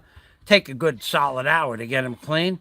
And he would be like, and then he'd walk out of the shower. To get him in the shower, his paw. This was a Doberman Shepherd. Okay, so he was like a spring. Now I'm not kidding you. If there was a 3-foot fence, he could just scoot right over the top of it without touching it. A 4-foot fence, he could hit the top of the fence and jump over it. He did not climb 6-foot fences. He never went over a 6-foot fence. But getting into the bathtub, his paw would get stuck on the side of the tub. He wouldn't go in. You'd have to put his paw in the tub and take his other paw and put it in the tub and then pick his back legs up and put his back legs in the tub. And then I would never, ever put soap in his eyes. I was very careful like that. I put a nice towel around his head so that his nose would come out. And I'd wash his whole body. And then when I was done, I'd get his head, because that was the part that dug into the animal. Into the rotten, stinking flesh of the dead, rotten, stinking animal. And then I'd get his ears all cleaned and his nose and everything like that. And then I would tell him, okay, shake. Because then he knew the bath. He'd shake. Okay, shake again. And then I'd wet him down and he'd shake again. Shake again. He'd shake again. And then I'd dry him off with a big giant towel I had. And then I'd tell him, okay, go to sleep. And he would just like a spring out of the tub. In the tub, not so. Out of the tub, spring. He was a good dog, except for that. And he would disappear. He disappeared into the freaking Grand Canyon, into the Red Rock country, and right before the Rio Grande. He went down the mountain chasing something next day, and then like at 4 o'clock the next day he came back. I figured the coyotes ate him, but he wasn't even scratched up or anything. He was tired.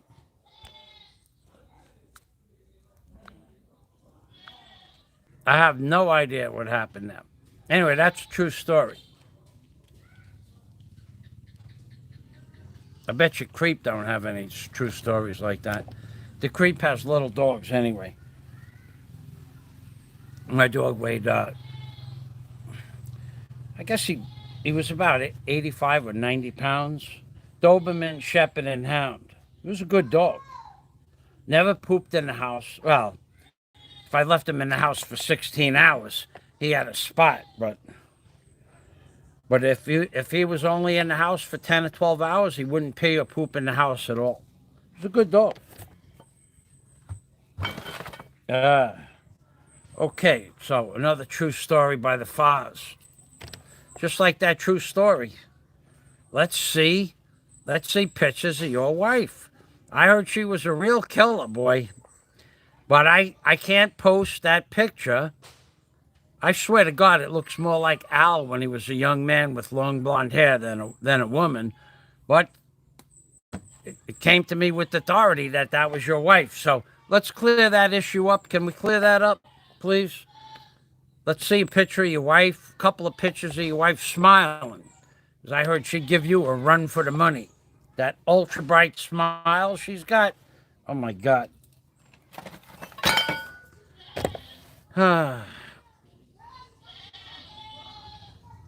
That was an amazing dog.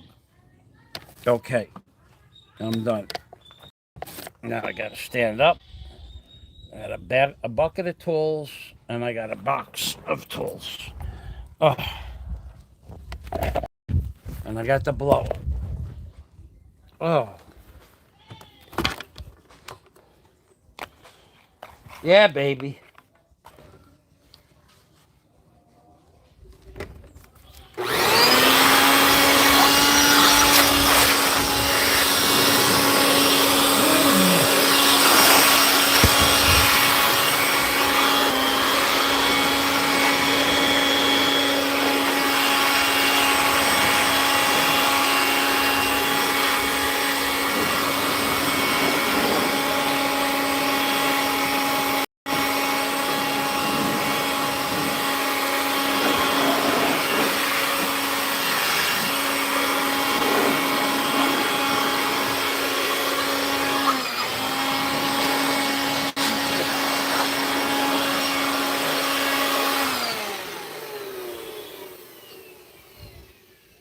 Oh boy.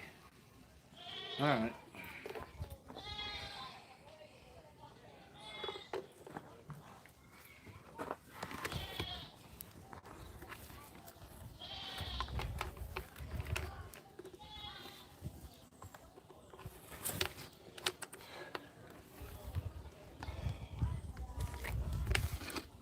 Yeah, let's show us those beautiful bean footage of your beautiful wife, baby.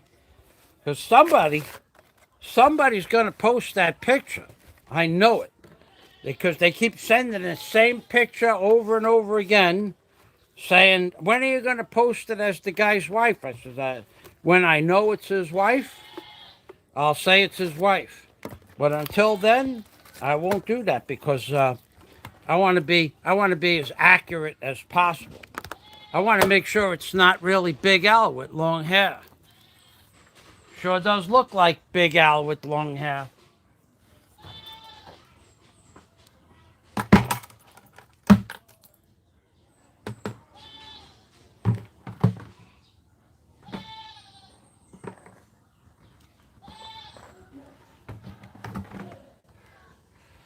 Ugh. Oh boy, I made the box too heavy.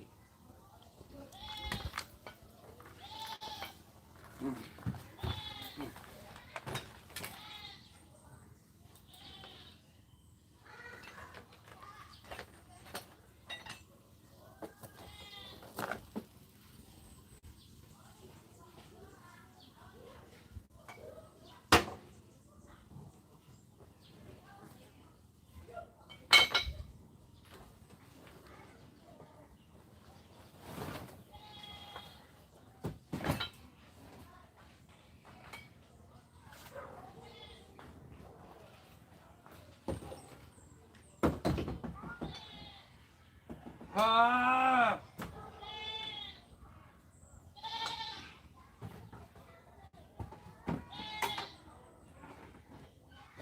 Ha!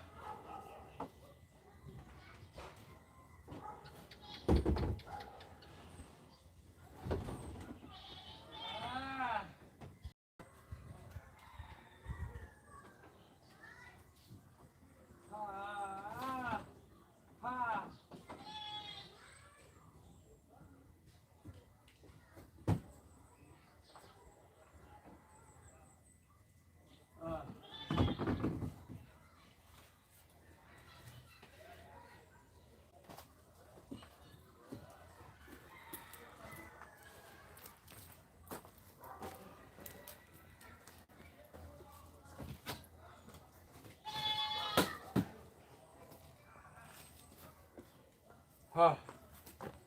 Ha!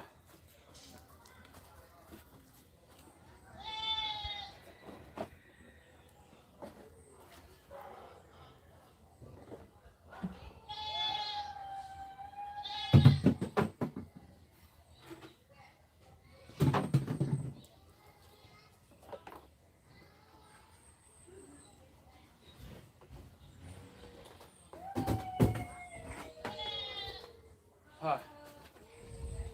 Ha! Ha!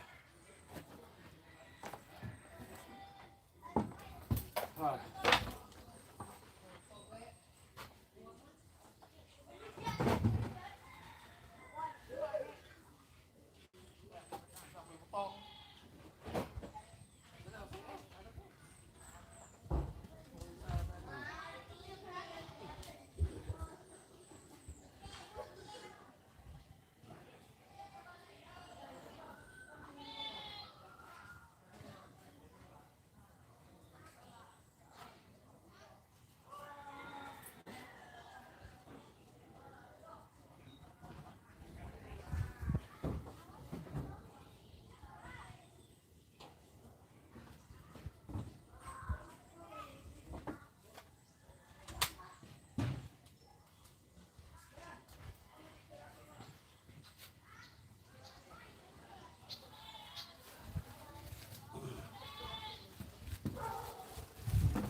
Get out of here.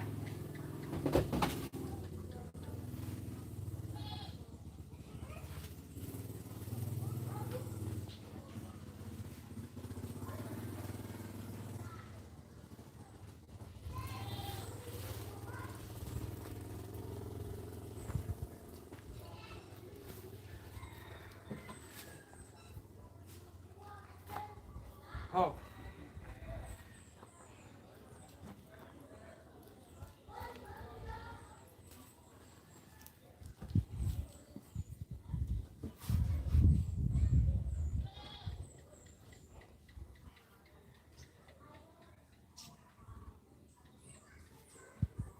Well, you can only fall down so much. Then it has to stop.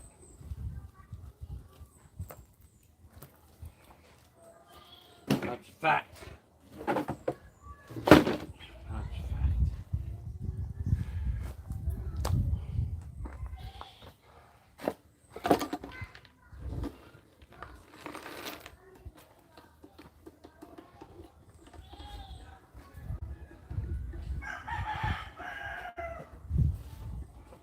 Pig owl with long hair, or my beautiful wife. Which one is it, baby? Show us that beautiful beam footage.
Huh.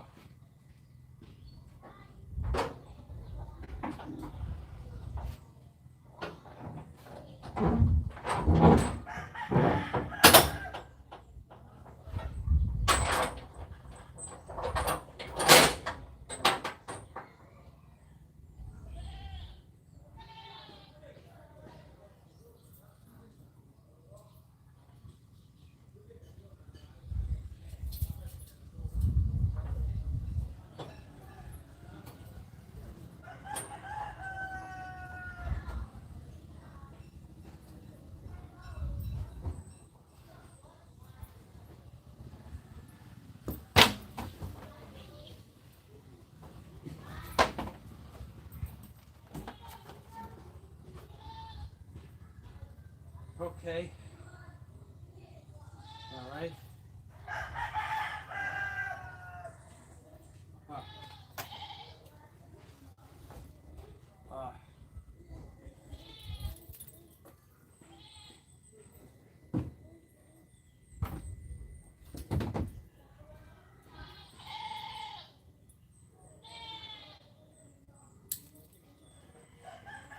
Big Allen drag. Or not. Which is it? Only you know. Only you can prove that it's not Big Allen drag.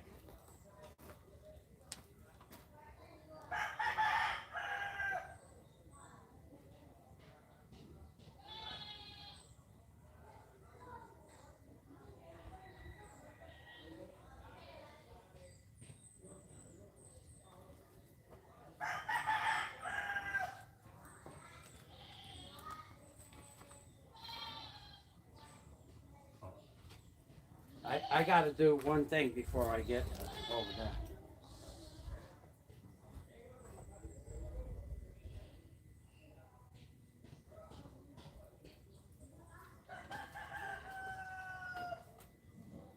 Oh. Oh.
Only you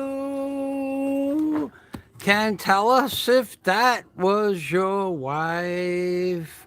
Only you know if it was Big Al in drag that they sent me a picture of.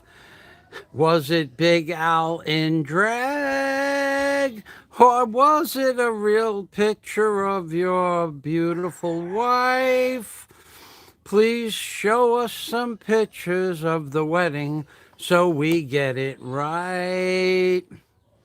So, actually, I don't know what would be better. I don't know what would be the better result if we found out it was a picture of Big Al in drag, or we found out it was a picture of your wife. Either way, I'm not sure. I'm not sure. Of course, it's beauty is in the eyes of the beholder, and you gotta take that freaking adage to heart, man. When you're looking at that picture, beauty is in the eyes of the beholder, dude. Like for instance, I don't think Daisy looked like a cockroach. So beauty is in the eyes of the beholder. So if that was a picture of your wife, beauty is in the eyes of the beholder. But if that was a picture of your brother Al in drag that somebody sent as a picture of your wife, well, I mean, I don't think that looks too good for Big Al.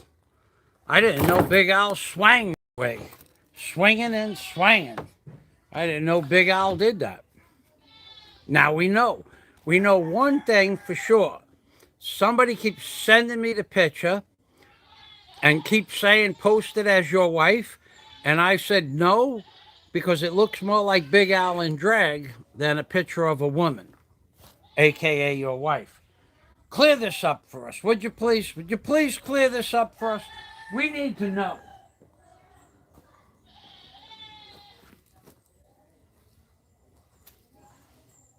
We need to know.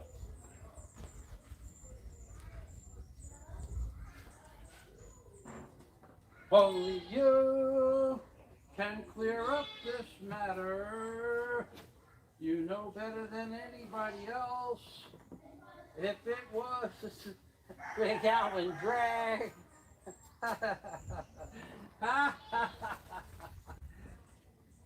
If it was, you come from a very strange place. And if it wasn't, beauty is in the eyes of the beholder.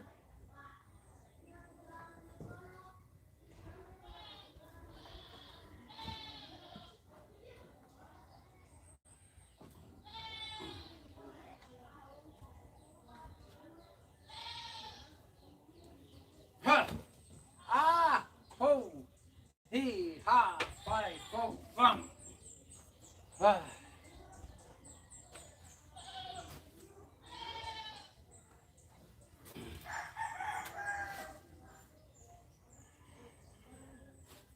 Ah, ah, son of a gun. I need to lose some weight, some more weight. Damn.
Only you, Suey. Only you know, baby. Only you know.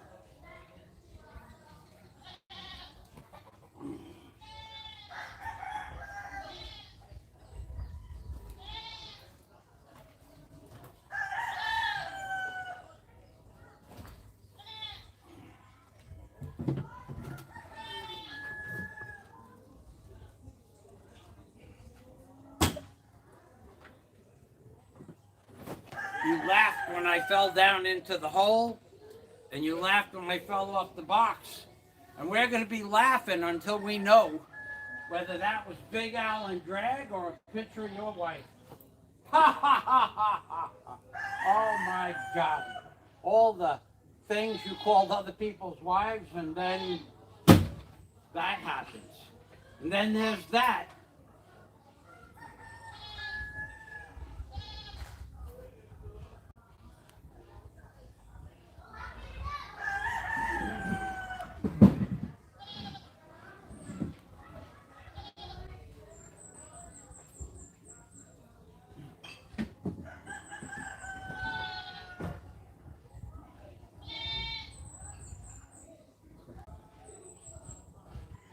And then there's that. Only you, Suey, Suey, baby. Only you know. Only you're the one who knows. Is that Big Al? Or is that your wife? Only you can make an honest assessment of that situation. My God. My God. Either way, there's some embarrassment there for sure, yeah? I would think.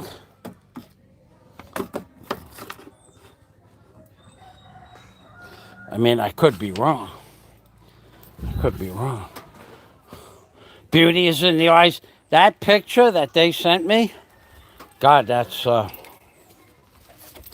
beauty is in the eyes of the beholder. God, never was a statement more true and correct. Never happened. Never was. Never. Okay, so what I need to do now, sit down. Oh man, I'm really tired. Not eating. Well, I just went in. I had an egg. I don't think I was going to get through. I didn't think I was going to make it till 10 o'clock tonight. So I had an egg. And it gave me energy too. It almost felt like, it gave me a lot of energy actually. More than I would think. I mean, it was food. The body was, body's in ketosis, but I've been working hard all day. I know that other people, you didn't get me. Yeah, okay, I didn't get anything done. With what I did, other people could do that. If I was young, I would have got twice or three times that work done, but not the average person. If you just sent them out to get work done during the course of the day, the average person would slack off. And don't forget now, I didn't only work from 11 o'clock till, so what was that? Whatever it was, 11 to 4. So I only worked 5 hours. And I'm 65, baby. So you don't get a lot of work done when you're 65 years old. But I got more than any other 65-year-old man would do, or actually, unless somebody has a grinder, a Wonder Bar, a crow's foot, 2 different size hammers, a crowbar, knows how to take stuff apart. I took all that lumber apart, cut over, I don't know, about between 80 and 100 nails with the grinder, stacked it nice and neat, took the 2 sheets of plywood down off of there, blew out the shelf, blew out the floor, blew out the bottom, blew out the top of the shelf, cleaned the 2 different drill presses I cleaned with soap and water, So it doesn't look like I got a lot done, but in reality, I did a lot of different things and I did a lot of work. So if you just told somebody else, go ahead, go over there and take that stuff down and clean up, well, what would they use? They'd use a broom, right? You can't do what I did with the blower with a broom. It would take you hours to do what I did with the blower. To get underneath every crack and behind everything, that's all clean back there now. I put the water on the dirt and the carpenter dust and stuff like that, and the roach dust and the feathers and the dead eggs and stuff. I cleaned all of that out. That's clean. Of course, it's garbage, the wood, but it's clean. And I cleaned the two drill presses that had 3 years of garbage all over them. And I took, like I said, 80 nails. I took the wood apart. I put the wood over there. Then I stacked the lumber. I cleaned the plywood and then moved the other sheets of plywood out of there. I took the shelves down, moved the shelves out. Uh, I cleaned everything with soap and water. The signage, those two signs that had 3 years of dust on them, I cleaned those with soap and water. I cleaned the table in the back that had all the rooster feathers and rooster crap with soap and water. The shelf on the top with soap and water. I took out the pan for the tile saw. Got that out of there without breaking it. And stacked the lumber over there. Stacked the plywood over there. Stacked the other plywood over there. And then cleaned off the workbench with the blower. You can't sweep that iron. The dust that I grinded off with the iron thing, you can't sweep that off. If you had a broom, you'd be brooming that all night. All it would do tomorrow morning, you'd wake up and it'd all be rusted, the color of rust, the table. Now, I blew it off. There might be some dust rust, but so what I get done might not look like much, but if I blow off that whole table in 45 seconds, it would take you a half an hour to clean the table with a broom, and you're not going to get it so clean. My way, the way I work with the tools I have, I get more done than the average person would get done without those tools. How many people come to the Philippines and have a Wunderbar? A few. And how many have a grinder? A few. And then, there's a couple of people that could do what I do. They just don't do it on live stream. But I do it on live stream to show you how things get done. I'm the only person that teaches anybody anything on YouTube. The rest of you guys, it's all blood. The women are completely worthless, the women on YouTube. What do you learn? What do you learn about the Philippines or learn about anything in life going to any of the women's channels? I don't care who they are. What do you learn from that? Nothing. It's entertainment, but you learn nothing. I'm the only channel on YouTube that's teaching people something. Now, you could say, well, what are you teaching me? How to pull nails? Yes, that's right. Because if someone saw me pull nails out of wood and I wanted a job and I told the guy, look, you put me next to that other guy named Mike over there and we'll pull nails. And then after a half an hour, you decide who you're going to hire. You're going to hire me. I remember working with one guy named Mike, Snaggletooth, his name was. He had one tooth. And we were on a trap line. We were repairing traps for Risky Business. That was the name of the boat in Key Largo. Risky Business. Ernie, I forgot his last name. And I was taking because at the end of the year, or during the year, the slats break. You throw the lobster trap up. Coco. Coco. Coco. Coco. There's a big old gecko over there. A big old, one of those big nasty ones, the ones that grab onto your freaking thumb and they don't let go. So I was working on the trap line, and we had supermarket rollers. So the traps were like on one side of the yard, and then we had rollers set up on boxes, uh, set up on actually traps. So the rollers connected into each other, and on hooks, and then you'd grab like 5 boxes from the, you take the forklift, drop some down, drop a pallet down of boxes. Then you'd put the boxes on rolls and you'd roll them down to where you were working with the hammer and the nails and the slats. So you'd pull the old slats off and put the new slats on and nail them in with some 4-penny or 6-penny galvanized nails, depending. And there was an air gun and staples and stuff like that. And I was doing literally, I would do 10 traps and Mike would do 3. But we were getting paid the same money. Well, I don't think that's reasonable, you know, and I'm not going to work slow.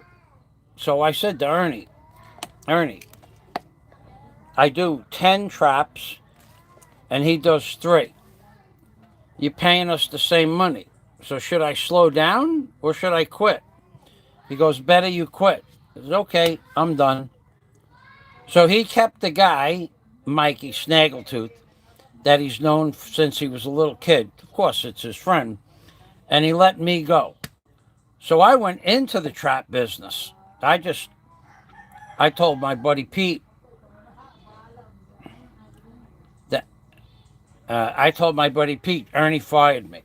He didn't fire me, I really quit. But I says, I want to build traps for you. So he had the trap lot right next door. Like, one lot ended, the fence line ended here, and then no fence. And then Pete's traps were on this side of the imaginary line, and Ernie's were over here. So he gave me $3, $3 a trap to build traps. That's what they got back in 95. Yeah, 95, 1995. $3 a trap. So the first trap, he showed me how to build it. Pete was an excellent carpenter. And the first, Pete built the trap in about 8 or 9, 10 minutes, one trap complete. And I'm going, damn, I mean, and he built it fast. I says, my first trap took maybe 35 or 40 minutes. So Pete showed me how to build it. And Pete had a house, like a 10-foot by 10-foot an open work area. And it wasn't set up to build traps. He had wood over here. He had the next piece of wood that he would need was on the opposite side of the enclosure. And the staples were underneath the bench over there. And the hose for the staple gun was on the floor. So I said to Pete, $3, that's all you're going to give me? He goes, yeah. I says, well, I better learn how to build traps fast. And he goes, I've been building traps my whole life. He talked really slow. I build them pretty quick. I need a quality trap. I said, don't worry, you'll get a quality trap. Well, the first trap took 35 or 40 minutes. So did the next 10 or 12 traps. And I set the house up. If I needed 32-inch slats for around the outside, that was the first thing you repaired. Then you needed 22-inch slats for the ends, and then you needed 12, and then 12, and then the box was 8. That's 20. Then 10, 12 and 10 for 12. 32, that's 20, take away 8. You needed 12 and 12, 12-inch and 12-inch slats for the top with the cone where the lobsters go in there. And I set it all up like that, and then that brought the traps down to about 12 or 13 minutes. And then I went to work, and I got building traps down to 3 minutes.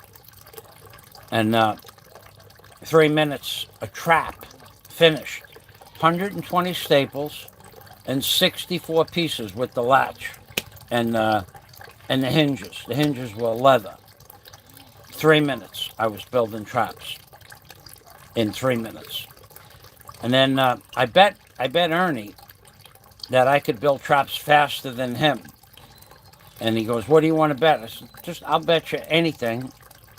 I'll bet you $1. I'm just going to embarrass you, that's all. Because he said I would never learn how to build a trap fast. I'd never be faster than him. I got to really stop almost telling the story now because... So anyway, we bet $1. And Todd was there, Pete was there. The airline pilot from across the street had the stopwatch. There was about 20 people in the lot. And they all knew I could build a trap faster than Ernie. They had watched me, but Ernie never believed it. So I went to work and I was done. 3 minutes, I think like 20 seconds. And I was done with the trap. And just before I put the last couple of staples in, Ernie walked away. "Yo, man, where's my $1? I want my $1. And he said a whole bunch of cuss words at me. And now I got to stop telling the story. What happened next? I wish I could tell some of my good stories. Anyway, he never cursed at me again, ever. Never. He never yelled at me or cursed at me. He never said bad things about me after that I know of. That was the very last time. That was the very, very last time. Fucking Ernie. So he was used to, he was a mama's boy. His father had given him the trap lot and the property and his house, and his mother's house was next to the trap lot. His house was a big house on the water, right a few 100 feet away. He never worked a day in his life for what he got. He didn't even work. He knew how to build traps and he knew how to haul traps, but he never did that as a living. His father gave him the boat, gave him the trap business, gave him the lot, gave him a house. Oh yeah. I could tell you something about Ernie. Risky business. Go send him an email. Tell him I said hello. So Ernie was a mama's boy his whole life. This is cold stuff I'm about to tell you. Ernie was a mama's boy, a real sissy. I mean, polished fingernails. He would come on the boat after he just got his fingers lacquered up and everything like that. He had pedicures and toenails and his nails. He always had a crisp, clean haircut, and his mustache was always perfect. Anyway, he in the Keys, there's not a lot of single women. There just aren't a lot of single women in the Keys. I don't care. All the single women are drunks or drug addicts. So Ernie, there was no women to date. So he used to go to Key West to the strip clubs.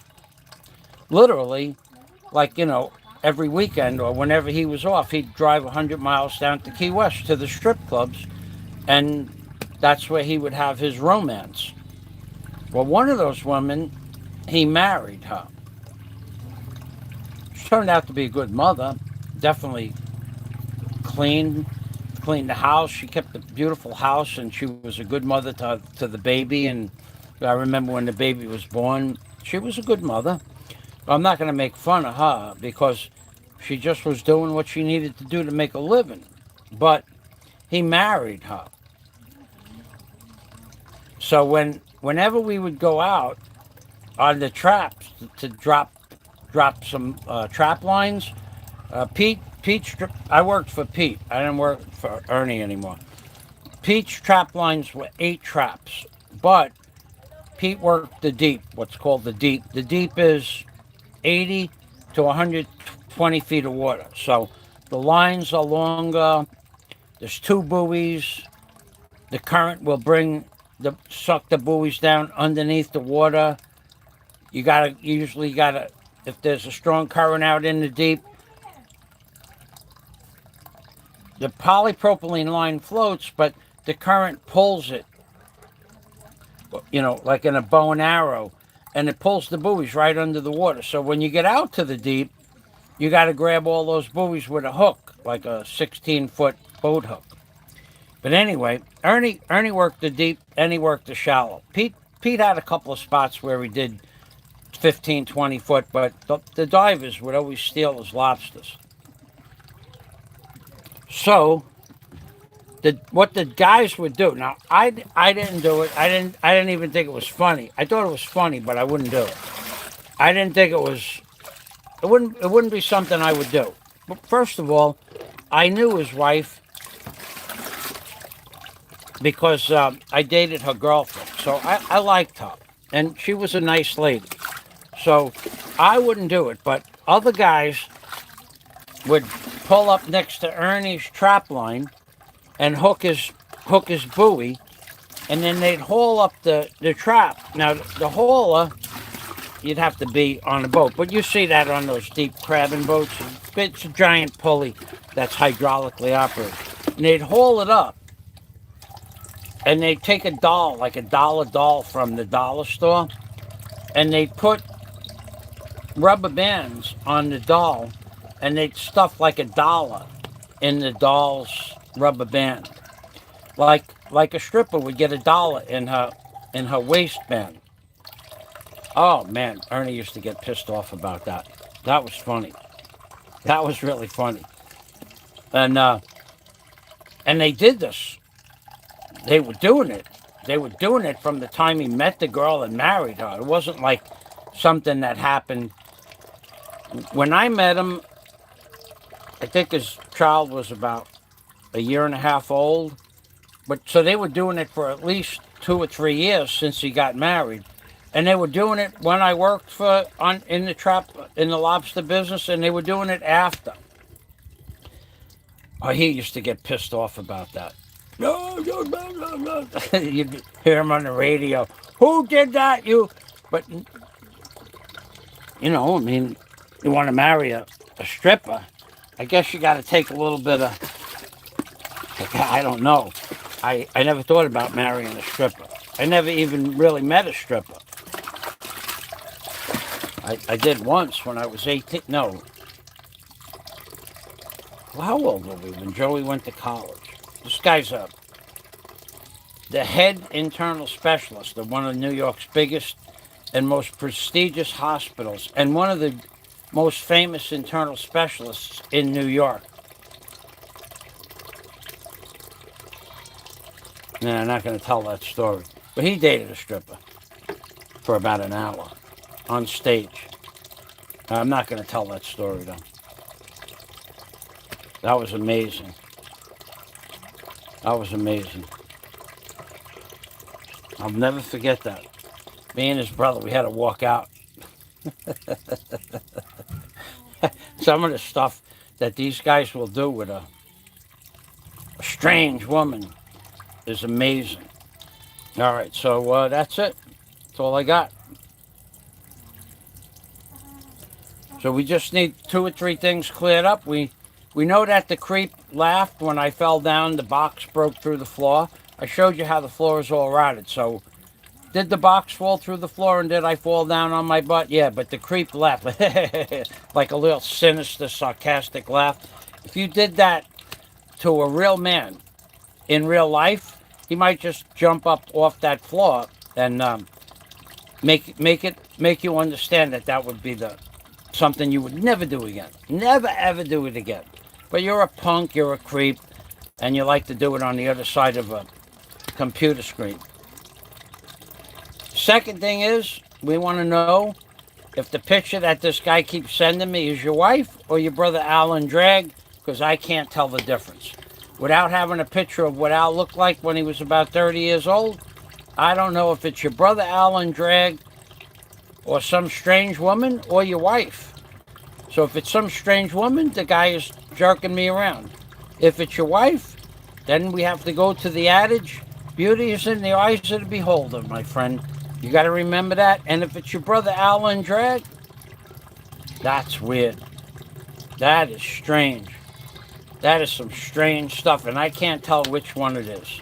So can you clear that up? Can you send us? Can you post some of those beautiful wedding pictures of that beautiful wife that you said you had a beautiful wife and a beautiful wedding, and all that other beautiful, beautiful this and everybody else's wife or girlfriend is ugly, and Daisy May looks like a cockroach, and uh, Ruby Galar's face is not symmetrical, and Princess Anne, you said some horrible things about her. You say horrible things about everybody's woman, and you talk about Gary's girlfriend, that Gary's cheating on his girlfriend, and you don't know that to be a fact. So just clear that one thing up for us.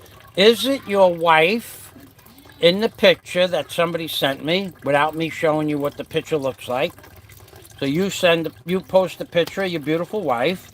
Is it some stranger that nobody knows who it is, or is it your brother Alan Drag? We want to know. We want to know. We want to know. We want to know. We want to know. Is it Alan Drag? Is it Alan Drag? Is it Alan Drag? Is it Alan Drag? Or is it your wife? And we go with the old adage, beauty is in the eyes of the beholder. And as long as you're blindfolded, that works just fine. So this is Michael Fazio in the Philippines saying, I'm Pink Permy from Michael Fazio in the Philippines. I gotta go. I gotta take a bath. I gotta take me a bath, baby. Yo, so when you laughed when I fell down with the box the other day, oh God, it wasn't funny. I could have got seriously hurt. But you liked that because you're a creep, dude. You're a low-life, slimy, slithering, worthless, subhuman creep for laughing when someone else gets hurt. And that's what you said you want to happen. You want to see me cut a femoral artery and die on live stream, and you'd laugh and clap. You'd applaud. So you are just a sleazy, low-life little man. Little man, little man, little man, little man. And then you copy that. You copy what I say, little man, little man. You never, ever, ever come up with an original thought, dude. You are a creep. You're a copycat. Um, one good rat deserves another between my legs. Remember that one?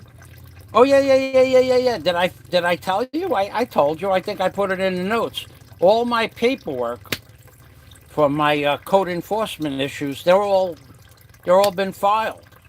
They're all filed. Now, what happens now, I don't know.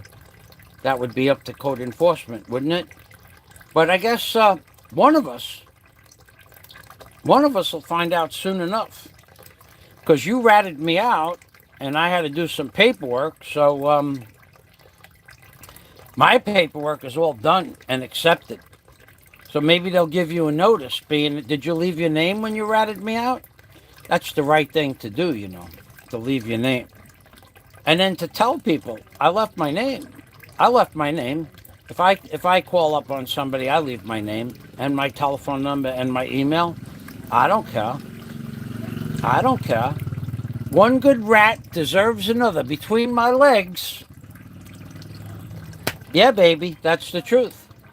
That is the truth. It's the truth. My paperwork for the code enforcement issues that I had pressing on my mind, it's all done. Done. Humana.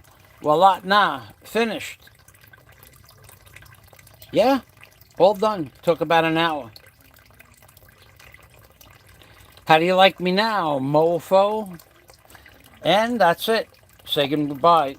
Goodbye. Good night. Good night. Good night, Mrs. Calabash. I'm being Permy from Michael Fazio in the Philippines, otherwise known as Mr. Congeniality, because I'm the nicest guy I know. Ask me. I'll tell you. I come with my own references. Yeah, baby. The paperwork has been submitted. Now we'll see what happens.